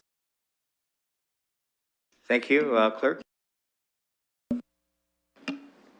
Your worship, the next to be called is Part C, and that relates to further notice. Thank you very much. Comments, questions?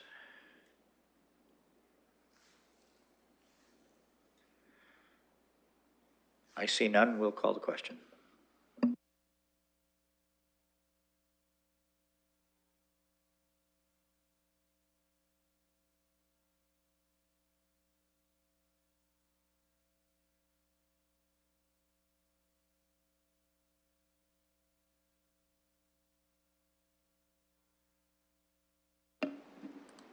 Closing the vote. Motion.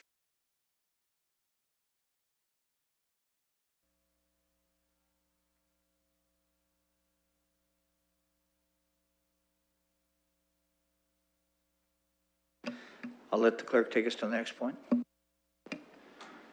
We did break out, through your worship, we did break out the final portion, and that's an end of the clause, it being further noted. Colleagues, that's item 6 on the bottom of the of your agenda item. Comments or questions? Councillor Turner, please. Thanks, Your Worship. Surprisingly, this is the one I have the most problem with.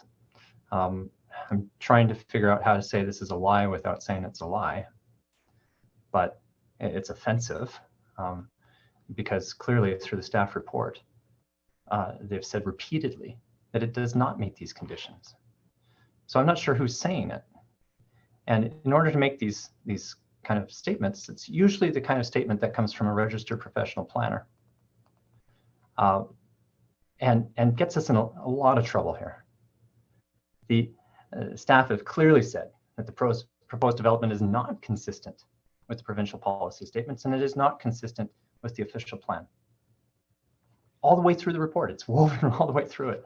So for us to turn around and put a clause in here that says that it is fantasy. So I hope you'll defeat this, because this is sliding something in that makes this look even worse than it is. Thanks very much. Other comments or questions? Can I just confirm back, was this, I'm not sure I saw this in the piece coming from Councillor Lewis in terms of the confirmation to the official plan and the PPS. So maybe I can just go back to clerks and confirm where this came from, or to staff, this section. Your Worship, I can speak to that. On the November 9th, 2021 communication, there is the very end of the proposed amendment, and that is where it refers to the proposed development being consistent with the provincial policy statement. That wording that you see before you was taken right out of the communication. Thank you. Other comments or questions? Councillor Lewis.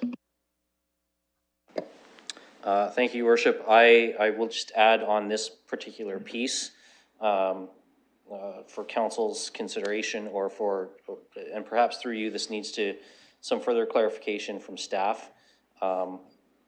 This wasn't language that I specifically asked for. This was language that came back in working with staff in terms of both clerks and planning folks in terms of what is appropriate in terms of the language in the amendment. So I will confess that I'm a little bit at the mercy of staff here in terms of why this language is necessary or not, because I shared my intent with them, and this was the language that came back. Well, then let's, if that's all right, let's go to staff and get some clarity around this. Mr. Kosfis, what's your best advice? Through your worship, I know in the past, typically when motions are drafted for council, that they are to be consistent with provincial policy statement and the official plan. I'm not sure if that's where this came from or not, and my apologies for that. Mr. Barrett was away, and I don't know if he has anything to add, but I'll defer to Mr. Barrett. Well, let's go to Mr. Barrett. Your thoughts on this particular portion, this item 6. Through your worship, I apologize. I wasn't here when these discussions were being held, and I wasn't privy or party to any of them. So I really can't make any comment on where this came from. I'm going to ask, thank you for that. I'm going to ask Clerk Saunders, just I believe she's got a comment on this. Thank you, Mr. Mayor. Whenever a planning application is being approved or denied, there is now a requirement for council to give the reasons behind why they're approving it or denying it. That's required now and has been required for a few years. So you'll notice that at the end of any of the clauses that are approving an application for a zoning bylaw amendment, for example. The wording was taken generally if council is,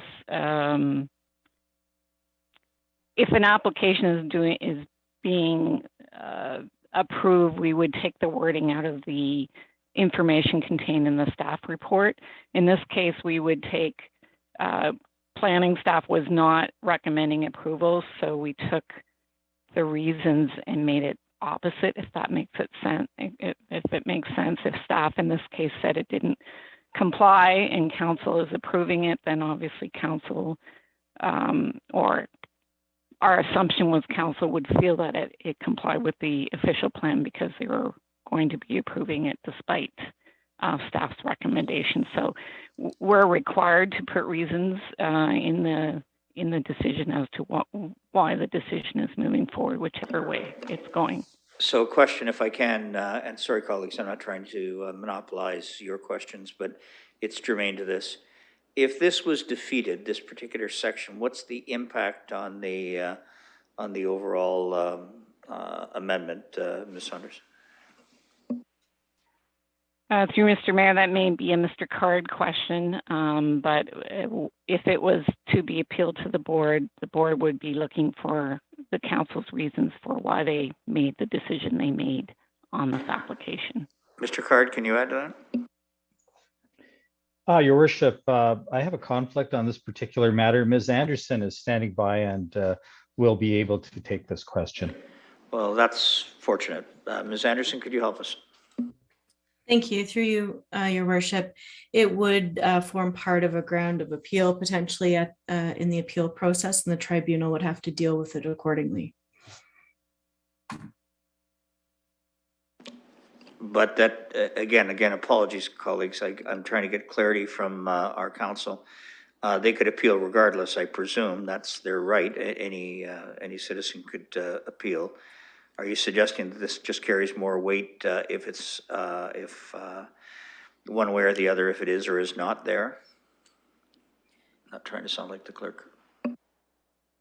Through you, or to you, Your Worship, not necessarily to wait. It would just simply form part of the reason for the appeal, and the tribunal would need to decide whether the decision itself was valid, whether it needs to go back to council, whether it has jurisdiction, et cetera. It would form part of that discussion at the tribunal.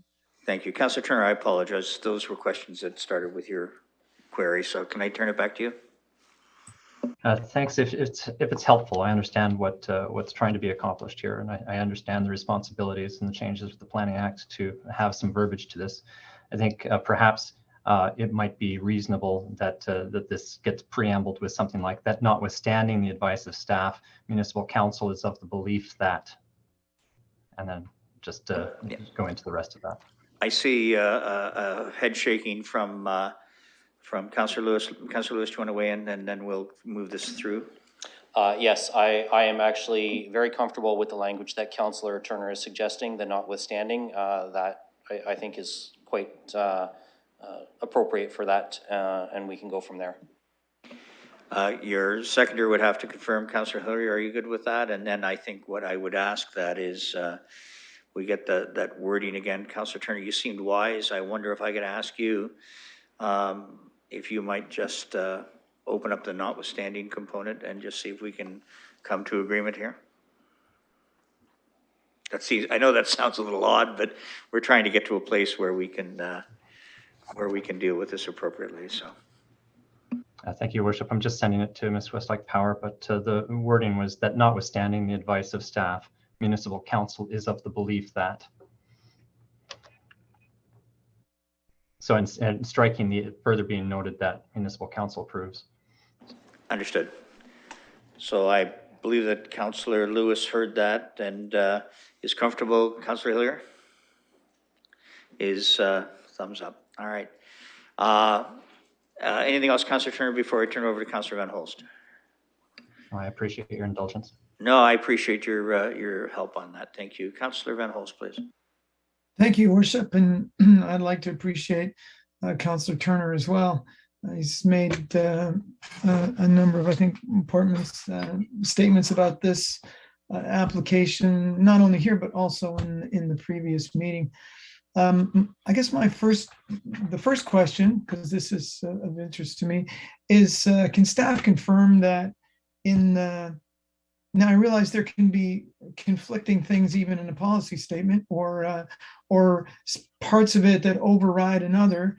And can we just confirm that in the provincial policy statement from 2020, it actually does promote intensification and redevelopment in appropriate locations? Mr. Barrett? Yes, through your worship. In fact, yes, that is the provincial policy statement. Okay, so we're okay. Councillor Thank you. And then, yes, and is that statement, is that linked to while conserving significant heritage resources? Is that or is this a separate part of this, or is it just is this an added portion to that? Mr. Barrett?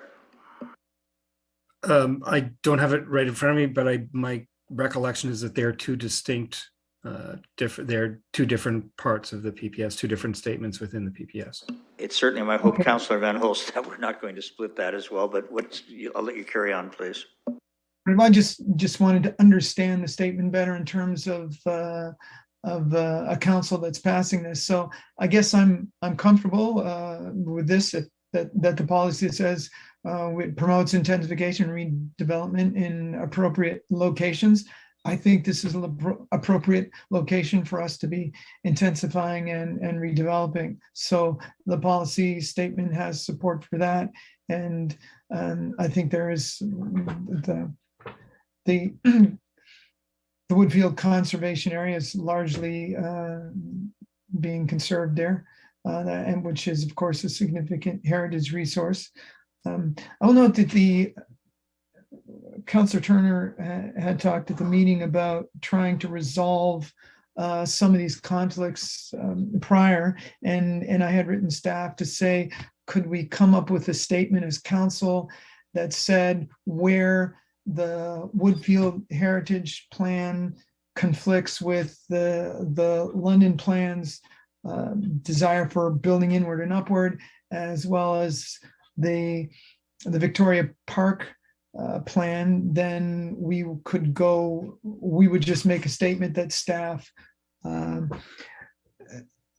favor the London Plan and the Victoria Park plan.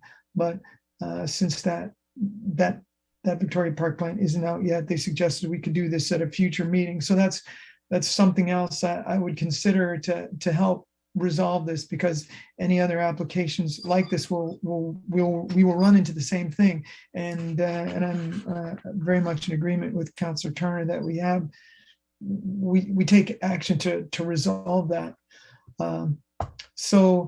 Thank you. I think I'm satisfied with this and the wording that we've landed on. Thank you. Any other comments? Colleagues, we're dealing now with item 6. I see Deputy Mayor likes to weigh in. Yes, I'd like to ask some questions about this particular clause to our staff. So in the original application and the original staff report, staff makes specific reference to refusing it for basically the same two reasons that are being listed here. However, my understanding from the changes we've made is we've added a bonus zone, and if about 10 stories was allowed under the official plan and then it's rezoned to 12 plus bonusing, does it not at that point conform with the 1989 official plan? And my second question is, given Mr. Barrett's answer to the first one about the provincial policy statements saying that's in there, how does it not agree with the provincial policy statement when it is intensification and redevelopment based on staff's recommendation? And I guess my question is, given the changes and adding a bonus zone, does that change staff's opinion in 1 and 2 in the staff report, which was counter to these 2 points? I'm trying to reconcile, because I agree with Councillor Turner's concerns in this section, and I wanted to ask if those changes that have been made to the other clauses in it change the interpretation of those things for our staff. Mr. Barrett, I think there were 2 questions in there, but there could have been more. I'll let you parse that as best you can, and then we'll keep going. Through your worship, none of this changes the staff opinion as it relates to the application. So I think that's the first point. The point that's being made with respect to the provincial policy statement, the deputy mayor is correct. This application and what council is debating this evening does meet provincial policy statement intent with respect to encouraging intensification and redevelopment within the settlement area boundary and opportunities for intensification where services are available. So it does meet that intent of the provincial policy statement. So it's how that policy is applied or how that is interpreted is based on the overall view of the application and the recommendations and the position that's been taken on the application. The position and the opinion that was provided to you by staff was that this application be refused for the number of reasons that were outlined. And as it relates to the negative sense of whether or not it met that provincial policy statement requirement for intensification, it was within the context of the staff report that said that the intensification of this level was inappropriate. And for that reason, it wasn't meeting the intent. So one can read it either way. The provincial policy statement says that intensification is appropriate. That doesn't mean that intensification is appropriate in all places and at all levels of intensity. And I think that's what, at this point, council is determining based on council's position on this application, whether or not this level of intensification is appropriate and meets the intent. Deputy Mayor. That's helpful, and I appreciate Mr. Barrett's answer. That provides some clarification on that one bullet point for me. Thank you, Councillor Lewis. Thank you, Your Worship. If it makes it simpler for colleagues, and based on the discussion that's been ongoing around this particular section and the fact that this language was something that was part of the staff's development of the appropriate language, if it's more helpful for colleagues to have the second bullet point, the proposed development conforms to the official plan 1989 dropped. I'm happy to remove that piece and just leave the proposed development is consistent with the provincial policy statement, which promotes intensification and redevelopment. That, if we can just go with the first bullet and drop the second, I'm fine with that. So I need to jump in here, Councillor. I'm not sure that it may be helpful, but are you suggesting that the second line, it being further noted, is eliminated? Because otherwise, what it says there is of the belief, and what you're indicating, based on what you just heard, I think, from Mr. Barrett, is that the first bullet may be accurate, but the second may not. Correct. That's the first bullet. What I just heard from Mr. Barrett is something that's open to council's interpretation here.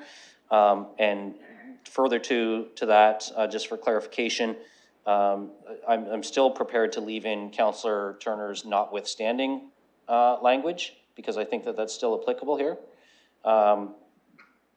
So again, just trying to be helpful in terms of navigating this.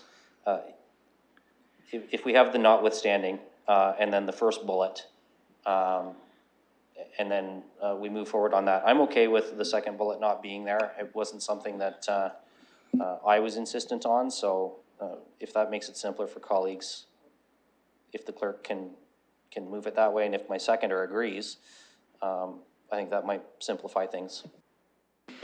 So what the mover's suggesting is that the final bullet be removed, full stop. I don't know the position of the seconder. Good with that? Okay. Any other comments? I'll let the clerk ensure that they've got that ready and they'll let me know accordingly. Typing skills become a very critical, important role when you're the clerk, I think. We'll call the question in just a moment. And they will advise when we can refresh the computer. Your Worship, it is ready to go in eScribe as motion 6. Second bullet has been removed. So I'll give you a moment to look at that, colleagues, the final item.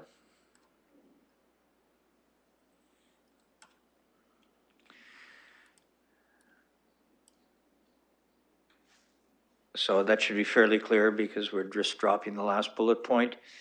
With that, we'll call the question.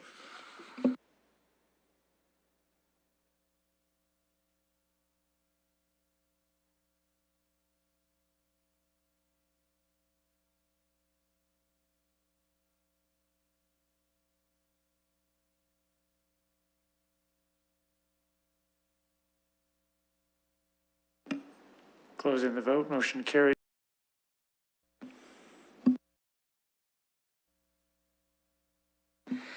Where do we go from here, clerk? We've got all the amendments, I think, done, so we're now to the motion as amended. Is that correct? That is correct. So the motion is amended. I'll need a mover and a seconder. Yes, we do. Moved by Councillor Lewis, seconded by Councillor Hillier. Thank you very much. Comments, questions? Councillor Turner. Thanks, Your Worship, and it's been a long process just to get to the main motion, but attentive work is important. So, if I might just to start off through you, Your Worship, but just ask a question.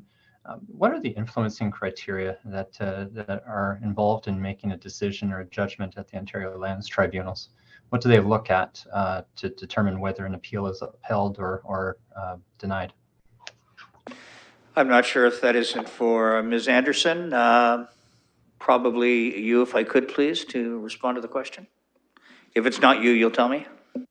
It is me. Thank you, through you, Your Worship. And if we want to discuss this in greater detail, I would suggest doing that in camera, but just generally, the legislation requires that all planning applications be consistent with the PPS and conform with enforced policies of official plans. Councillor Turner. That's the answer I was looking for. Thanks. Keep that in mind for a second. I'll come back to that in a bit. I'm going to agree with a few points that have been made as we go along here and a lot of the arguments in the community. First, there's a housing supply shortage in London and Ontario. That's not new to anybody, and it's something that we as a council have to address. And I recognize that my colleagues who might be of a different opinion on this application are in step with the council's general belief of this challenge that we have to face. The London plan was premised on a growing inward and upward, and that's something I think most of us agree with as well, and it's been cited a few times through this argument and discussion. Also, we want to be able to focus our density where our infrastructure exists, along transit corridors and in the core. What's at debate here is where the core ends and what starts on the other side. One of the challenges with these lines that we have is that people park themselves on the other side of a line, buy property on speculation, because when we move the line, then suddenly the value jumps up. People buy lots of land on the other side of the urban growth boundary because at $20,000 a hectare, an acre, as soon as we move the line, it's worth $75,000 or $80,000 a hectare or an acre. That's a huge value jump. So that's what Auburn did here. They bought it outside, knowing full well. In fact, actually, at Planning Committee, I asked, when did you buy this land? And were you aware of the zoning and Heritage Conservation District rules that were in place at the time? And they said they bought it the year after the HCD was approved, and they knew full well. The official plan and zoning bylaw can be amended. We've heard this discussion a few times, and I've made this argument a few times as well. They're not set in stone. Councillor Lewis has said it's not set in amber. Absolutely not. But they also can't be ignored. And the process that goes through in order to get to the zoning framework's, I think, far more mutable than the official plan, but the official plan can be changed as well. But specific area policies that we have in place, those are pretty solid.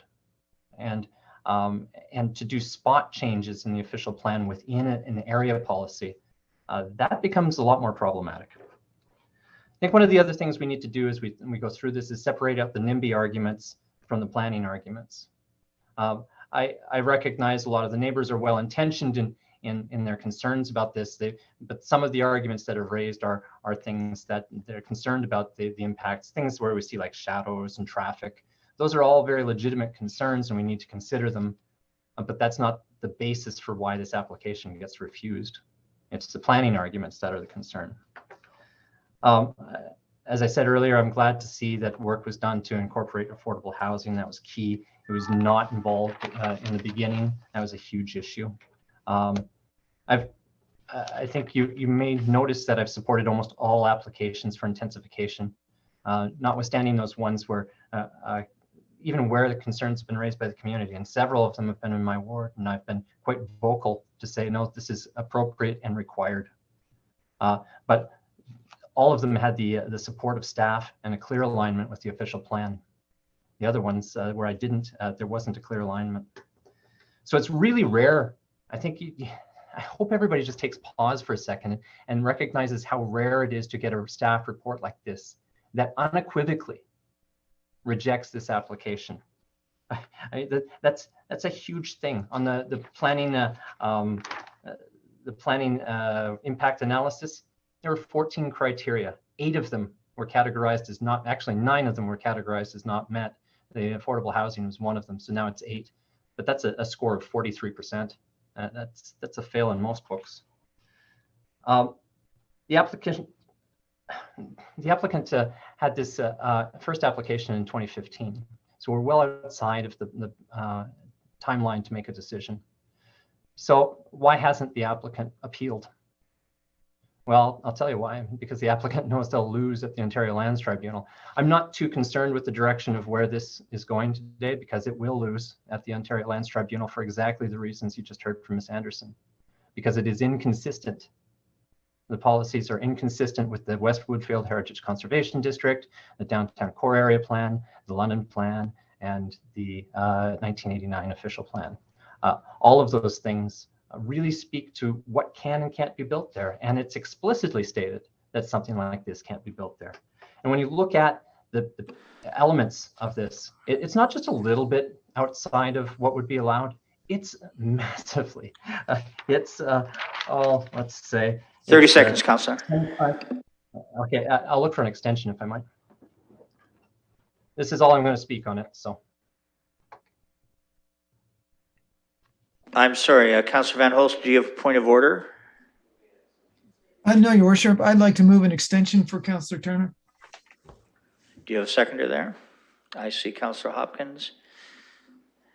I was actually just going to give it, but I think that's probably the appropriate process. I appreciate that, Your Worship. Pardon me? I'm sorry, Councillor Turner, I did not hear you. I said I appreciate that, Your Worship. Yeah, well, I think we've got to move her into seconder. Now we're going to go to a vote on this. Let's do a show of hands. Can we? Screens on. Let's just make this a little bit easier. Those in favor of the extension. Councillor Hopkins, go ahead. Pardon me, Councillor Turner, please go ahead. Thank you, Worship. I'll try not to take too much time, but as I was saying, this isn't just a little bit outside of what's normally allowed. It's massively outside. It's 10 times greater in terms of density. It's normally allowed for 75 units per hectare. They're seeking 800 units per hectare. Even where the max density of multifamily high density residential, 250 units per hectare, or with bonusing 300 units per hectare, we're still at 800 units per hectare is what's being asked here. It's twice the permitted lot coverage. There's 0 landscaped open space when 20% is required. It's 50% taller than would be permitted at its max at 12 stories. So that's what I'm saying. I'm not worried about this actually being built, because it can't be. The Ontario Lands Tribunal will in all my time, this is one of those ones that's so outside, and it's really surprising to see this kind of move forward, notwithstanding what council or what council has put in place in terms of policies in the past, but even more so that what staff had said. There's a way to fix this, and really it's a question of council's impatience more than anything. The Victoria Park Area Plan was meant to be a process to reconcile the West Woodfield Heritage Conservation District and our London Plan policies and our official Plan 89 policies and our core area policies. But we shelved that, and we didn't finish the work. If we finish the Victoria Park Area Plan, whatever that ends up being, if we build within that, then it's going to be really difficult to appeal. But again, we have to do the work. We have to do the consultation with the neighborhood and the stakeholders. And why do we need to respect our plans? Well, number one, our word is our bond. And if we go back on our word, then nobody trusts us. Certainly, it doesn't help anybody's reelection. But more importantly, it creates uncertainty. And we saw this a few terms of council ago, especially in the Fontana Council. What it does is it does not draw investment. In fact, it scares it away. There were no cranes in the sky during Fontana's term because of the uncertainty and ambiguity in terms of what rules would actually apply at any given day. And that it's not just for the neighborhood, but it's for industry and commerce that work and operate here. They need to know that the ground is stable in order to invest here. So I urge you to think long and hard about taking such significant deviation. I recognize what you're trying to do. There's a fast way to get units built, and that's to build within the plans.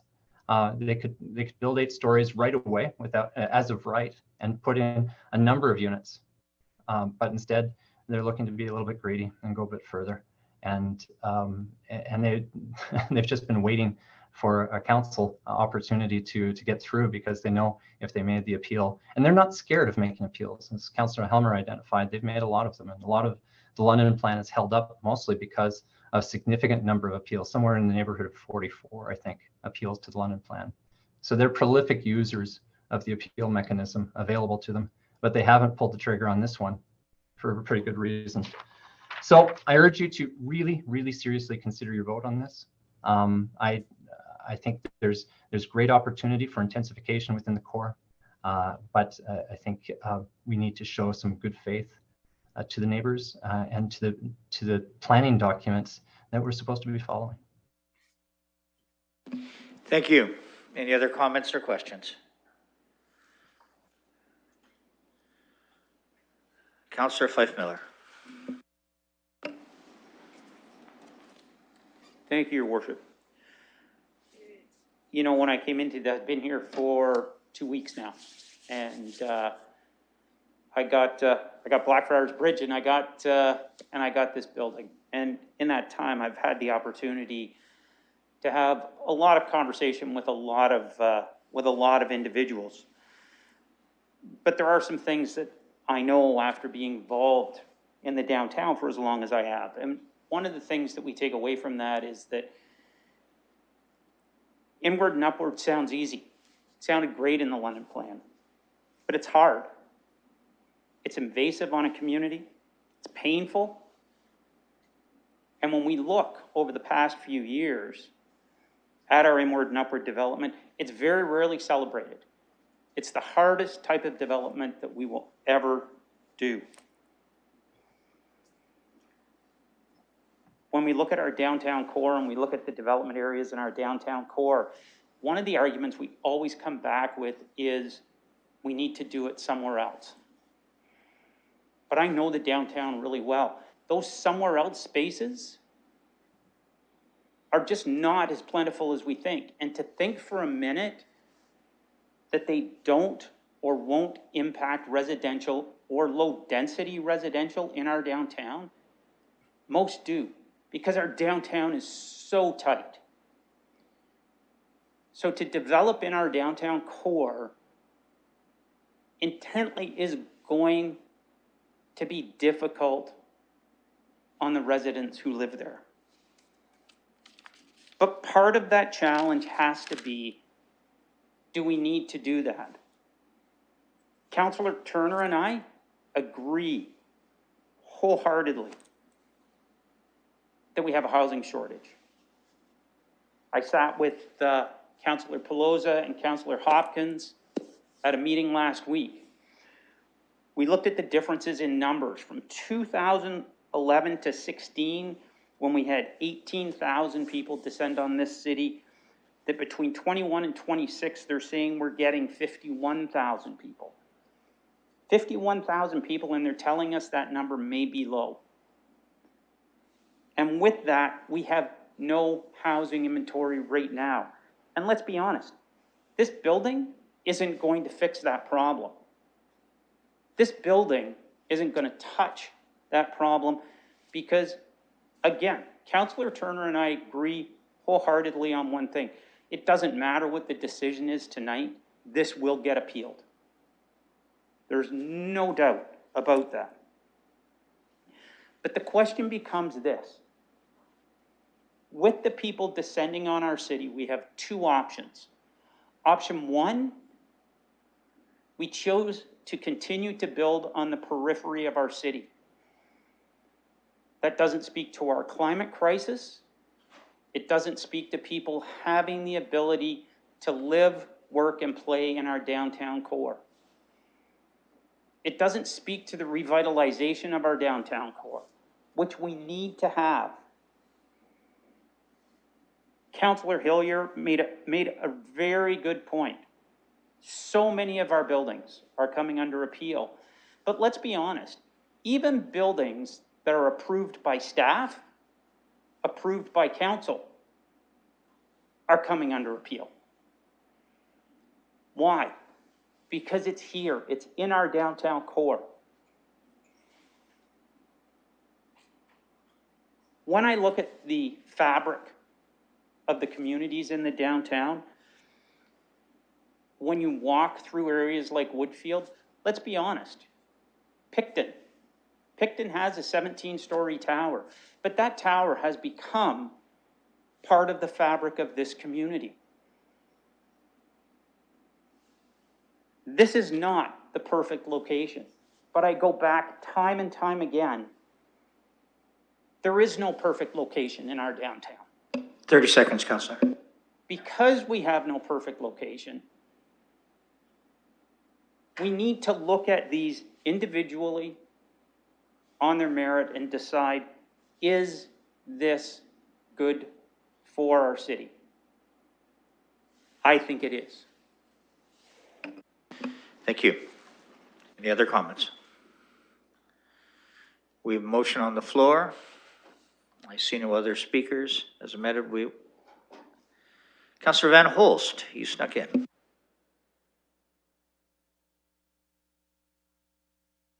Go ahead. Thank you. I did sneak in, although I expected some other speakers as well. So thank you. I'll be supporting this. Gratitude to Councillor Lewis for providing the affordable housing in the mix.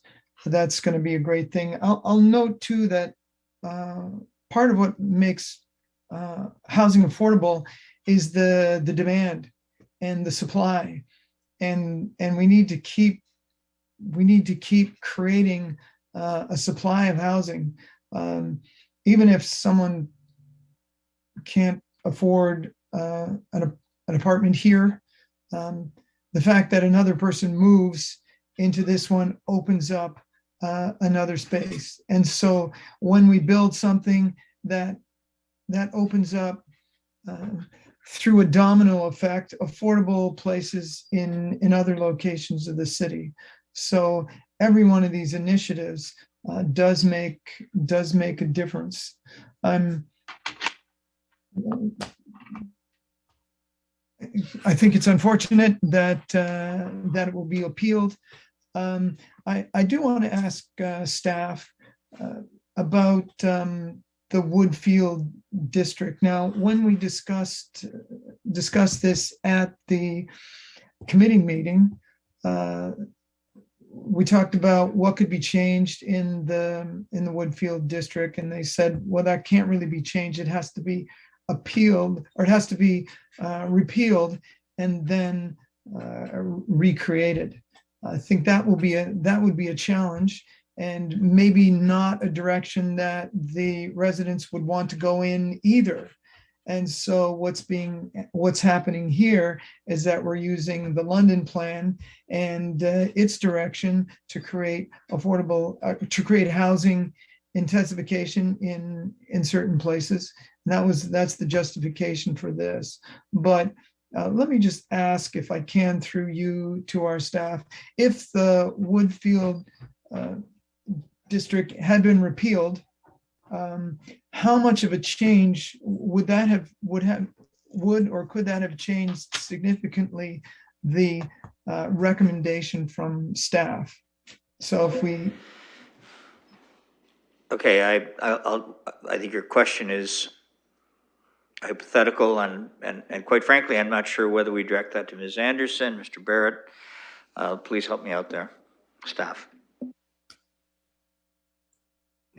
Through your worship, maybe I'll take a cut at the Woodfield plan's a Heritage Conservation District plan. It's adopted under a completely different set of a different act. It has different reasons for being. It's a plan that deals with an identified heritage conservation district and sets forth the policies that would govern that district from a heritage perspective. So if it wasn't there, then it would be one less document that you would have to refer to when you're making a decision as it relates to applications within the area that are now subject to those policies. Councillor Van Holst. Okay, thank you. Well, I appreciate that there's one less document, but my question really was how impactful was that one document on this decision? Mr. Barrett.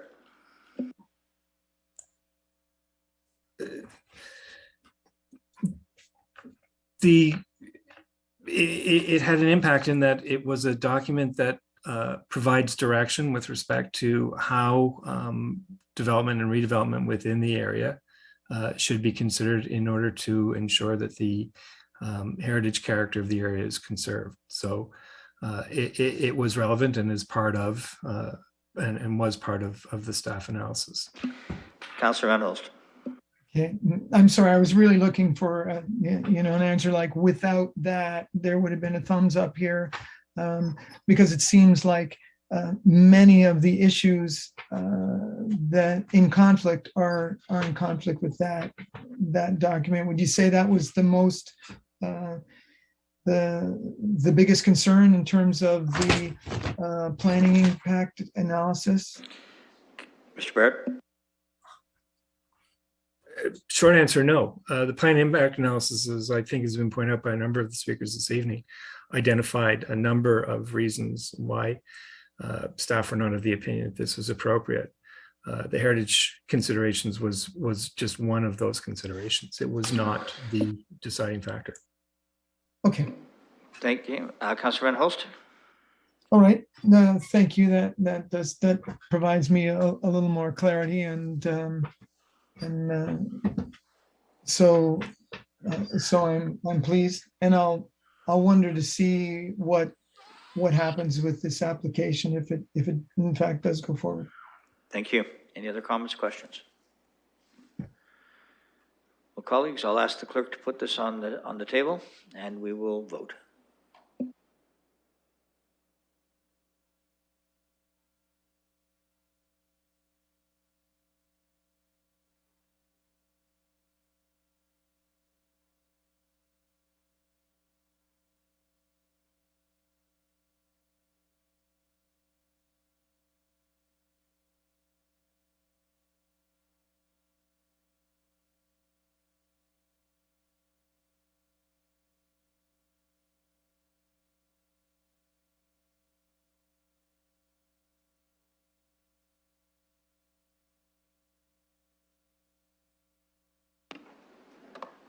Closing the vote, motion carries 8-4.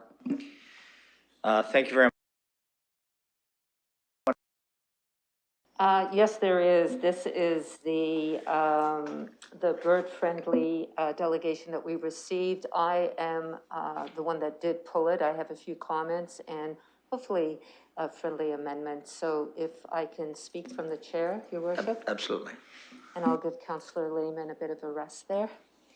So first of all, I want to thank the committee for receiving the Mr. Samuel's delegation. He was before us for the third time regarding the changes to the bylaws and guidelines for the bird-friendly building design, and as well as the pamphlet. And the committee did support as you can see, to add it to the Planning and Environment Committee deferral list. I would like to add a C clause. Mr. Samuels and I spoke after, and he wanted the pamphlet to go forward to EPAC and the Animal Welfare Advisory Committee for review. EPAC, this is where the pamphlet started. I don't see it being a problem. So with your indulgence, Council, I'd just like to put forward an amendment by adding the following new Part C, which is to the fact that the finalized bird-friendly pamphlet noted in Part B above be circulated to the Environmental and Ecological Planning Advisory Committee and the Animal Welfare Advisory Committee for review. I'm going to put that forward. I'm hoping someone will give me a second, but it was suggested this would be the best process to move it forward. I'll just ask Councillor if we've got, if that's been forwarded to the clerk for consideration. Yes. Great. You'll see that in e-scribe, colleagues.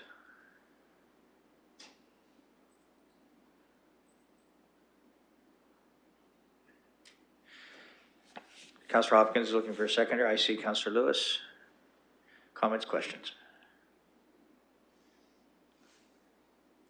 Didn't want to cut you off, Councillor, if you had more to add to that, but no, it's been I moved and think seconded. it's just the process that we need to undertake here, and I just want to thank the committee for recognizing Mr. Samuels. And I'd just like to add as well, at the London Brewing Company tomorrow from 5 to 7, they will be unveiling a bird beer in the city too. So the London Bird team will be there as well. Thank you. Just as we vote, I'd just like to mention there will be an event at Museum London at that same time frame if they have a few extras they would like to bring over. Any other comments or questions for Councillor Hopkins? I see none. Let's call the question.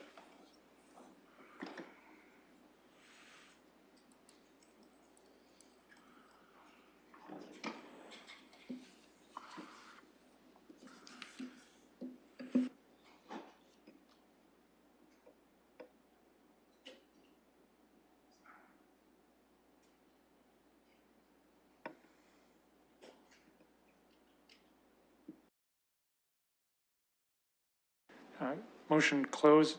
Motion is closed or passed 12-0. Thank you very much, Councillor Hopkins. And that is my report. Thank you very much. And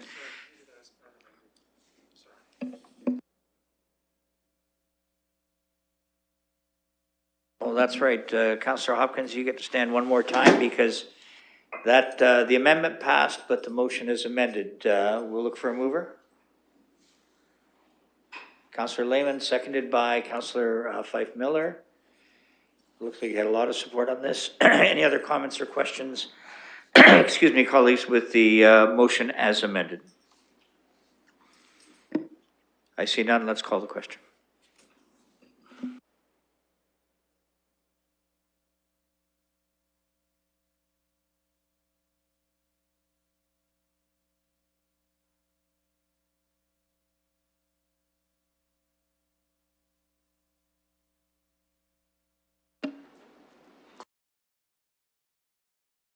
Now, Councillor Hopkins. And thank you very much, and Councillor Lehman for standing so long as well and acting in the position.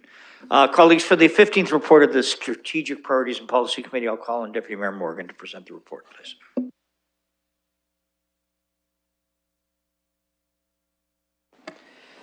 Thank you, Your Worship. The 15th report of SPUC has 13 items on it. I've been asked to deal with item 10, which is 4.2 in the committee report, the Hamilton Road BIA budget request separately.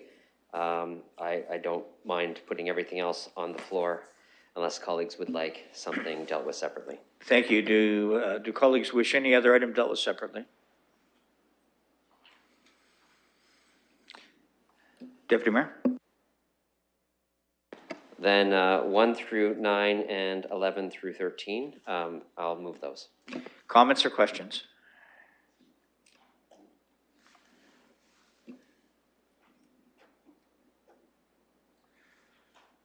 I have no one on the speaking list, therefore we will call the vote.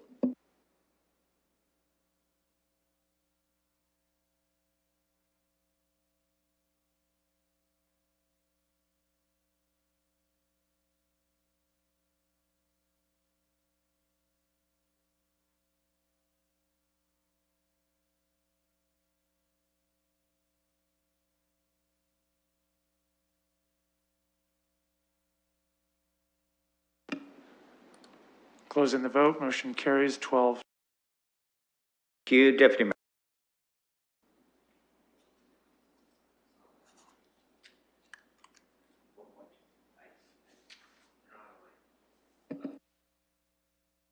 All right, there you go. I was just waiting for a microphone there.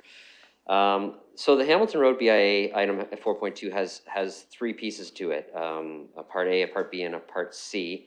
It seemed to be, there was one colleague who voted against, I think all of it, and a number of colleagues who voted against C. So it might be advantageous for me to put just parts A and B, which is deferring it to the 2023 budget request, our budget process, and that the BIA be requested to work with Civic Administration to develop a full business case with proposed funding source for that 2023 budget request. I'll put just A and B on those two items, and then I'll deal with the one-time grant separately.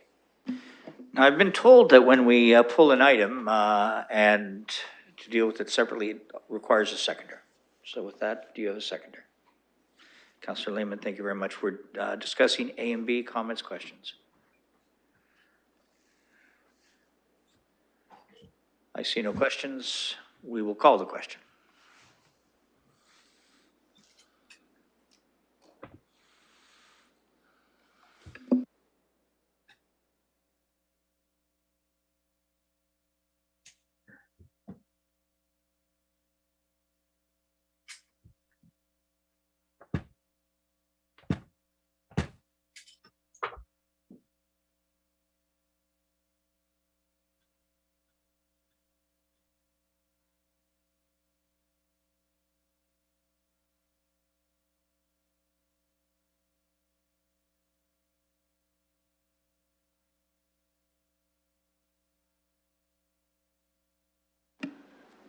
Councillor Hopkins, Councillor Hillier, Mayor Holder. Closing the vote, motion carries 10-2.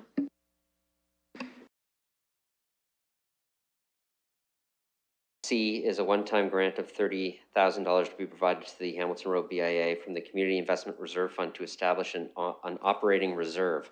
I'll put that on the floor. And are you moving that, Deputy Mayor? Do you have a seconder? Councillor Van Holst. Comments, questions? Councillor Van Holst. Thank you, Your Worship. So we did discuss this at length at the committee, and I want to thank all the councillors who did supply their support for this. I think it's an important thing. I won't go into it in detail, though I could try and say many wonderful things about the Hamilton Road area and its BIA. Thank you very much. Any other comments or questions? Seeing none, we will call the question.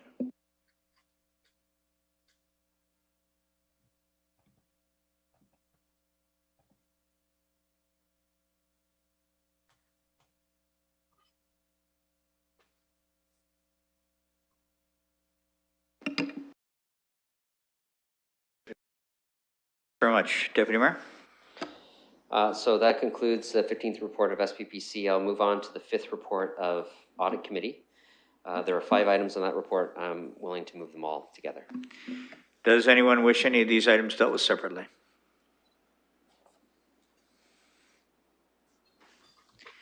Deputy Mayor. I will move those. Comments or questions, colleagues? I'll call the question.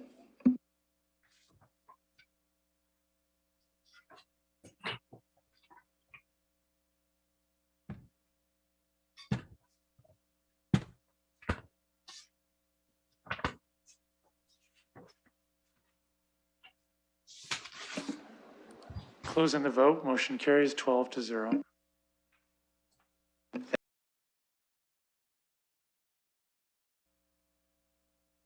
Colleagues, there are no deferred matters nor inquiries of which I've been made aware, nor emergent motions.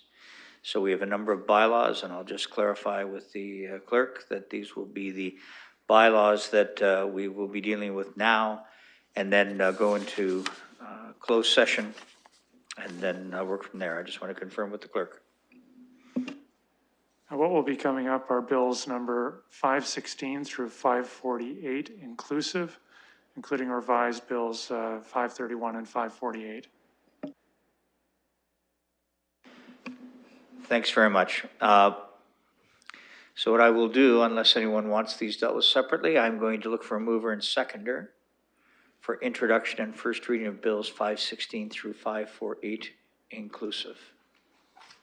Do I have a mover? Councillor Hillier, seconded by Councillor Hopkins. Thank you. Your worship, sorry. No, I'm that's little not a bit- second. Councillor Hopkins, please. Yeah, sorry. Bill 548 is, I just want confirmation that it's, I didn't support that, the Wellington, is that the amendment or? Let's go to the clerk to clarify Bill 548 and also 531. I think that would be appropriate. Clerk.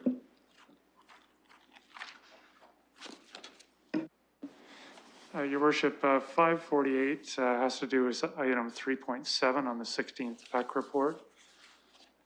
And I'm sorry, I missed the other bylaw or bill number that you were referring to. I'm referencing 531 since we're there. Your worship, 531 also deals with 3.7 of the 16th PEC report. So if that's the case, Councillor Hopkins, you'd like those dealt with separately? Yes, please. All right, thank you. Does anyone wish to have any of the other items dealt with separately? We will be excluding in the first bylaw review 516 through 548, exclusive of the two Wellington Street bylaws. Thank you, Councillor Hopkins, for that.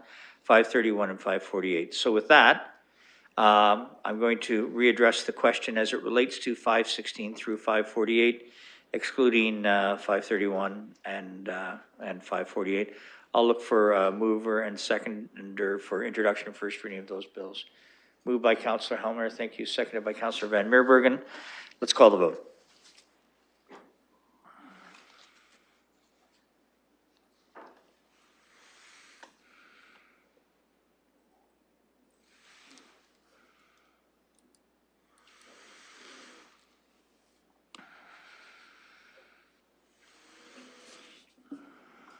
Ms. Westlake Power, I'm just reading the wording and it includes 531, or rather excludes 531, but not 548. Just want to confirm it's 516 to 547, excluding revised Bill 531. That's all correct? That's correct. So 531 and 548, the revised bills will be called separately. Great, thank you.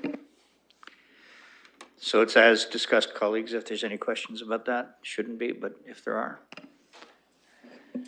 Thank you. In closing the vote, motion carries 12-0. Thank you, colleagues. Now I'll be looking for a mover and seconder for second reading of bills 516 through 547, exclusive of 531. So I'm just not referencing 548 till the second vote. I've got a mover and Councillor Fife Miller, seconder, and Councillor Hopkins. Any discussion? We'll call the question.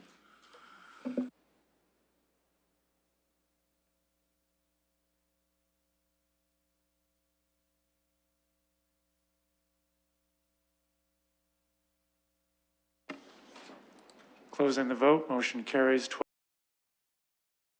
Colleagues, for bills 516 through 547, exclusive of Bill 531, for third reading enactment of those bills, I'll look for a mover and a seconder. Moved by Councillor Hillier, seconded by Councillor Lehman.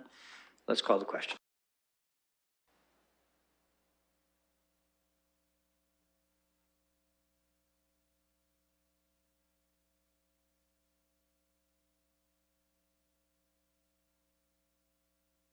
Closing the vote, motion carries 12-0.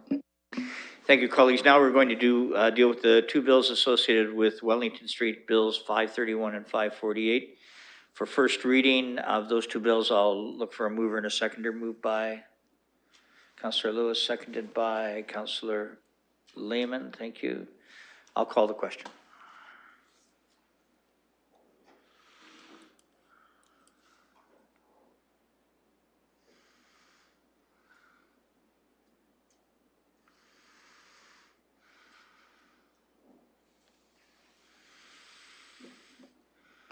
Closing the vote, motion is carried 8-4.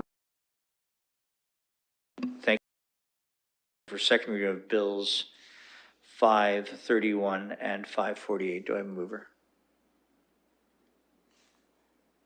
Councillor Lewis, seconded by Councillor Hillier. Any discussion?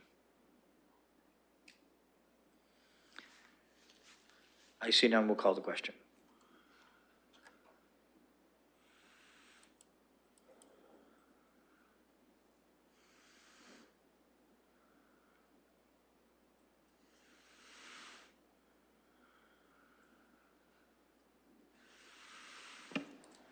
Closing the vote, motion carries 8-4.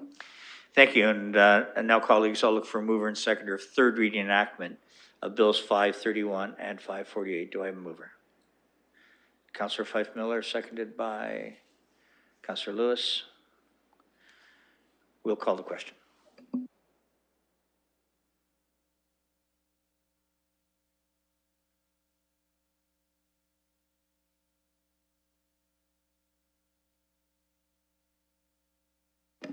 Closing the vote, motion carries 8-4. Thank you very much. For the benefit of the public now, council is going to move into closed session to deal with several items. In a moment, I'll ask the clerk just to advise the public what those items are and what we'll be dealing with. And I'm going to start by looking for a mover and a second to go into closed session. Moved by Councillor Hopkins, seconded by Councillor Lehman. We'll call the vote. Can we do a hand vote on this, clerk? Those in favor, by show of hands, screens on, please.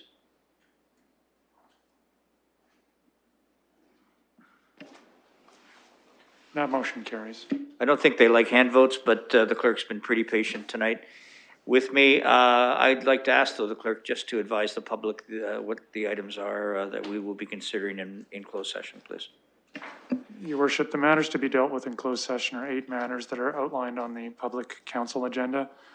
They include a personal matter regarding an identifiable individual with respect to the 2022 Mayor's New Year's Honors List, several matters related to land acquisition, a matter related to labor relations and employee negotiations, a matter regarding solicitor-client privilege, and a matter related to the security of the property of the municipality.